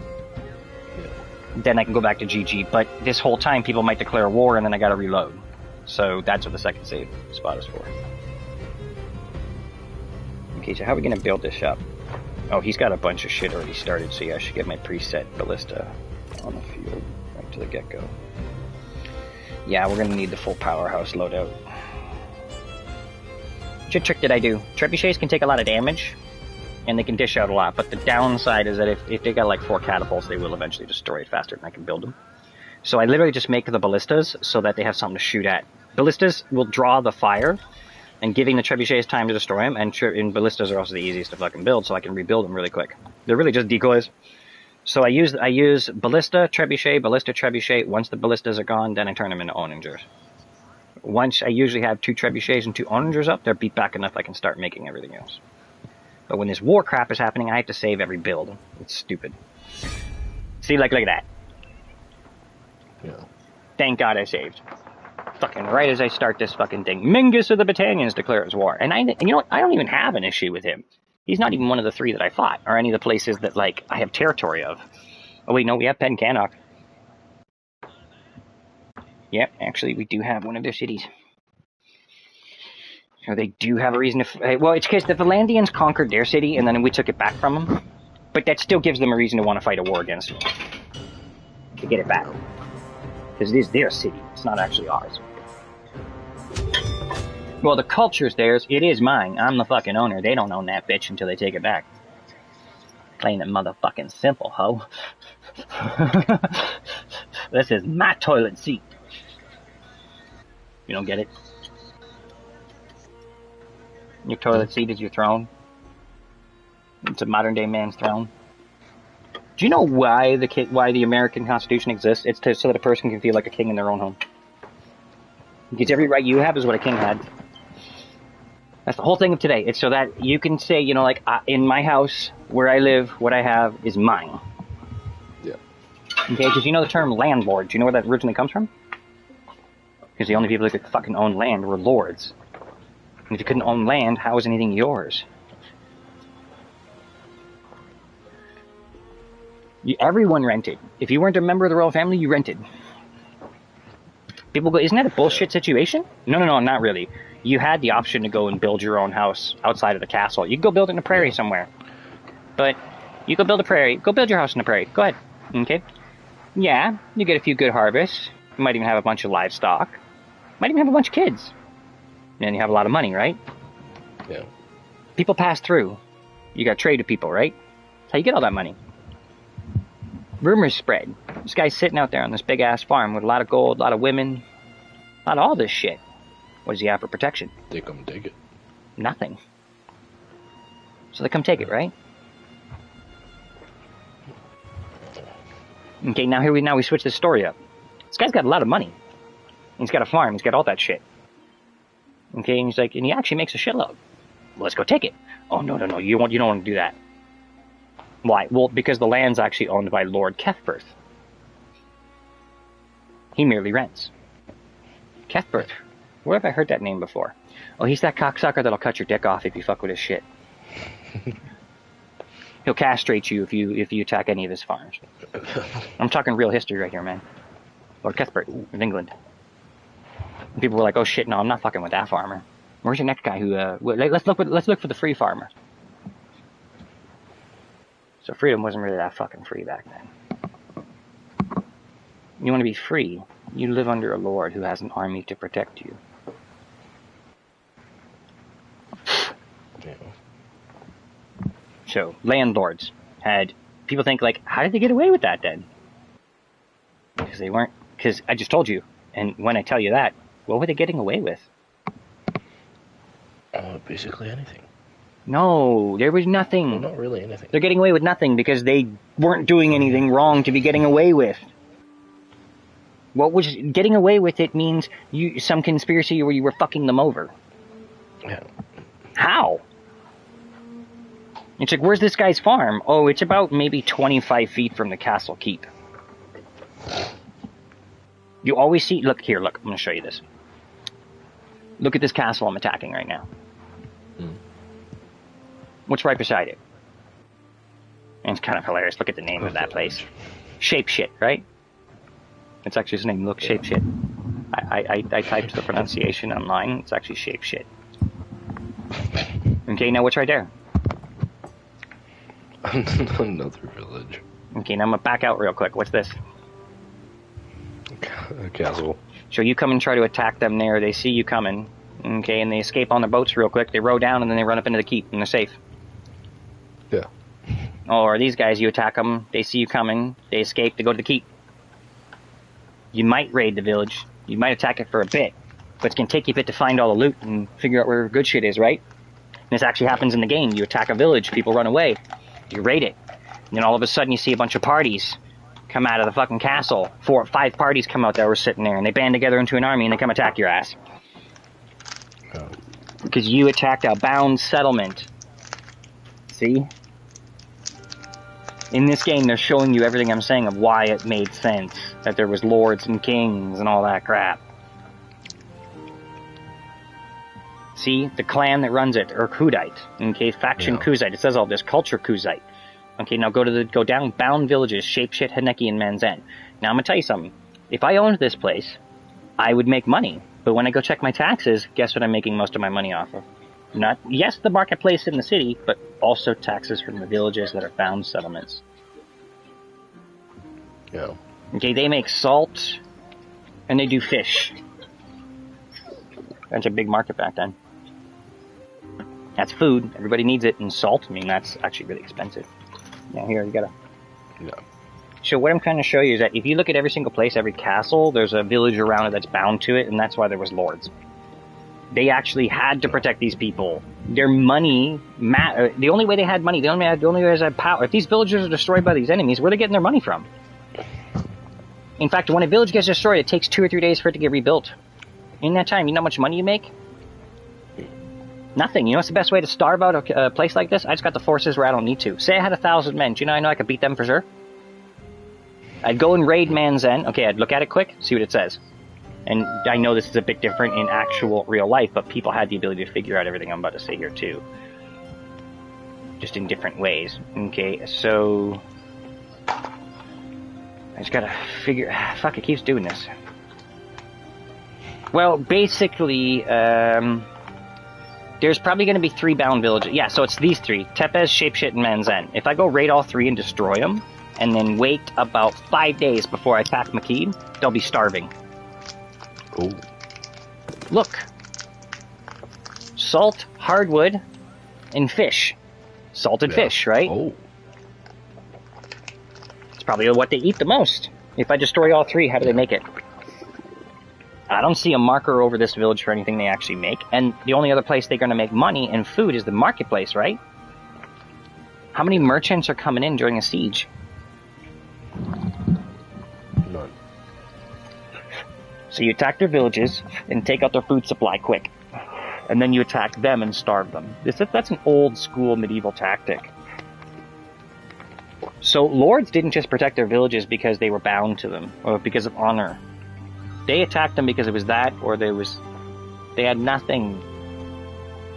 No food, no money, no power. So, like, people don't realize this. Like, even if you were a bastard who all you cared about as a royal was your money and your state and your territory, if someone did that to your villages, you'd fuck him up, right? Yeah. Because it's all about that. In the eyes of the villager, does it matter? No. Well, wait. Exactly. Oh, yeah. You just hit it. In the eyes of the villager, it doesn't matter. And that's exactly why it worked. Because they didn't give a fuck why the lords were protecting them. The lords were protecting them. Yeah. But the lords, they knew the whole time why the people pay them. It's all about protection. Yeah. It's all about protecting yourself from enemy countries, bandits, raiders, attackers. As I said, go have your free place. Okay, and people tried to do that coming here to America. Even the natives destroyed that shit. Yeah. Like, natives weren't perfect. Did you know how many times a homestead out here where they literally tried to just go off from the government, the British, all that shit? And I can bring up a lot of settlements that were actually destroyed in history. Totally wiped out because they were cut off and too much into our territory. And the whole concept they had was it in free territories, and it's like, well, I'll tell you something right now. They'd have been part of America, and there was an American fort with soldiers that was a mile away from that village. You really think my people would have been all, oh, and gone and attacked? I don't think so. We knew what would happen. We'd attack the village, and then guess what? That village probably feeds that fort. They gonna be pissed. They gonna come looking for the motherfuckers that are fucking with their food supply. Yeah. And they gonna kill us. And it's a big difference when I'm fighting an armed... There's a difference between raiding a village of peasants and fighting an army of professional warriors. Yeah. See the difference I showed you every time? If I can go attack right now, and sometimes the villages will rise up. I've gone after 200 peasants, only 100 trained soldiers, and taken them out. Because people don't get this. Back then, you get one knight on a horse, covered in armor. Okay, full plate mail, big as a motherfucker with a sword, knows how to use it. He can kill 30 fucking peasants before they ever take him down. Like, you see me slaughtering with my glaive and all this armor, like 50 people in a match. That shit actually happened. Cavalry was fucking destructive. there was a fucking peasant uprising that happened once in England, okay? They tried to actually go against the Lord for stupid reasons. 50 fucking knights put down 3,000 people. Took them down, just went out with their horses, riding through the fucking villages, just pop, 50 men. Took them all out.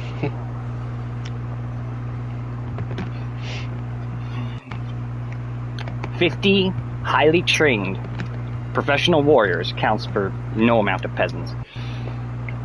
That's why all my men are professionally trained. See, that's the whole thing. It's like, here, look at this. Most of their garrison, they have 400 militia, right? Yeah. Militia is peasants. Garrison's only 300. They have more militia than they have peasants, man. Okay, let's count their militia real quick. I get walls protect you. But if I looked at their garrison, it's 300. I have 372 professional warriors in my party alone. Yeah. You getting it now? Yeah. I have more professional warriors than they do. And if I count, and everyone else has professional warriors, that's 2,544 professional soldiers. Versus 400 peasants and 400 trained men. It's hard to explain. I believe in overpowering, just like ancient lords, but overpowering doesn't mean numbers. It kind of does, but numbers don't mean everything. The secret is that you need trained men and large numbers of them. That's the big secret. You want to be the undefeatable force, you have to have, yes, first off, a lot of men, but your men also have to be the best trained force on the planet. So that's what I'm saying, is like, if I look at my party, almost every army I've gone up against, I've got more tier 6 troops than their entire... Okay, I fought an army of 1,000. I look at my party, I count their tier 6 troops. I can do that by looking at their parties. I did it once. Yeah. Okay, there was like 10 party in the SRI. I realized I had more tier 6 troops than all 10 of their parties. Because I took the time to train them, protect them, level them up, you know, like, and if they died, replace them with the exact same men. Yeah. Or the soldiers that would eventually become those men. It's kind of a funny trick that, you know, like, it's like I'm doing the Lord trick to make money, power, territory, all that shit. It really is the truth. But I do know, that's why I said royal dividends. I don't got a problem with making money and being the richest guy in the kingdom, but I do also know that comes with the responsibility of protecting people. So when I see in the war that people are starving, I go use that money what I do is, I'll give you an example. Joe Mars is being attacked, right? Yeah. I stopped the siege. Amyasis is right beside it and didn't get attacked. Okay, none of their villages were destroyed. So I buy up all the food in Amyasis because I know they're not going to starve. They're going to make enough to cover, see?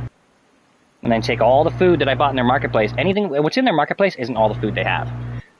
But the more food they have, the more to sell in the marketplace there is. Okay, I buy up all their food in the marketplace. I go back to Joe Mars and I dump all of it into the keep and they start giving it out to the starving. It got to a point where what I do is I basically just, because other stuff will spoil after too long of a time. So in every one of my villages, I have 25 in all of my villages, not my other guys. That's their shit to cover. Okay, I have a stack of 2,500 bag of basically 2,500 bags of flour in every keep. It's there just in case of a raid, and you can put flour in places like that for, you know, like flour lasts 100 years. Doesn't rot as long as you keep it dry. Yes, it'll last forever. It's like sugar. Sugar only rots when you add water to it. Honey. No, if you add water, yeah. If you add, well, it's because you know that honey's basically just bug spit, but yeah, bug puke. But I'll still eat it anyways because the truth is, what they put in it is it's an antimicrobial. It's really good for even sickness. They used to use it as cough syrup back in the day. Mint tea and honey actually was good for getting rid of colds. The mint tea would soothe the cough, and there's antimicrobials. There's basically a type of antibiotic in honey. It's not exactly an antibiotic, it's an antimicrobial. And they put it in it so that it can't rot.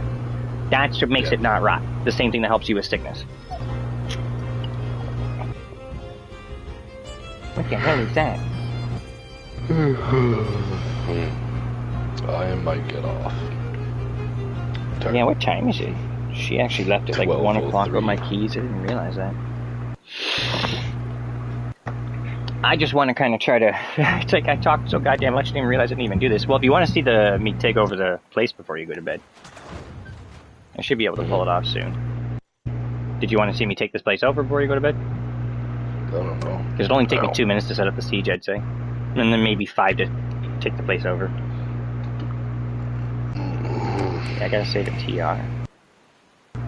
So I'm probably gonna go to bed after this too, and then I know what my plan is tomorrow. Yeah. Okay, so they already took that one out. I need a fire onager up to replace it then.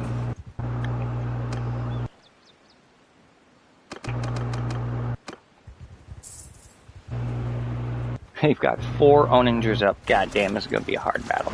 But we'll pull it off. Got a ballista. Okay, so now I've got the 2 trebuchets up. That's all we needed to get it started. Yeah, I've already cracked 2 of them. But they're building them so fucking quick. It's like, shit. And there's an army of 100. The only way he can get into my land is by crossing. You see, this is the cool part about McKeeb. I knew it would lock their armies in here. Because he can't get past me without attacking me. My whole army is covering the only bridge in and out. Okay, so what are they at? Looks like they took out the ballista. So I have to go get the onager up again now on the other side. And then I can probably start working now on the battering ram.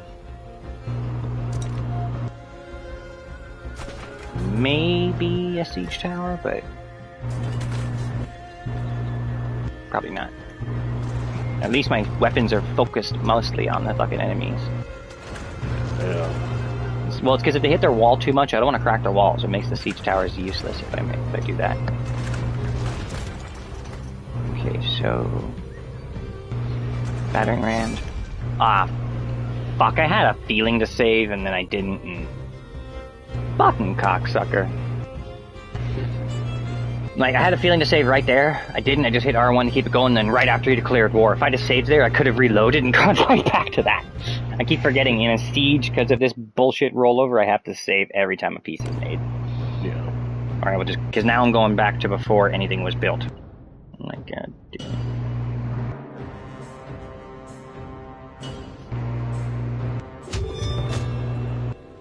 Yeah, I only have that up, but at least everything else is set to be built. That works.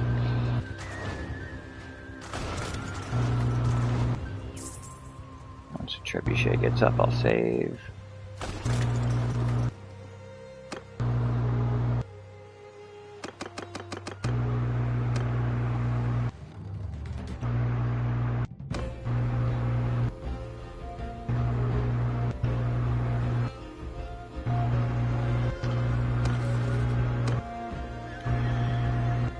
Get that onager up.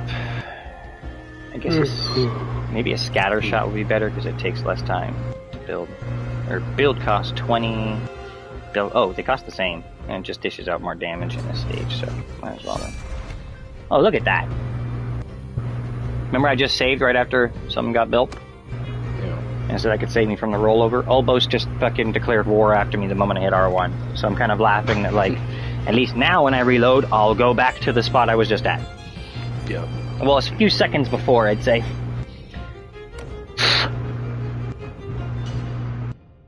I keep forgetting that you don't have to always go into fast forward. You can go into this middle part.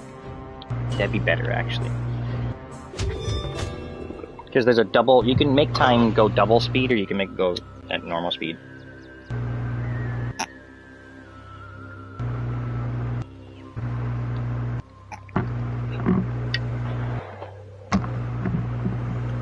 I forget sometimes to just do it in standard speed. Okay, let's put it to that this time. I gotta fix my fucking control. Hate when it starts doing this crap. There we go.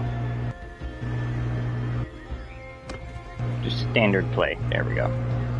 That'll give me more time to protect myself if war gets declared. See what I mean? You can actually see the shots moving at an average speed now. Instead of all super fast.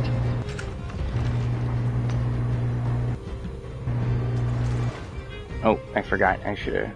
Oh wait, no, that trebuchet, that scorpion's gonna get destroyed pretty quick anyways. Look at that! I had a feeling to save there and I should have, because now this cocksucker just... Fuck off! Why is it always during sieges? Maybe I should have just let... man, that was Albos. I should... Oh, wait, no, I forgot that. I learned that last time, that if I let him declare war, because I'm already at war with the Kuzites, there's a bigger chance that everybody else will now start declaring war, because they know they have a bigger advantage. I'm already at war with the people, yada, yada, yada. The only reason why right now it's considered so low is because I'm only at war with one guy, so not everybody wants to get involved. 2, I could probably fight. I do have enough men to fight 2, but I don't have enough to fight 3. So I'll have to do super speed. That's about the only way to get through this quickly. Because of all this shit. God damn it! Just leave me alone! I can't afford to be at war with anybody else other than the Crusaders right now. Because even to get Lacaron, I'm gonna have to ditch the army after this, go down to fucking Lacaron, bring the army back together, attack the village beside Lacaron, get at war, and then go right to Lacaron and siege it. Luckily it'll work, there's a village right beside it. And if you raid a village, you instantly... I can either... Well, no, actually, I could just sit in front of them. Because if I attack a village, it's going to take the influence it's going to cost me anyways. So I could just sit right in front of Lacaron, declare war right there through the menu, and just pay the high influence it's going to be anyways to do it. Just starting to think now, like, maybe I should... Because I keep thinking not to save when the ballista gets built, because, like, whatever. It's gonna get destroyed quickly, but I'm like, you know what, maybe I should. This is starting to be like every second. So anything gets built, I save, just in case. It's the only way I'm gonna get ahead.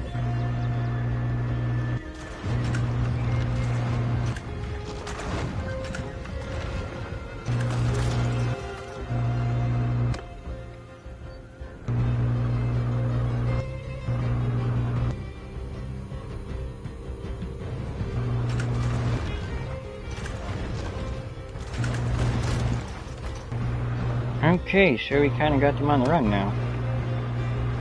Looks like.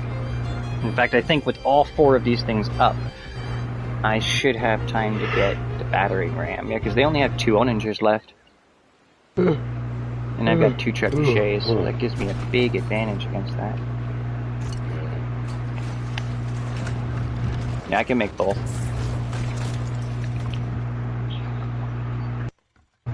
I'm gonna hop off. Well, I'll be ready to fight them in like 30 seconds. Okay. As long as I don't get war declared on me, but I am getting farther, so it won't really matter. How far do I have, Matt? Could I make another one of these in time? Yeah, and then save again. Just in case war gets declared, but the truth is, I've got them at the end, so even if I would have to reload really quick, it takes 10 seconds, and I'm gonna be right back to right here. Yeah. Okay, so what do they got left? An onager and a ballista. I just need to hit them hard enough that we take both out. Come on, take it out. Guys gotta take it out. Stop shooting at the wall, just take out their equipment. Yeah, dumb fucks. Because they're about to make another onager. I'm like, come on, just crush their weapons. Stop hitting the walls. There we go. There we go. Come on. Ah, bam! Perfect. Ready for the attack.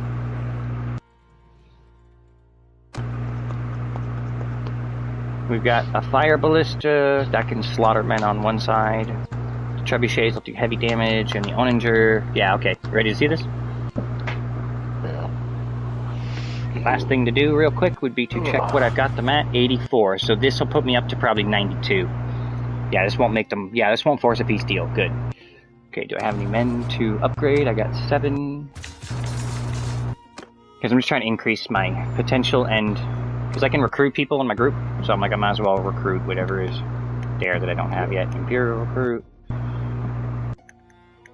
Yeah, why not? All will eventually become higher ranked men. 2,614 versus 680. And lead the assault! I gotta put on the Viking raid song.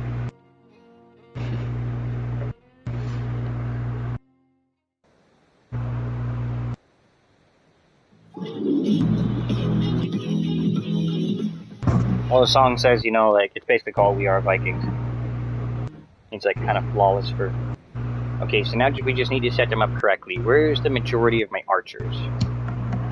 I have 612 footmen, 78 archers. That's sad. Okay, so she's going there. Who else has the decrease to ranged accuracy? That's him. We'll put him there. Where is Arcana? She needs to be in the other archer unit.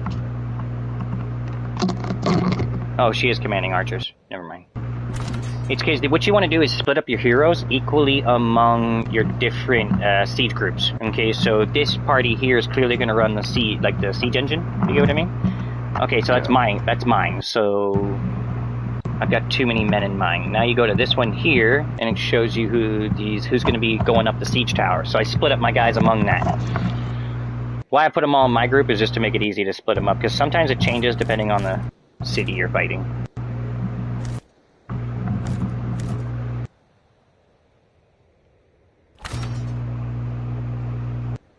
Okay, and then the other one is... Where's the other siege tower? It's right here. Those are those guys. Okay, so they need a full complement of men, too.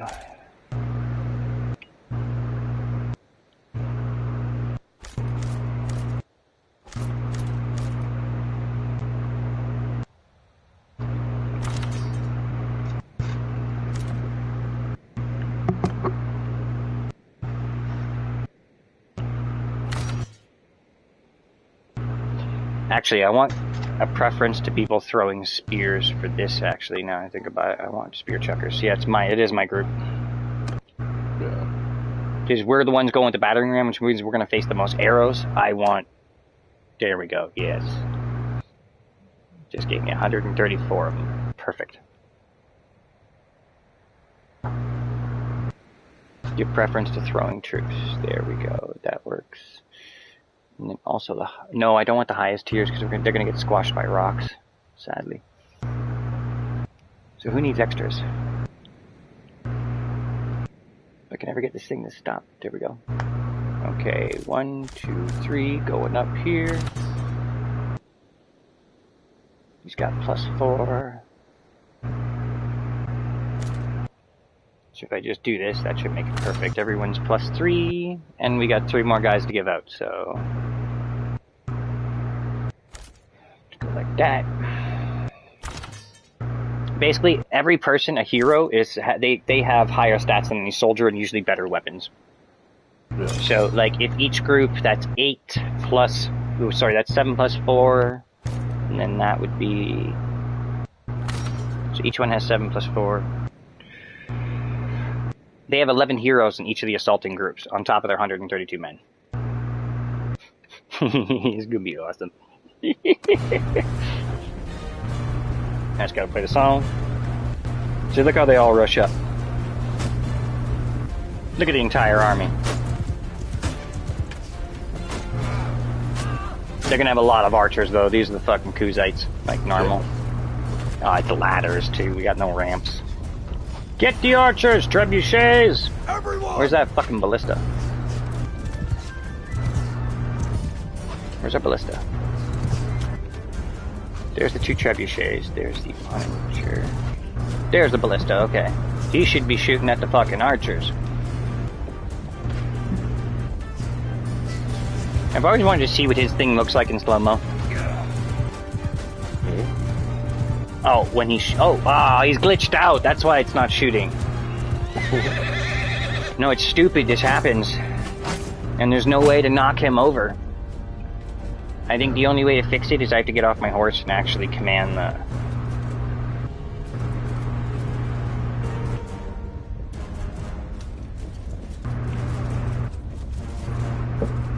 It said use just for a second there.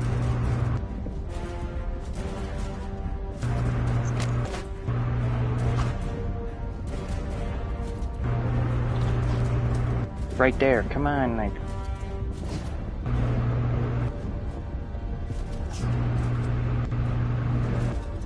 Oh, fucking controller.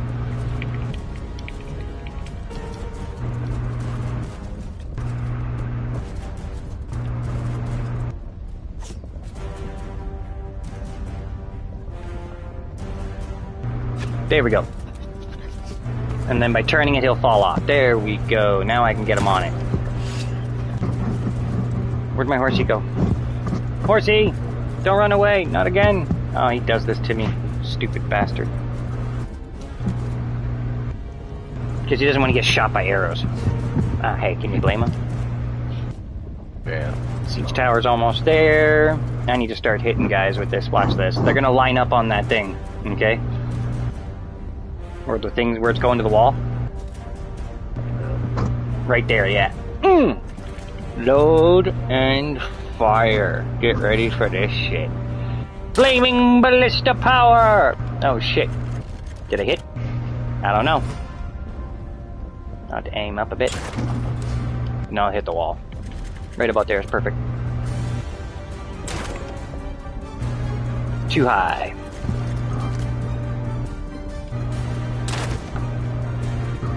Too high.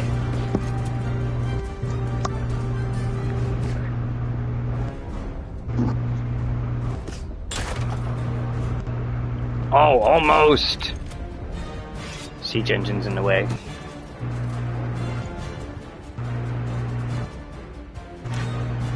Switching to throwing spears.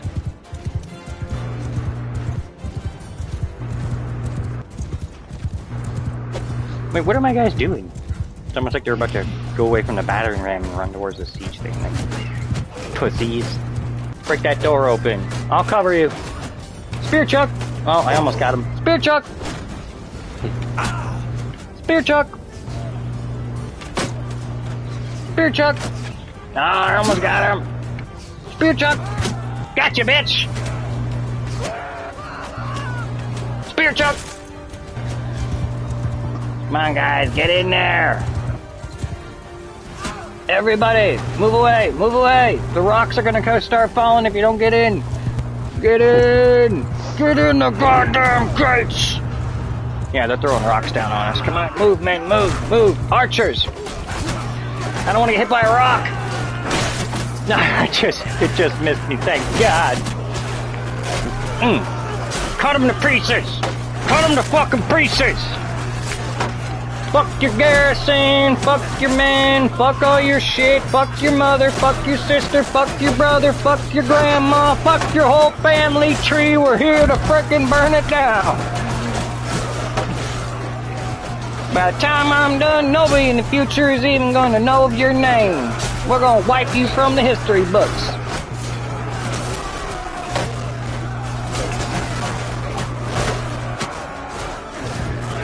So, by the time I'm done, I'm gonna decimate your entire family tree. It's the most American thing I can do. Like, look at this. I'm just like slaughtering them. Hack. Hack. Hack. Dude 'em. Dude 'em. That's right. Run like pussies. Look at them run. Like bitches. Like little bitches. I'm gonna hack and slash you all day. It just happens to be my forte, you little cocksucker. Hey, stop running away. Little pussy-ass motherfuckers running for the keep. Look at them. You gotta do this weird zigzag to get your horse up to fucking steps. It's stupid. Oh, there's a horse ramp right there. What was I doing? Fuck, they made it. Pussy-ass little bitches. If I stand right here, I can cut off the rest. Oh, they're just the pussies who ran away, that's all. There's still guys fighting out there. There's like 58 archers. Yeah, there's a bunch of men, actually. Let's go get some fuckers. Woo! Get him, horsey! 56 damage? Crap. Sorry, horsey. Where are they left? Who's left to kill? My spear's itching for a swinging. Oh, found some! 444 damage! Because I caught him on a fucking charge attack. Like, it wasn't even a fucking... You know like how I usually do that damage when I mount lance him? That was just a swing. I bet he had all the power of a couch lance, now that I think about it.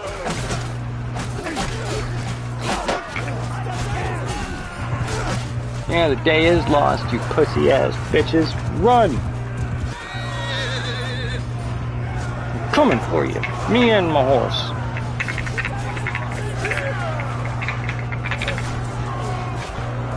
We got ways of getting up this wall.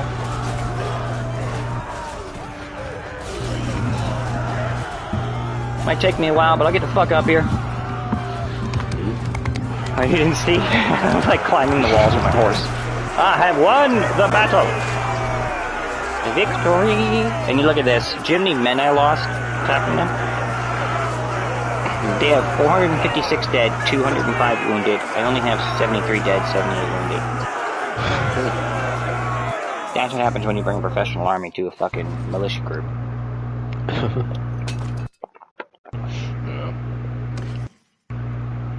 Like, I have 100 professional troops. Like I said, I had more professional troops. I have 400 men just in my own group. Like, I had more troops than they had militia. So we took McKeb. Well, that pushes that position on these cocksuckers now. Pillage the bastard.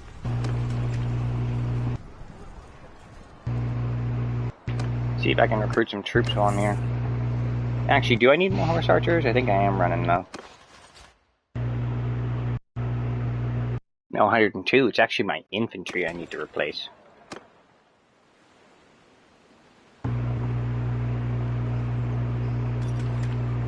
Okay, let's go back into here quick.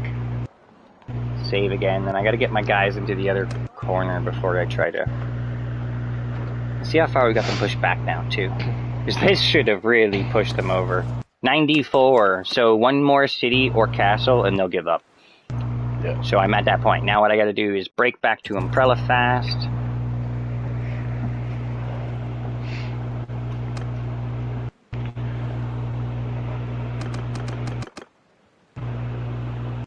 Thank you. Oh, look at that. He's already becoming like an army of like 400 right there. Oh, I just realized a mistake that I made.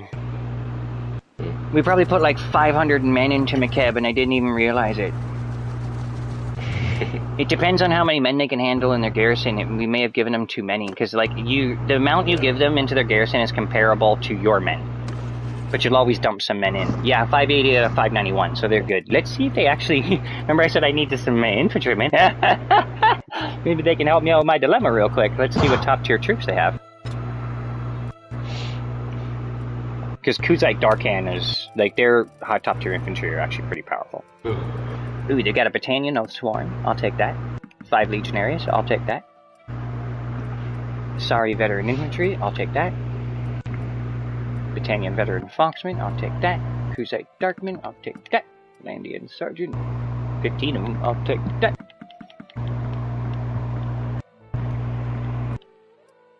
Wild thing. Elite Mandelians, why not? And there's our 100 men. But I'll have to give back a few. Because I can only have 413. I'ma hop off. See what I mean? I love fucking sieges. They're kinda cool. Okay, so he's at 436. Where's he going for? Oh, he's attacking the village? Okay, let's get him. Let's see if I can get his army before... Oh, yeah! Get him! You know we're at war, right? Surrender or die.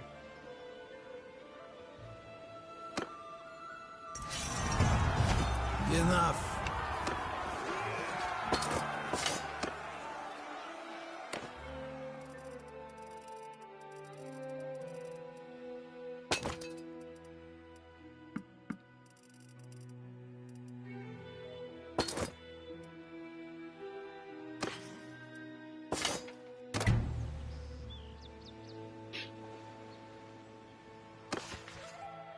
$95.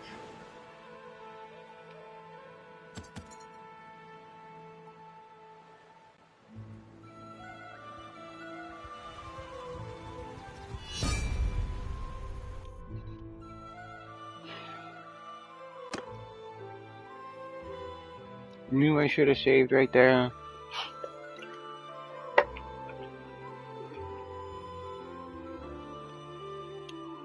Now I don't know if he's going to act on the same thoughts.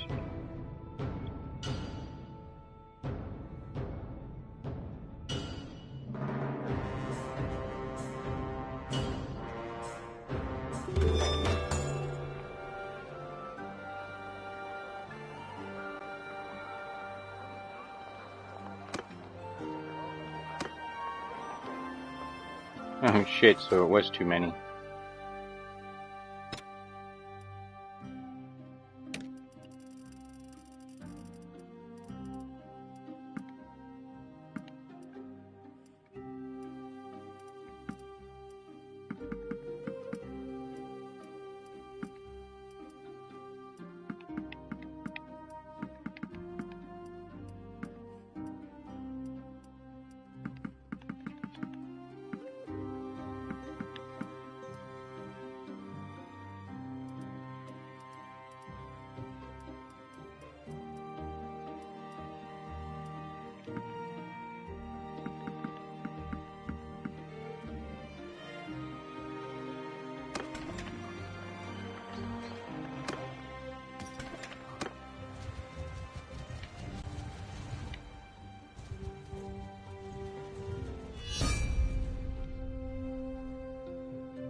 You gotta be fucking kidding me.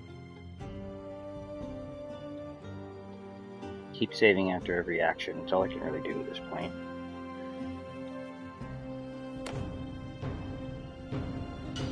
So the majority that happens between each action is only a small step back.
Maybe they might have the King Glaive here.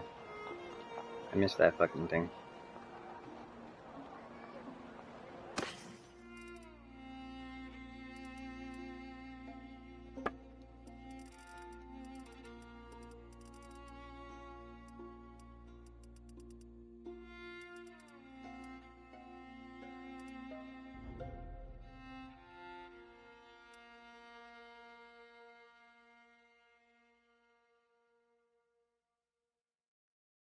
You're only 22 cut?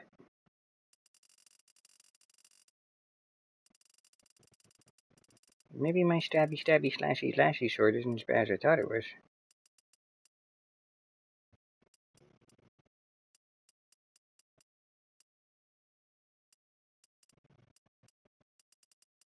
You know I made one that wasn't cracked.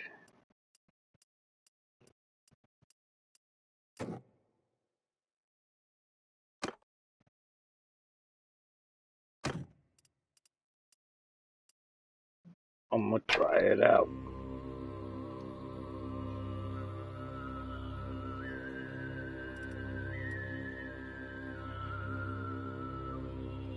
We've got some better ones that come by.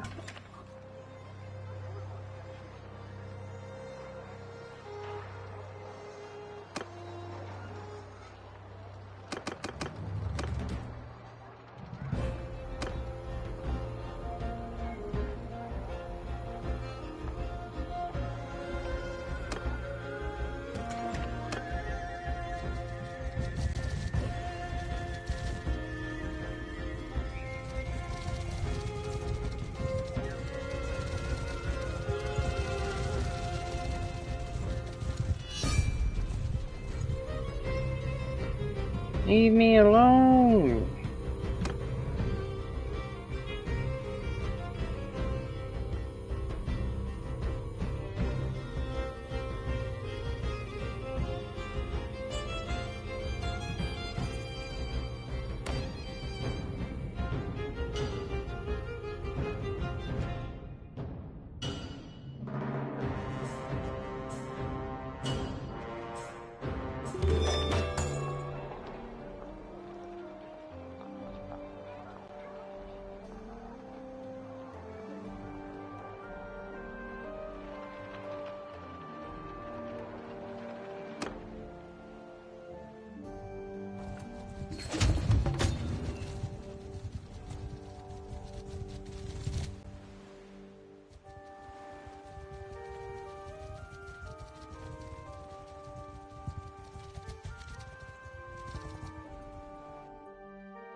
Fucker just disappeared. Okay, let's make the same actions as last time this time.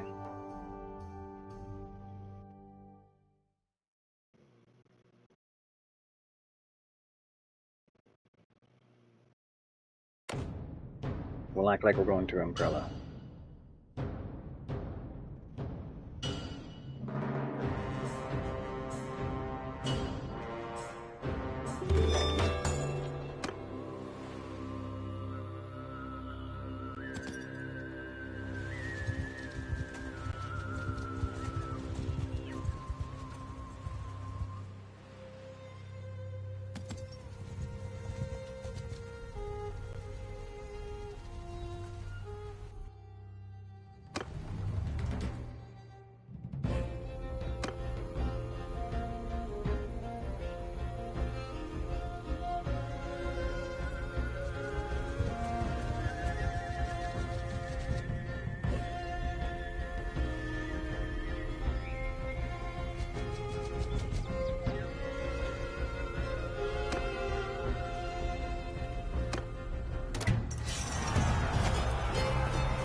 He's my protector of the North.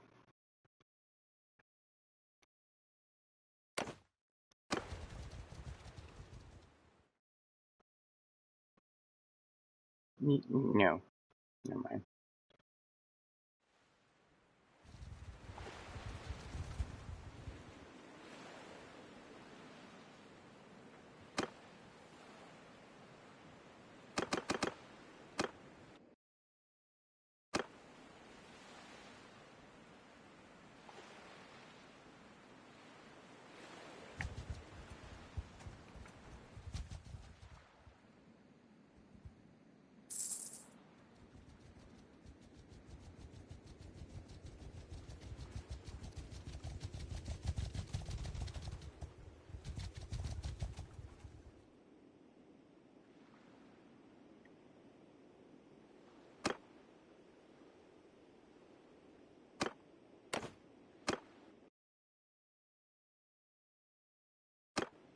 Just in case disbanding is a stupid choice.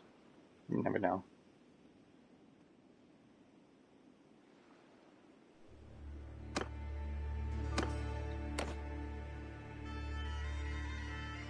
Okay, now we need to camp Lacaron and attack.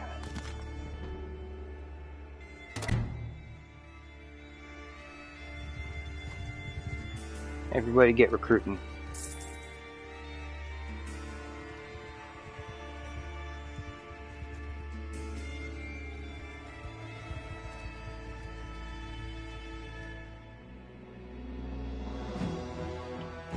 In Zaya, no war.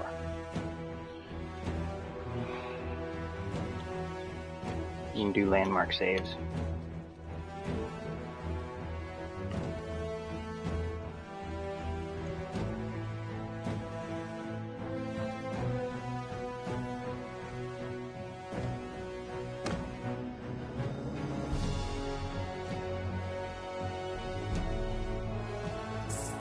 Also, leaving small parties up there gives me a good chance to kill the fuckers.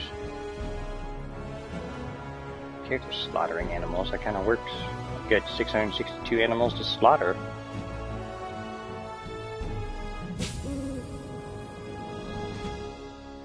Shadow. Oh my gosh, stop it!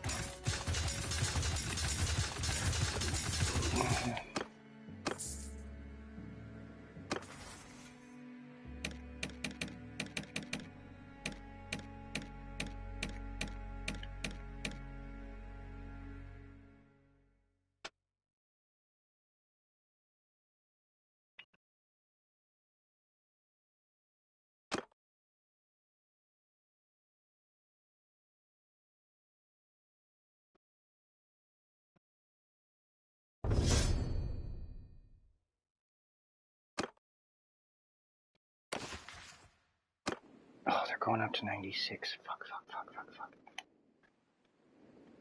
Well, we're close. I probably just have time to take Lacquer on.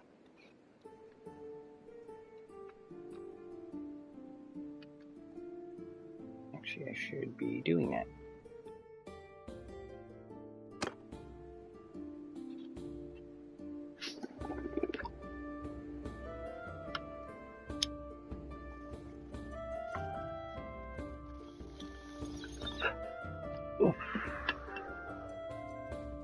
Oh, I didn't think of that either. Time.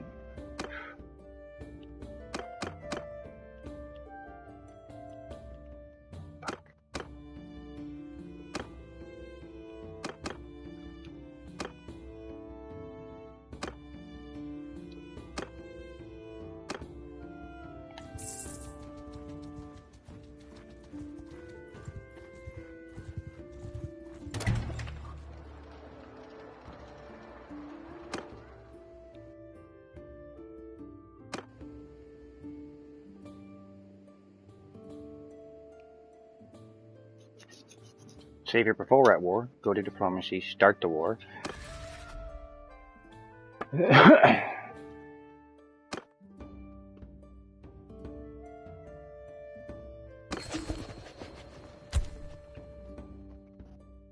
You just show worth it.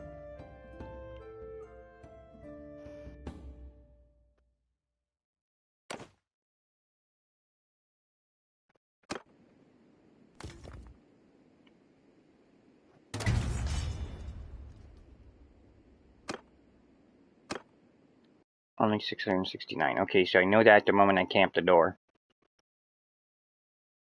So we're going to reload. Because it's going to cost a lot to get that war. So there's also a very high chance of him declaring. I can just camp the spot until he does. Okay, Shadow, get the fuck off my stuff. You don't care if you're stepping on my cell phone.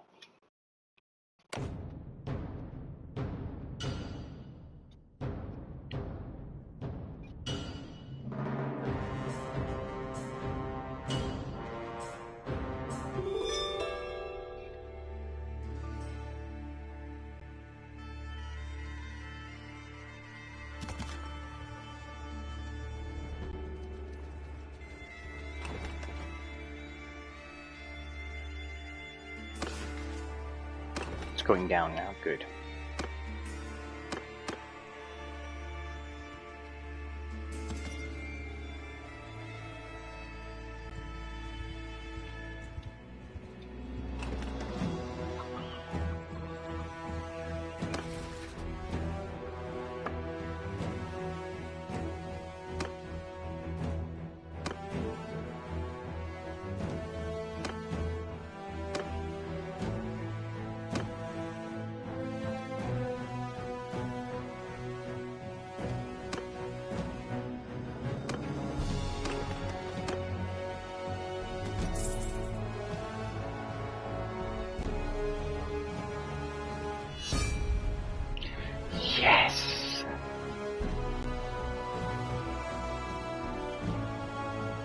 I need one that takes me back again.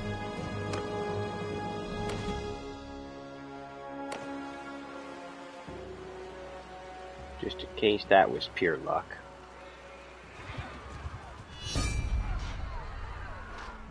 What?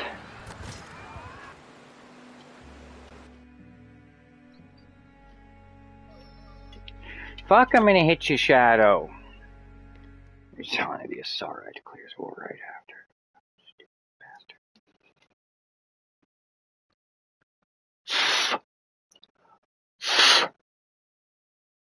I knew I was gonna have to sit in Camp Lacaron.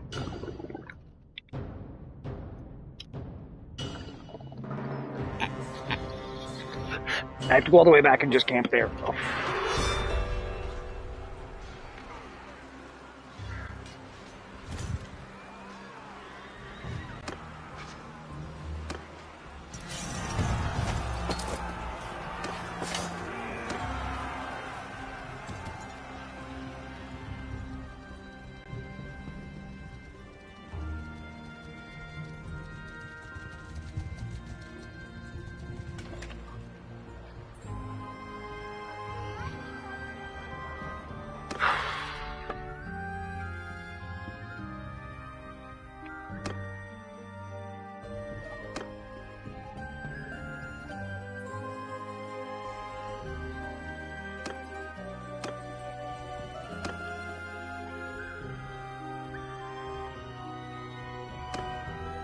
2,000.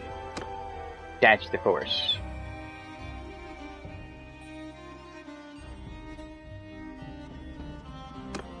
That goes back to before the war. That goes back to before the war idea. That goes back to before the war itself. This goes back to when the war's, when we're progressing through the war. I'm gonna really fucking hit you soon, Shadow, if you don't stop. So I can just keep saving at this point and not fuck up my other ones. Lacaron is the goal.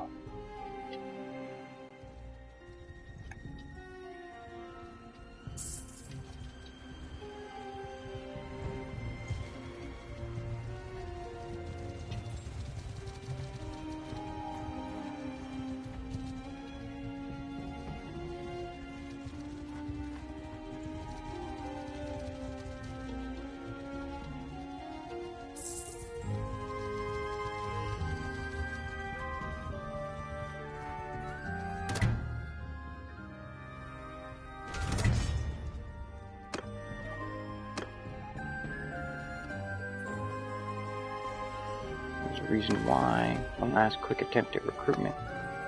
Oh, I gotta plug my headset in. It's gonna die.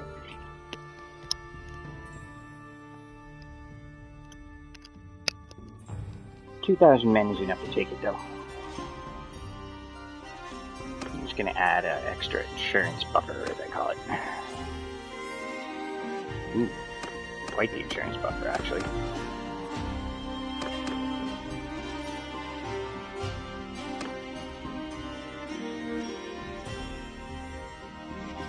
Be about 2,400. Yep.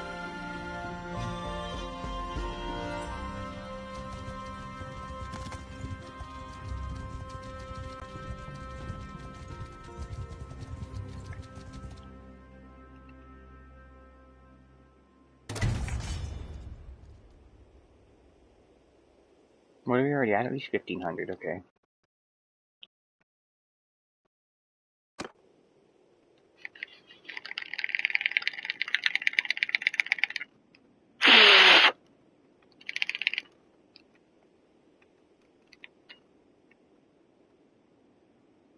Shadow, fucking shut up, man.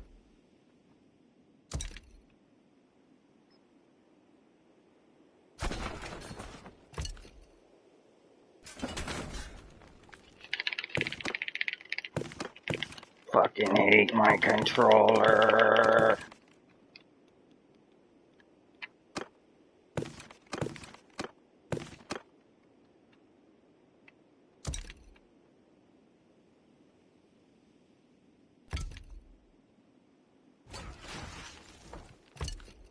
I have to do it for a while if I want it to have any real effect.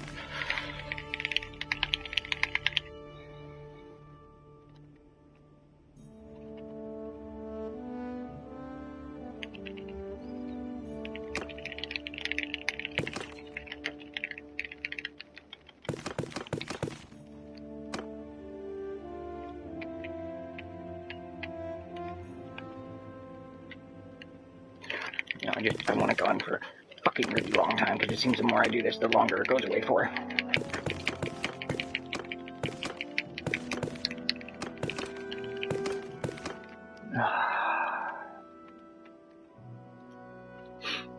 Here we go. Everything's ready. Save again. Shut the fuck up, Shadow. I'm fucking tired of this, man. And then the GG is just in case. If they don't offer me it, I'm not going to bother. We'll just beat the Crusade quick, and then technically at that point, I'll just force somebody to give it to me. I have better relation than the South does with my own people.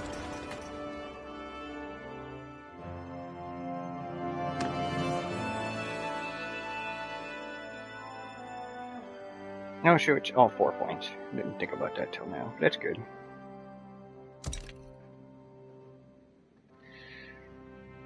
Replace that with an Oninger. Do the battery I'm up after.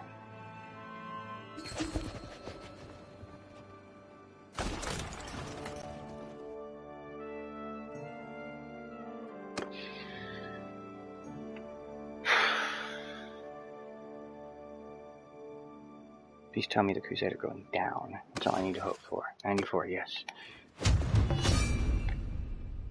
You fucking kidding me. Thank God I saved right after it's built.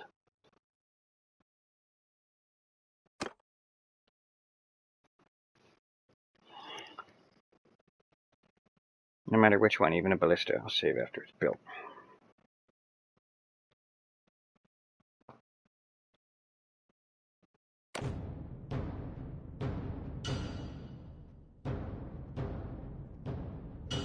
Come on, finish loading.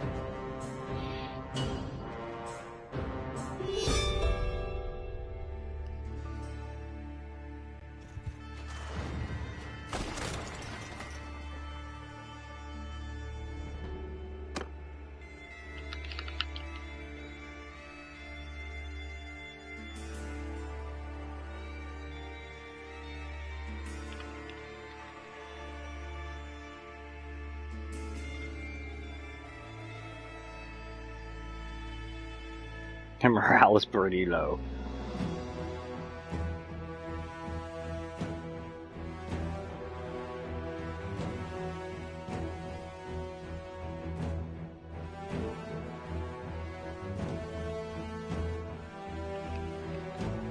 I'm going to be trying to be a bit easier with it when I do it this time.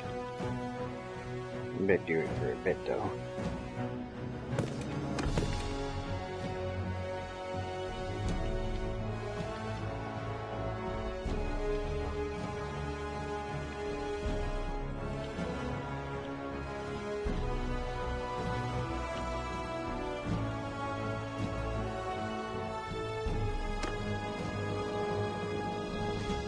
Tell me that fixes it for a bit. Catapult of Black Round's been cracked.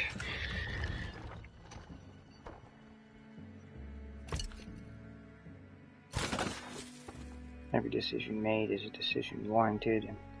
They don't even have a big garrison, it's mostly just a militia.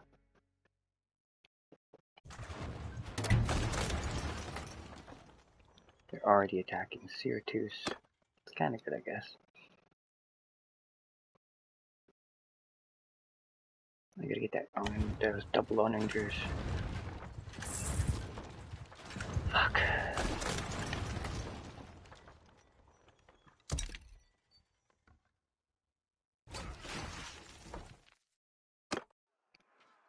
Another trebuchet up.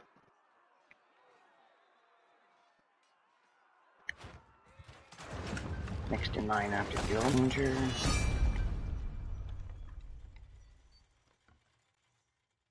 Son of a bitch.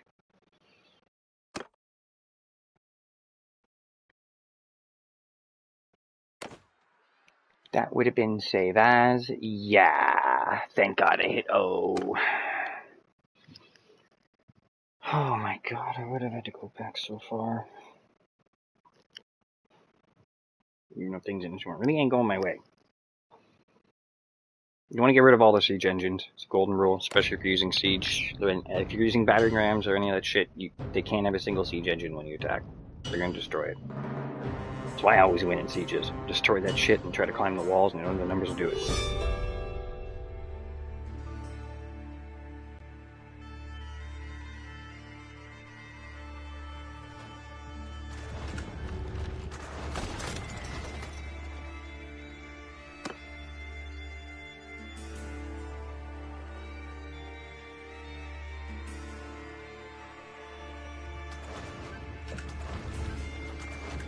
End Umbrella?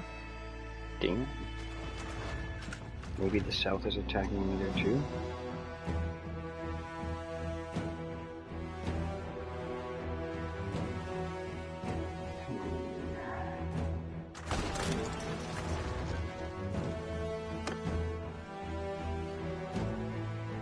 We're still building quite a defense. We'll give them that.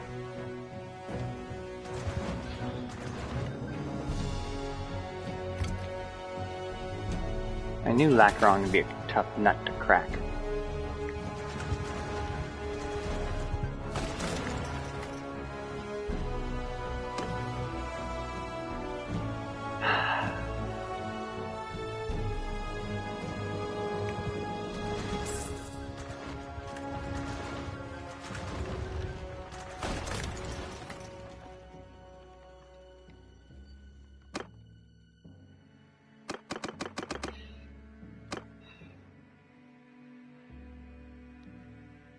Almost there.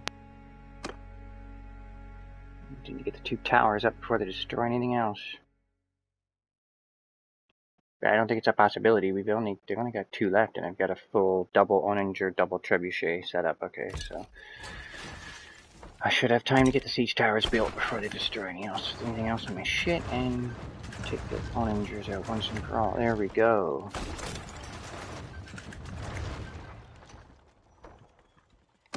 Protect yourself against incoming wars, but we need to get these attacks stopping on that wall. Take out the fucking thing. And we are ready to attack Lacaron.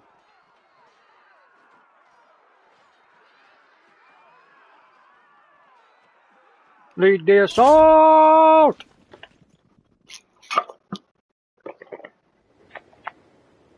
To Valhalla with them. Oh, it's a night strike.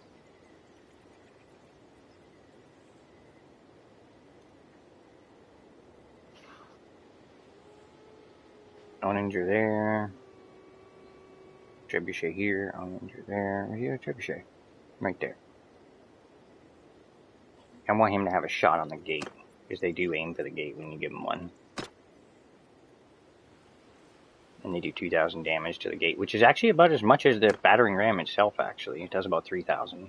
So, you are taking chunks out of the door every time you hit it. I'll show you guys, I'll even control the fucking thing. Watch this. It's fucking awesome, actually, to do it.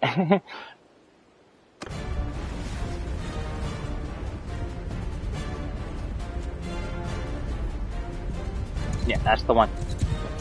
Right there.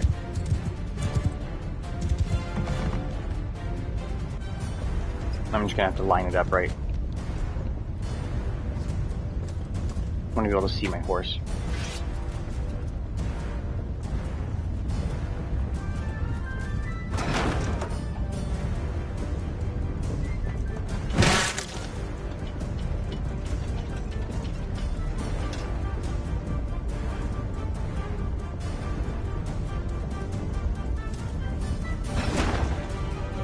Go for the gate! Oh, a little bit more forward. We're on the money, though.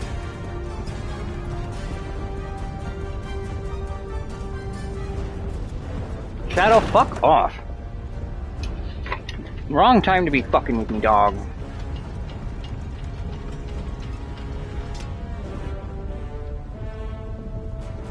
A little bit more, there we go.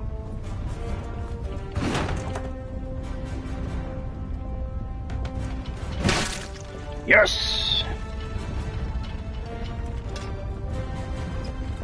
Just a bit back.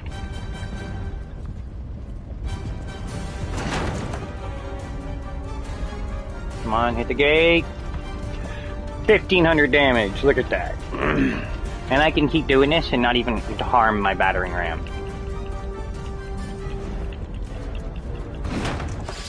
Gotta get my horsey before he gets too far.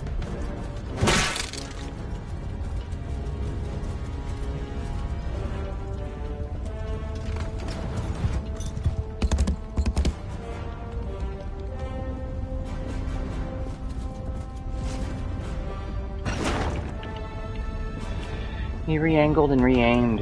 You dumb bastard.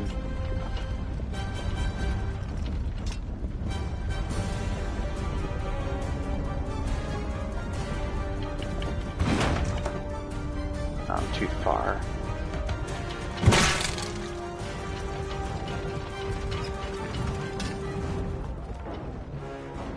One more, come on. Right on that gate.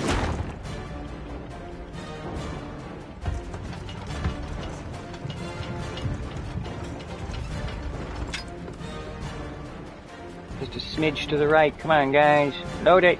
Load it. Launch it. It just makes the battering ram's job easier. And all. Got him! Now it's time to go support my men against some rock throwing motherfuckers.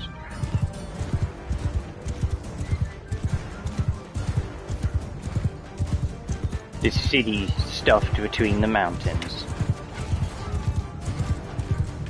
It's so awesome to be taking macaron.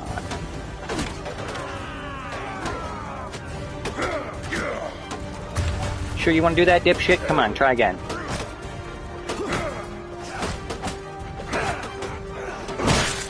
Fuck.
Too many archers.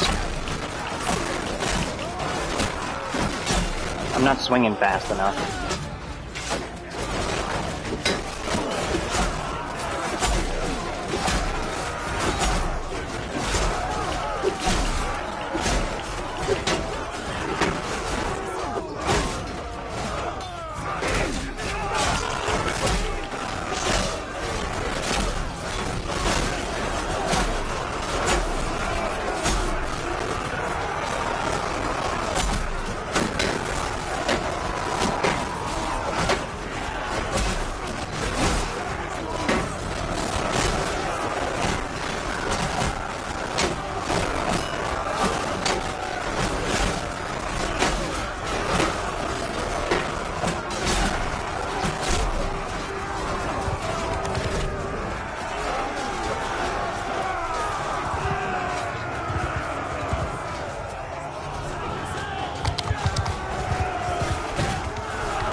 No, here's the arena.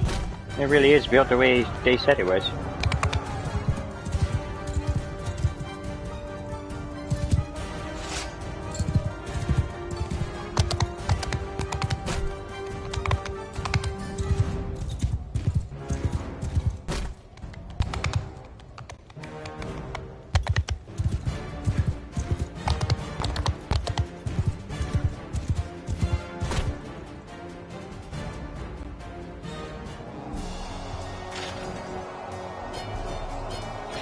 We took Lageron!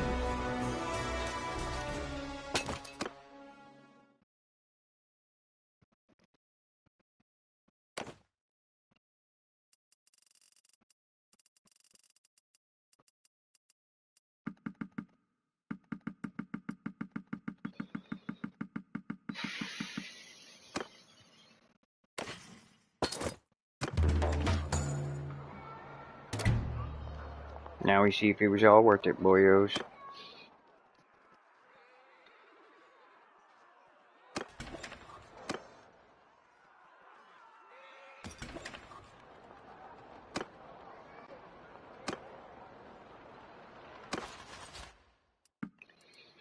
Is it a tier 3 city? I hope so. Yes, everything's level 3. Everything's level 3. I gotta make it my place fucking quickly. Who's attacking where and what?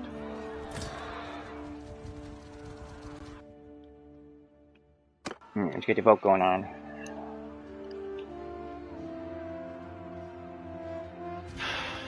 First, push a peace deal with the South. I wanted to say before that. I forgot about that. It means I'm going to have to pay a pretty dollar, but... 1,000. Propose. I'll pay it. Whatever.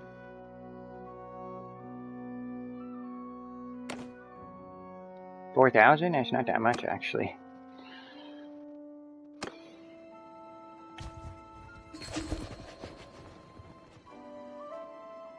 Now we see if it was all worth it. You fuckers!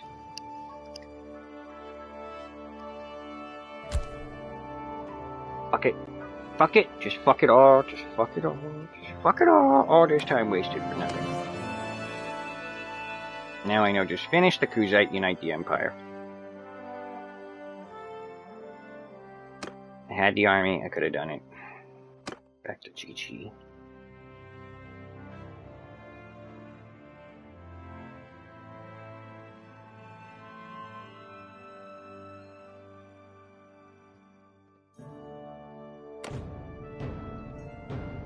Should have fucking known.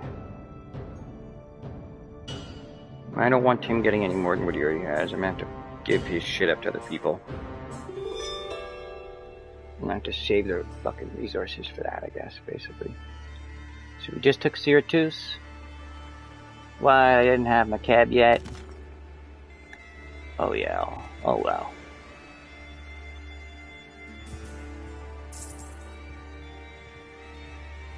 I'm just gonna send the troops this time. Fuck it.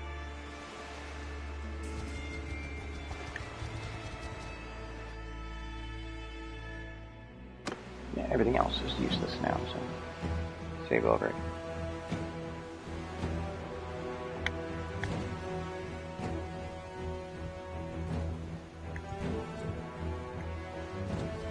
Get out of there, you pieces of shit.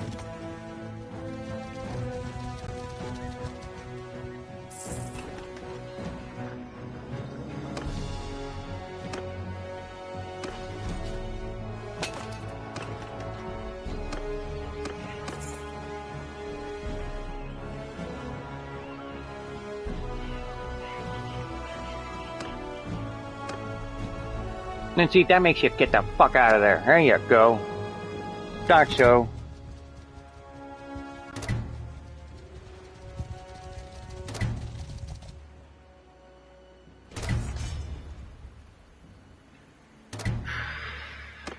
You know what? I just don't care.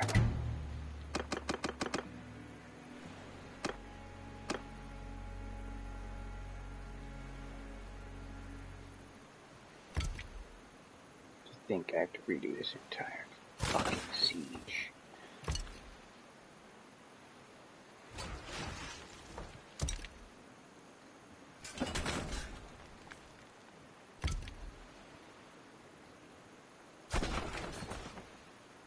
Actually, no, we'll leave that one open because I know that first one's getting destroyed. My mistake. I fucking forgot to save.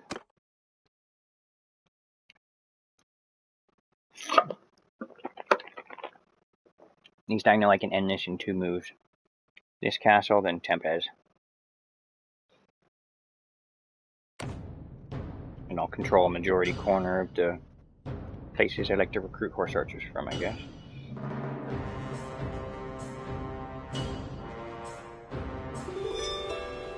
What am I gonna need? I need Makeb, Tepes, and Baltagran. Hopefully I can take all 3.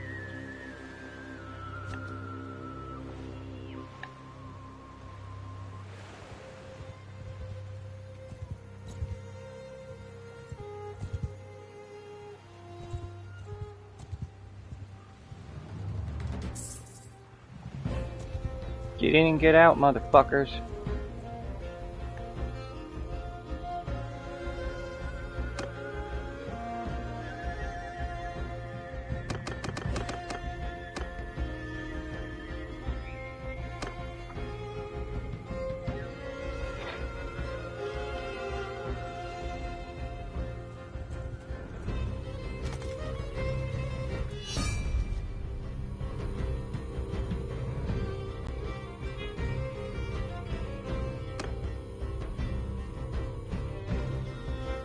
Do I really care if I'm going to war with another country like the Asari, though? Oh man, I should have let that one happen. The Asari are the ones I want to go to war with, because once I finish the Kuzites, everybody joins. We can get lost turn back. Fuck.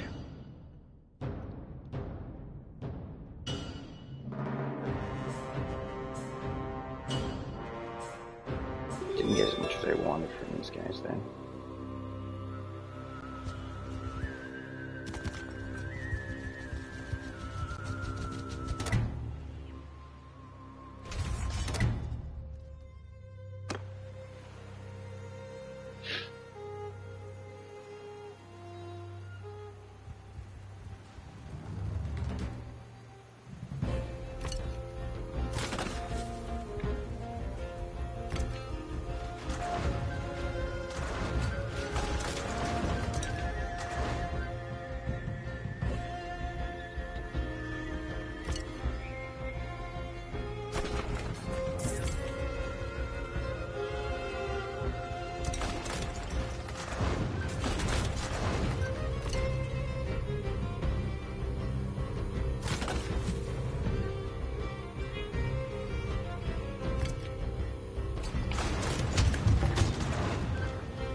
Okay, fire onager up and ready.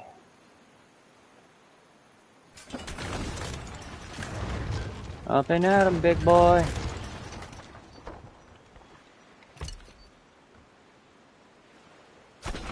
Fire onager up and ready. That should be enough. Now it's like I really don't care who declares war on me because it's the West, or whatever the fuck they're all on. Stop it. Surprised Garios of the Western Empire hasn't declared war on me at all. Maybe it's because I got a lot of his clans?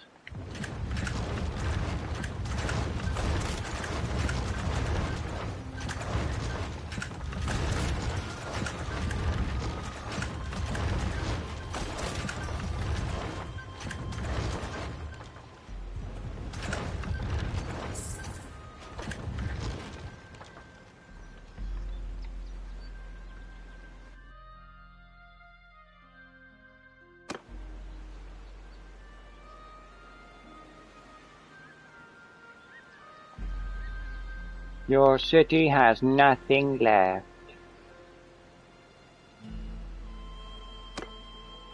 Send the troops!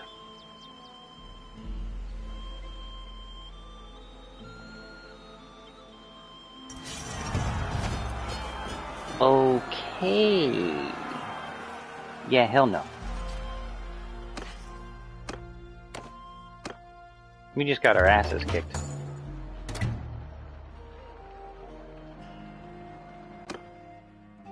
I guess a big battle like that I have to do.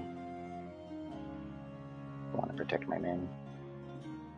And I do care about that because we need another. We just need to take another castle. So.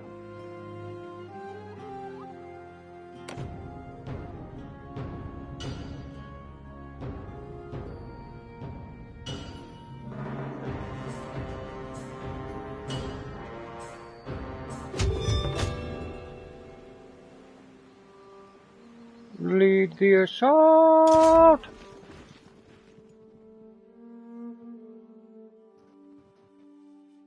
Yes, und Meistermann.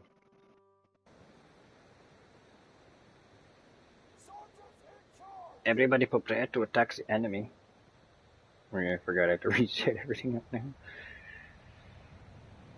At least I know the 3.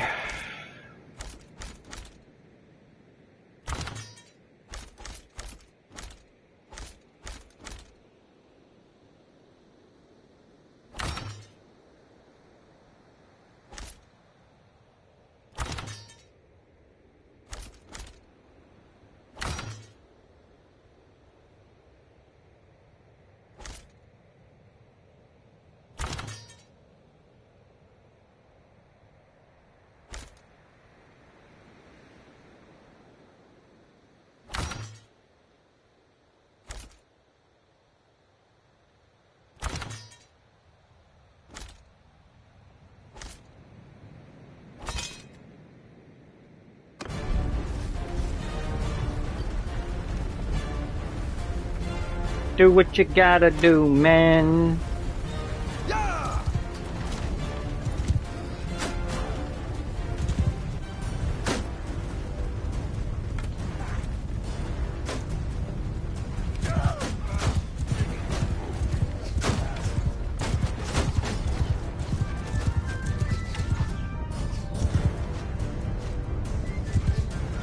Get firing on ninjas!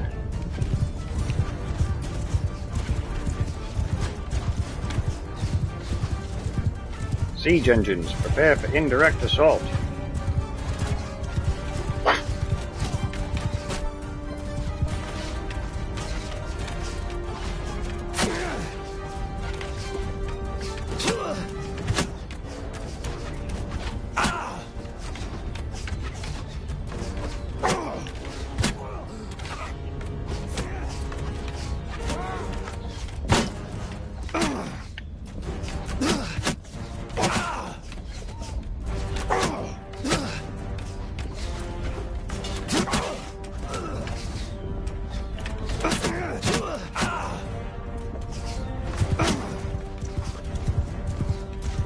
Zigzag maneuver, zigzag maneuver, zigzag maneuver. Form a shield wall!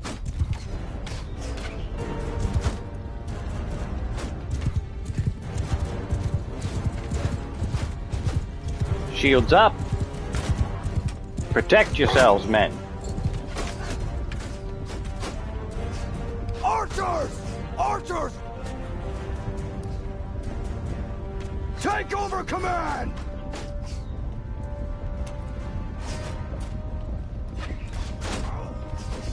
Troops!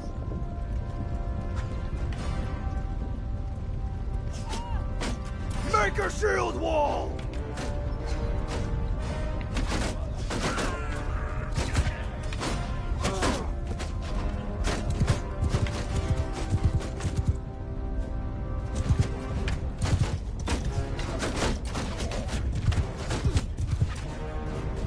Hold arrows!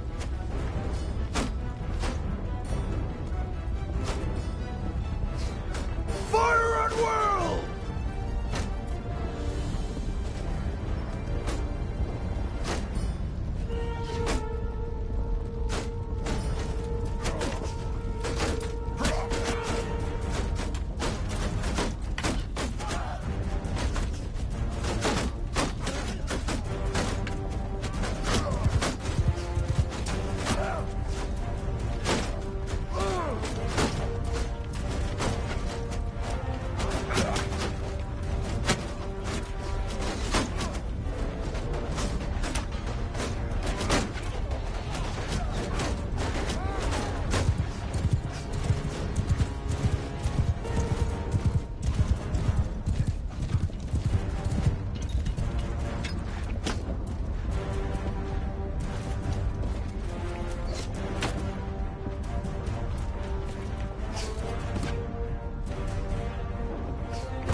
Okay, right there, right there. Oh, you fucking game. Reload, reload, reload! And fire! Perfect-amundo! Pull it back just a bit.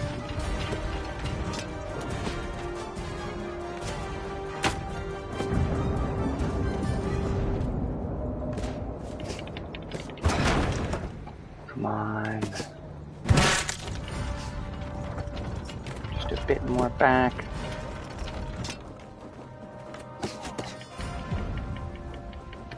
Load up, load up, load up. And fire! Damn it. Where'd Horsey go? Where'd Horsey go? Oh, fuck you, horse.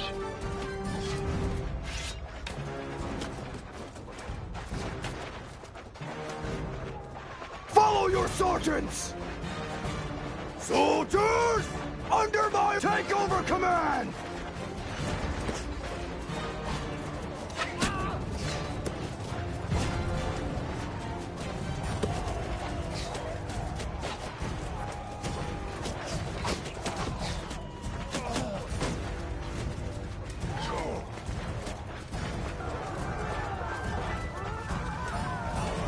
Get your shield up! Oh! Just get 'em, boys.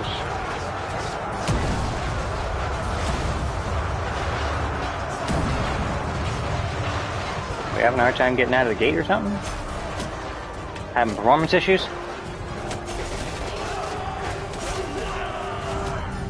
Okay, we're at the gate. We're over the wall.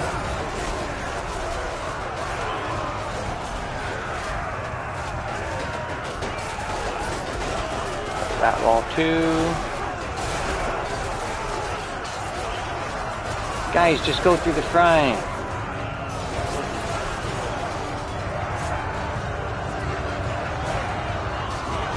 Narlex one-handed just went through the roof. Look at that.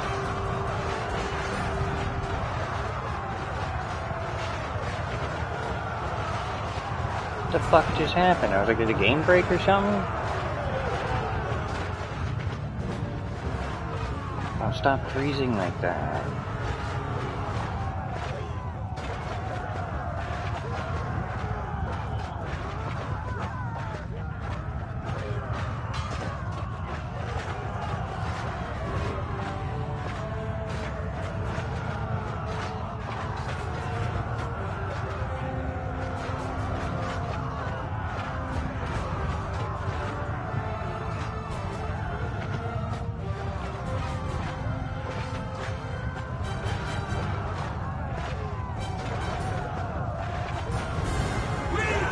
Okay.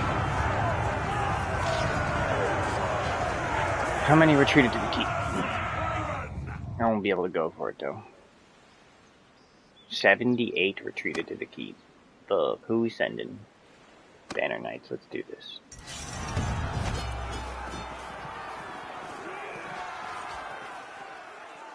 We took this bitch.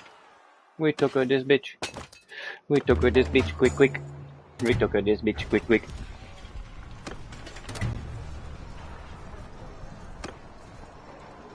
Yeah, they put way too many in, yet again.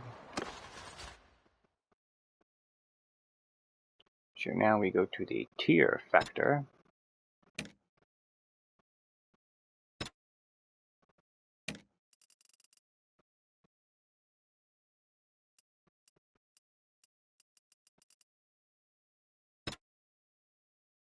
Type. Looks like I need infantry. Badly. And a horse archer.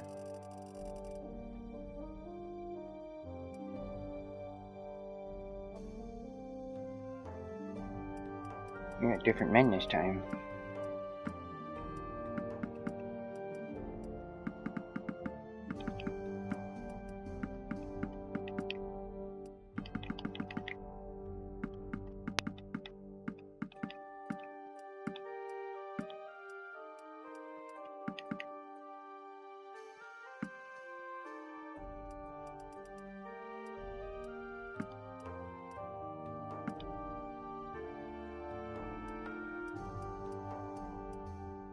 After this, we're gonna make a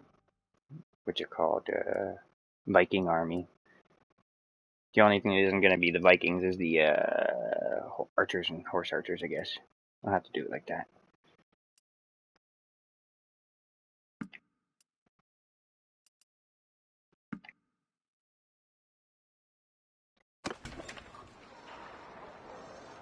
$585. Did that reduce it enough?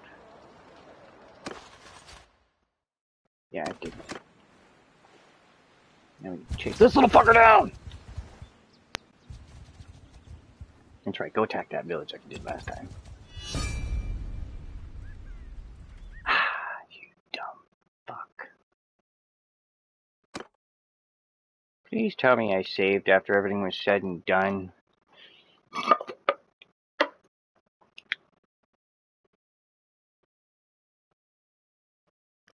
If I gotta do that battle again, I'm gonna be pissed. Not really, I guess I have fun. I never even got through the gates. Pretty stupid. I thought I could save my men by putting my shield up and getting the rock to hit the shield. I guess that's not how it works. Lead the motherfucking assault! Crush 'em! This time just fuck it. Everybody through the front gate.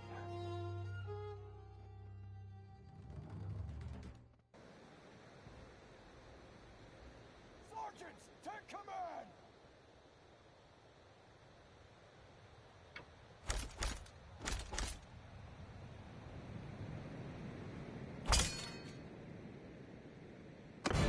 Under my command!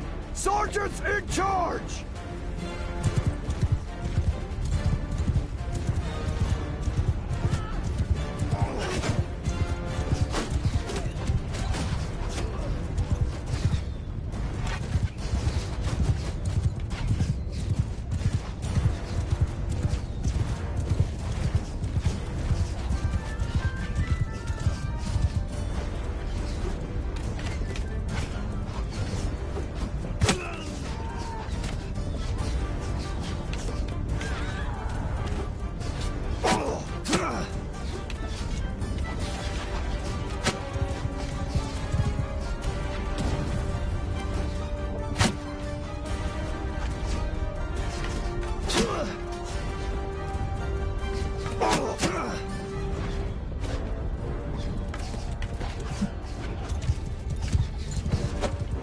It's a really good close quarters spear, so we'll keep it at this point.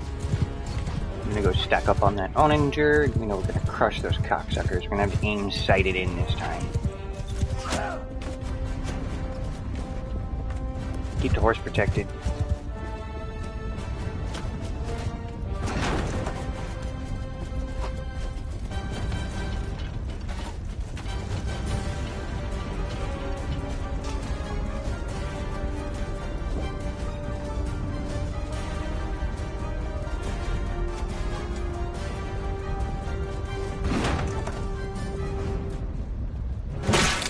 Oh yes! They're in the perfect spot.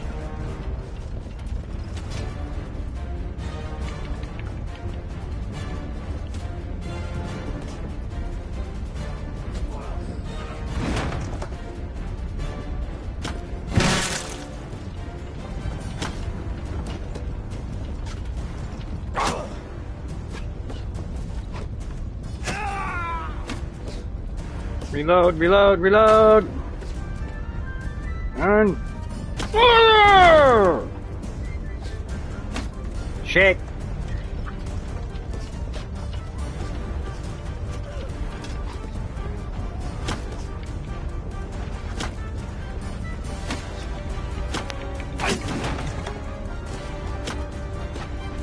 Shake!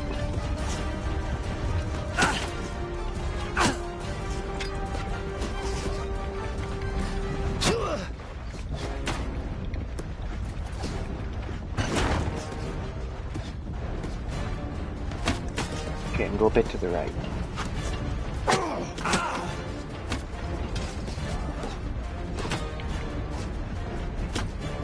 Fuck are those arrows coming from?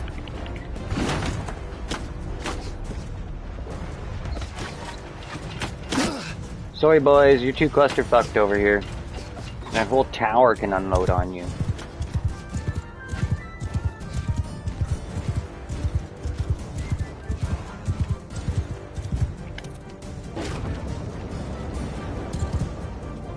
Hold fire at will!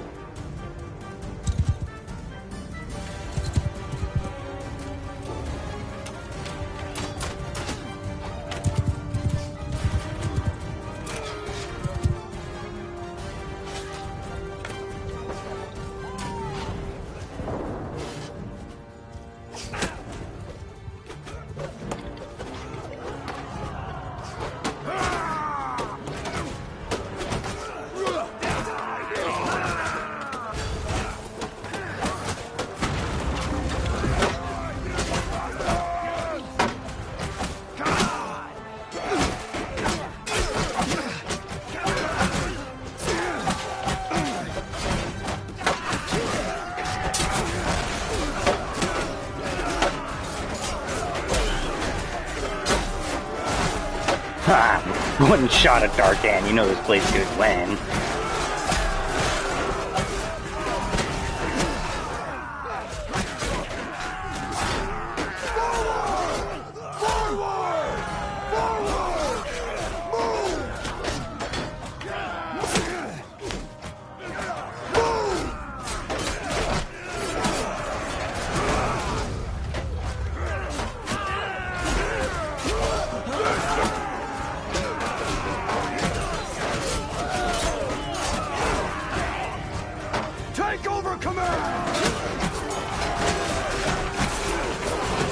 Now, cluster them against their own gate!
I found a way to glitch the couch lance. Look at that shit.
We pillage, and we save.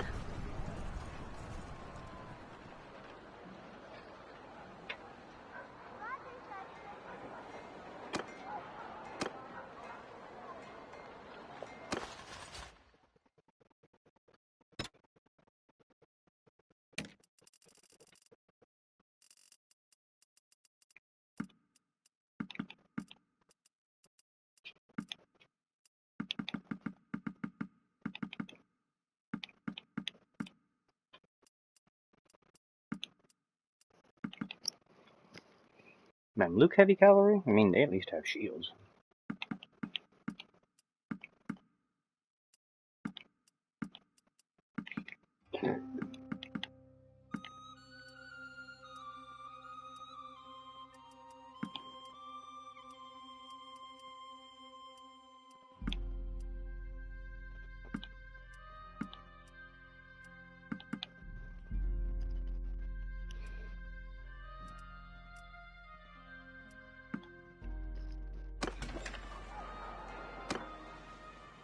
Now, chase him down! Let him attack the village and think that's his smartest choice when it's really not.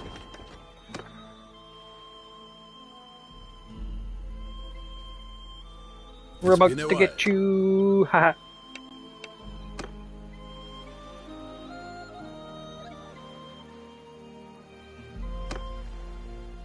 Now save here. I am your prisoner. Take you as a prisoner.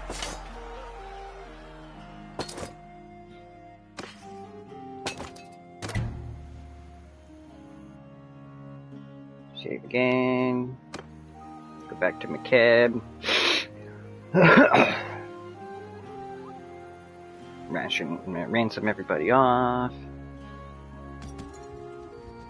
You know, go take Tepes Castle and win this bitch. Unless they really haven't given up after that, and then we will take fucking Belgrade.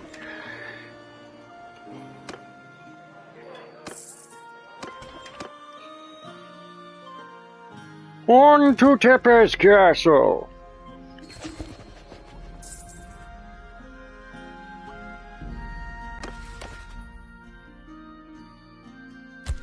He's my Warden of the North. That's what I'll call you, Emrys. My Bullet of the North. Or my door of the North. That's the symbol of the door. It's the gate of the North.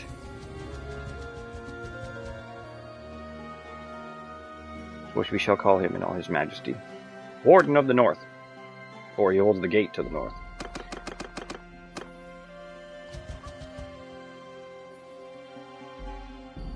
Maybe I should call them, I should rename their clan Stark. And I make mine Targaryen.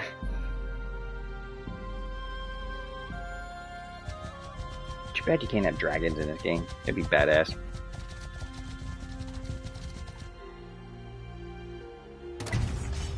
$142.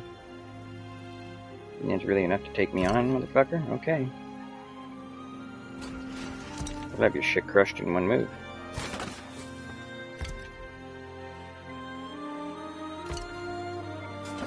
Hopefully this is it, and then I can retire for the night.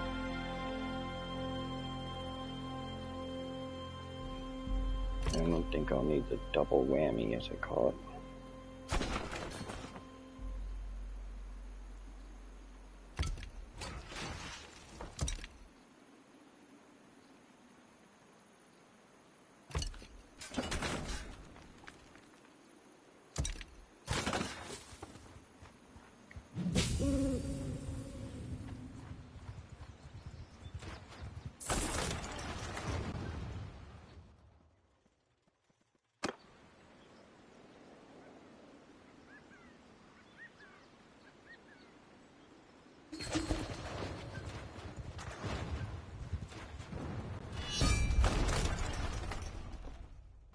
We're about to win. Fine, you want to go to war, Sturgeons?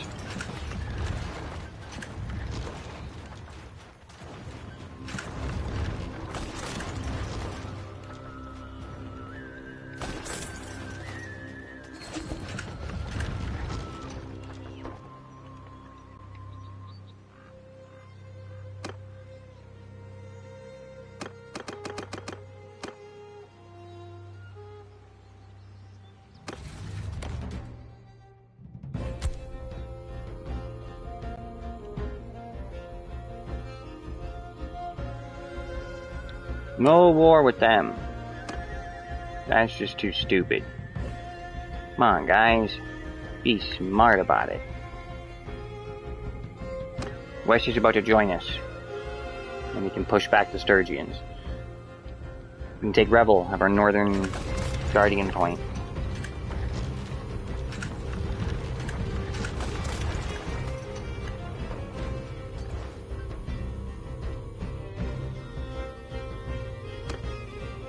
I don't care considering she's gonna finish it. Let's just send the troops.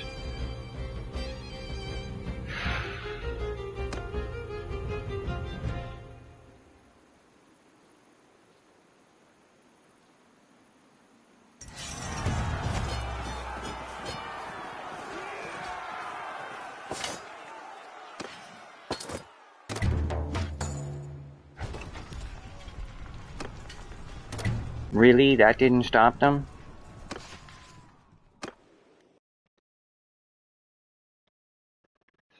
I can't lose that whole army then. I'll have to do the attack on the castle. I need to keep my forces for the next assault. I guess next is Belgrade. Sturgians want to go to war? Fine.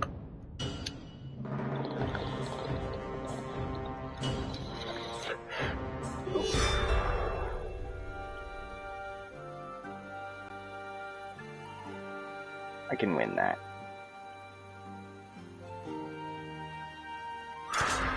And then we'll push the Asari. Unless the Asari declare war at the same time, and then we'll fucking finish them down there.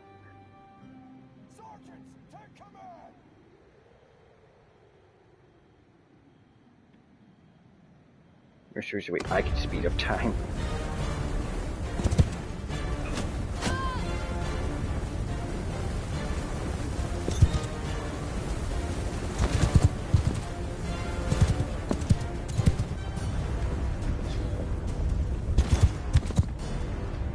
Make a shield wall!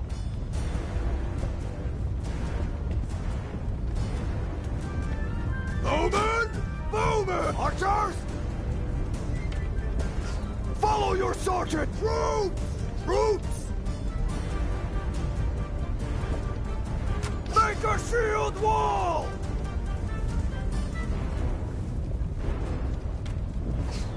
Soldiers! Sergeants in charge! There, they'll stay in shield wall.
Gotcha!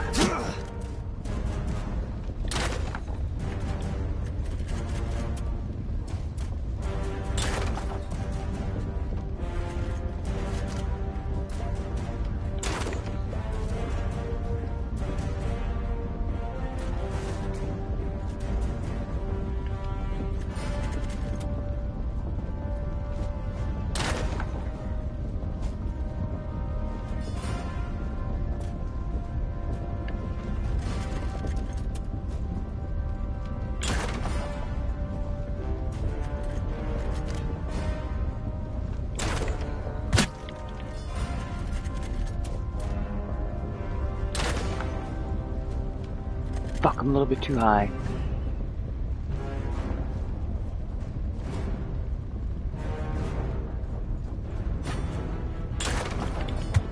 Yes!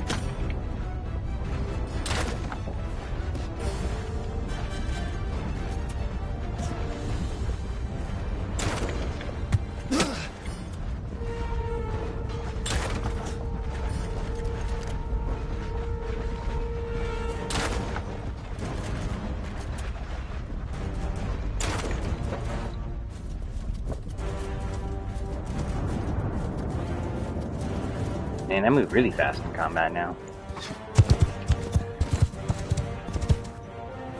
Hold fire!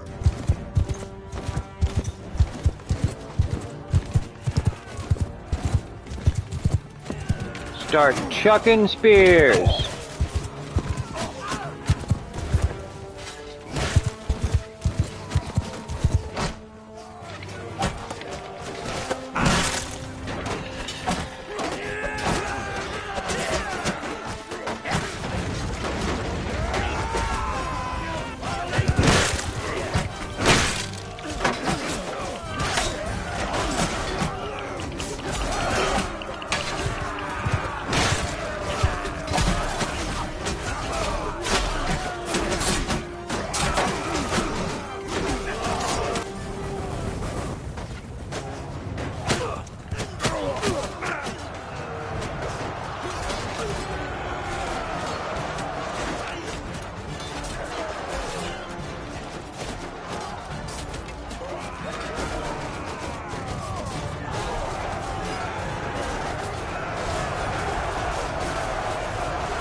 Only 84 dead, yeah, much better. Holy shit! It's like a 10% death rate.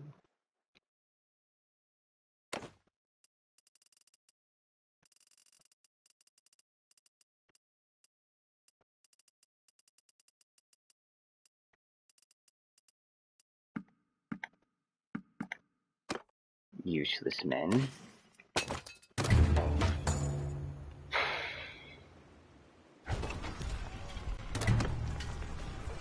That wasn't enough to get him to give up either. Let's see what we get him for a garrison. Not too many.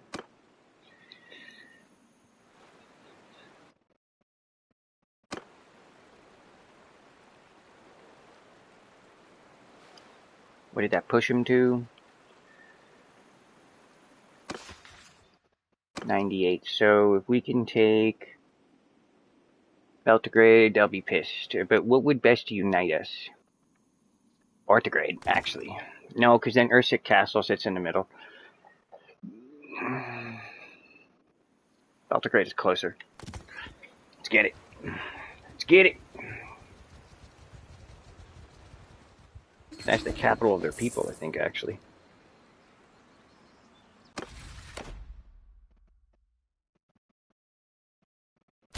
We'll have 2 men in the north now. 2 northern wardens!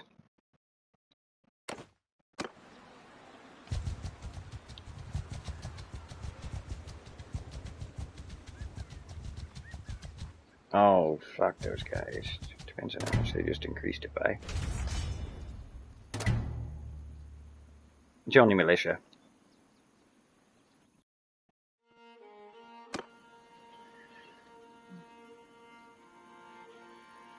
But this is gonna be a fight.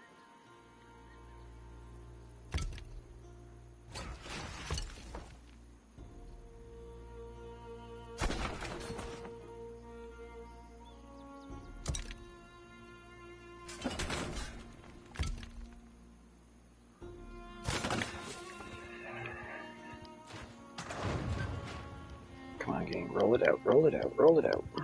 Are we still at war with the Sturgians? Yes, and then I can do about that. I just have to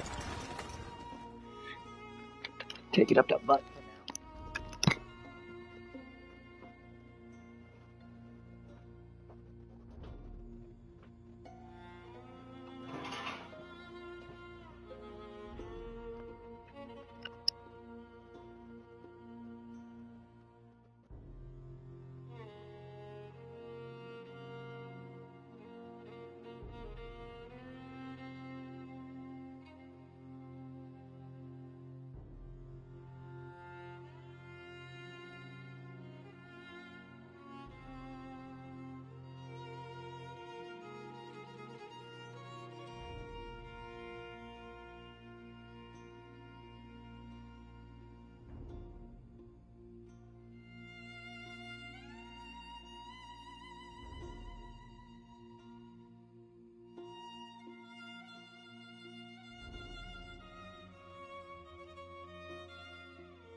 Yummy, yummy. My spaghetti going good in my tummy, and some more will satisfy. Fire on and you're up. So I don't care who I go to war with, since I'm gonna have the entire whatever fuck to rely on soon, so.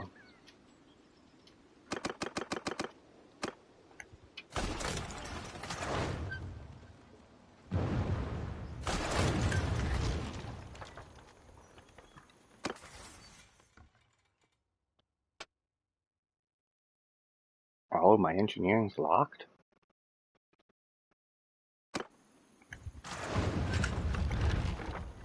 But it's not red. I don't get it. Fire on, sure.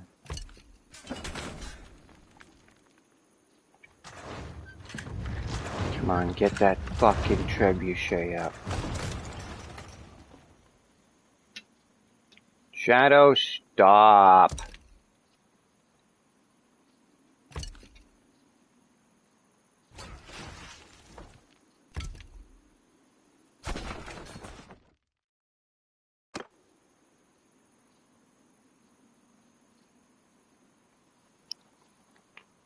Can't wait till my new lead shows up on Monday. Oh yeah, I forgot we also need a trebuchet right here.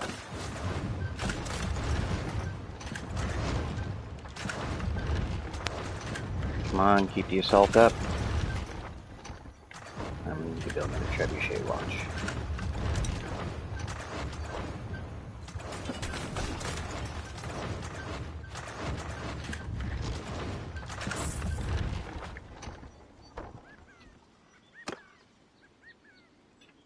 This is gonna be a hard one, actually.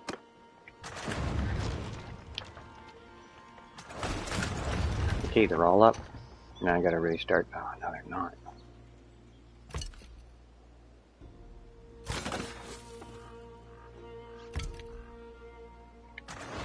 See, maybe that tips the tide.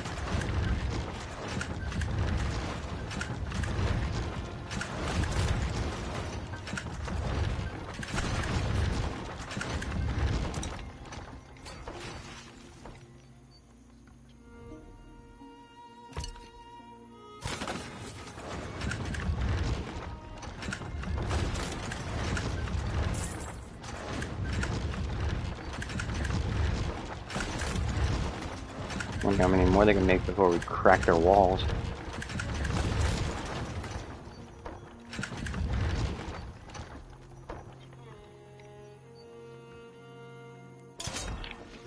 I'm definitely leading this one or I'm gonna lose. Take over command!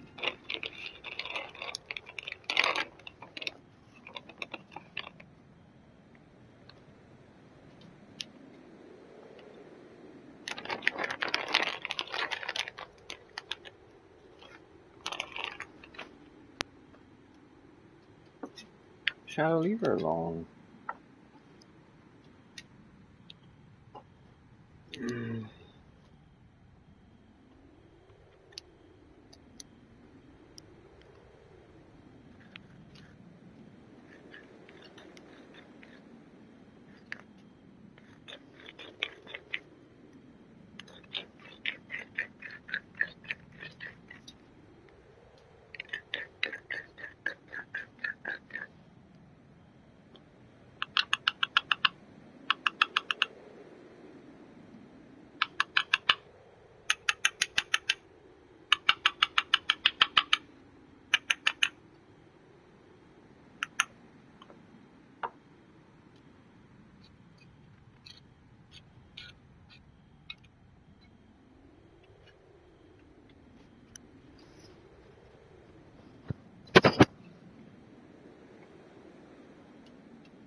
Ooh, we're actually pretty well protected against the arrows in this one. Let's do this, buckaroos. Look at the thing just launch it. Rock chuck.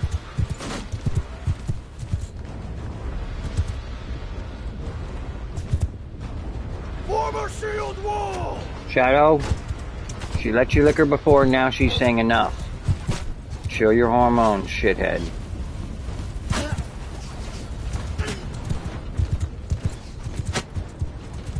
Yeah, there's also a way to glitch Mount Lance. A lot of people don't know that. See, if I hit R1, now I pull my shield out in Mount Lance. Okay, but there's no actual control for it. Okay, watch this. Hold the thing. Now it puts me in Mount Lance, see? And I can't actually get out of it. See? You can't get out of it. But it works even if you just stab somebody up close. I figured out the Mount Lance glitch, as I call it. And up and over. From here. From downtown! From downtown! From downtown! Gotcha, bitch! And another one from downtown! Oops! And another one from downtown! Gotcha, bitch!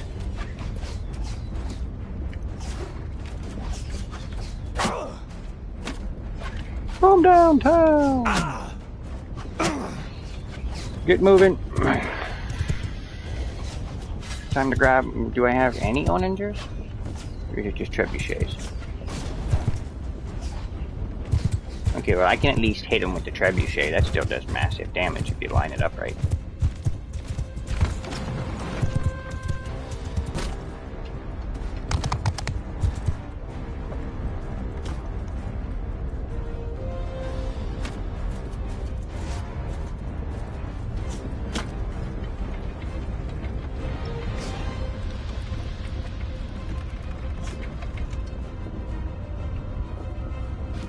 No trebuchet!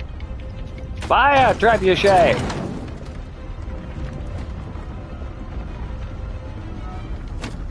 Oh, too far left, and got a little bit in.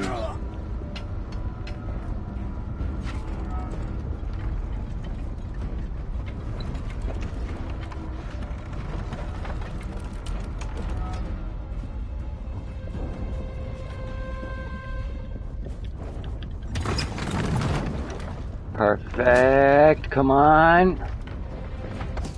Ah, just a little bit behind him. And my horse ran away like a little bitch. Go figure. Come on, guys, don't go up the ladders just yet. Let me get that back to the little line right there.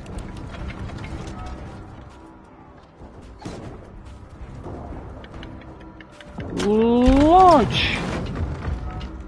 Stone inbound. Oh fuck, I am so sorry, Dashwall!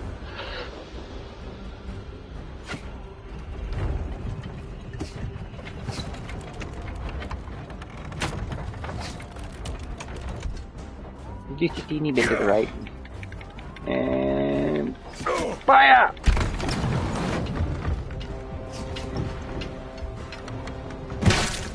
Get him! But I also killed my own guy. Yeah, friendly fire.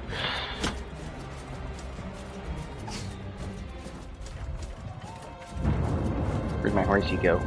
Pussy ass little bitch. Sergeants, take soldiers! Under takeover command!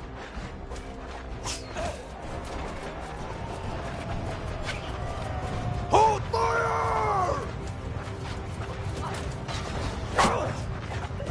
Chuck everything you fucking got at these guys.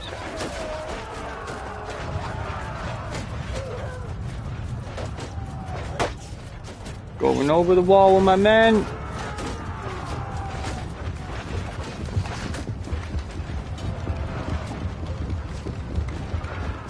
Shield up.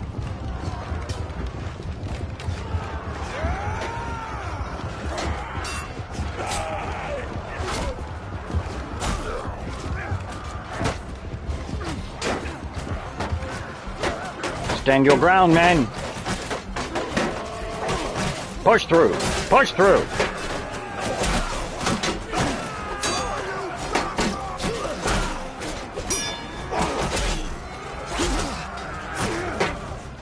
Kill you all!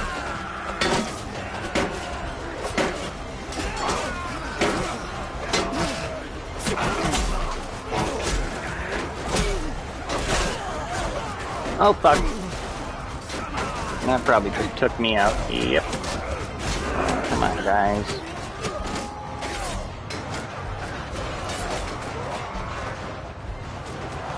Get through the gate!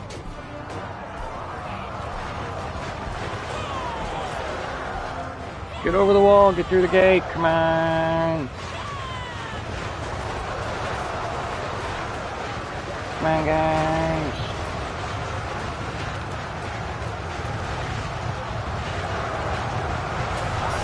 Come on, guys! More coming! Come on, guys! Oh, it's freezing. I'm gonna have to stop it.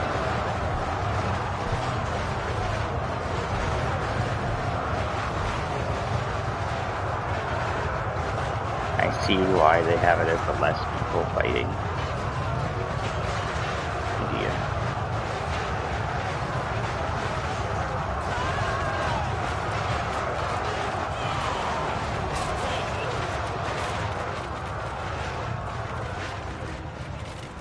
Okay, well, we're on the walls. That's the important part. And we're taking out all the guys who can throw rocks down. What's the problem with the gate itself? Why can't we get in?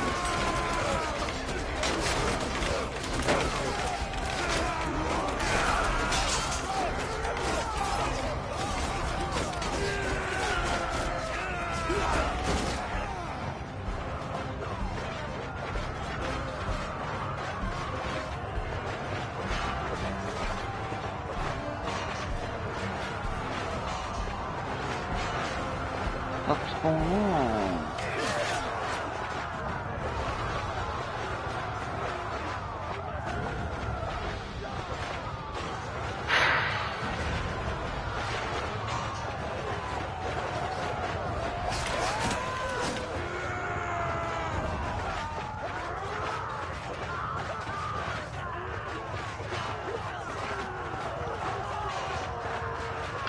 Fucking game. Now watch, because I accidentally put it into fast forward, it's going to freeze frame every second. Yeah, it catches up for a second and then freeze frames.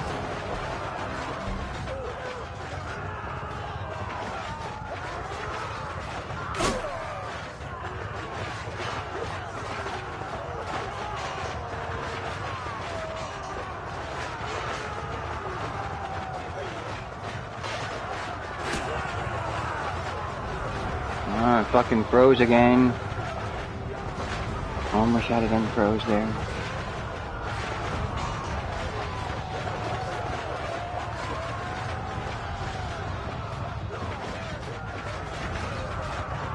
I know what's going on. I need to slow it down and start and start everything fucking slow its processes.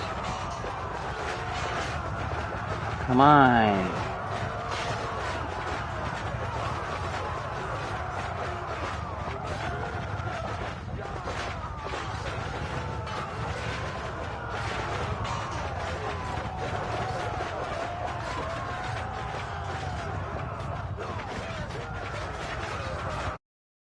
No choice.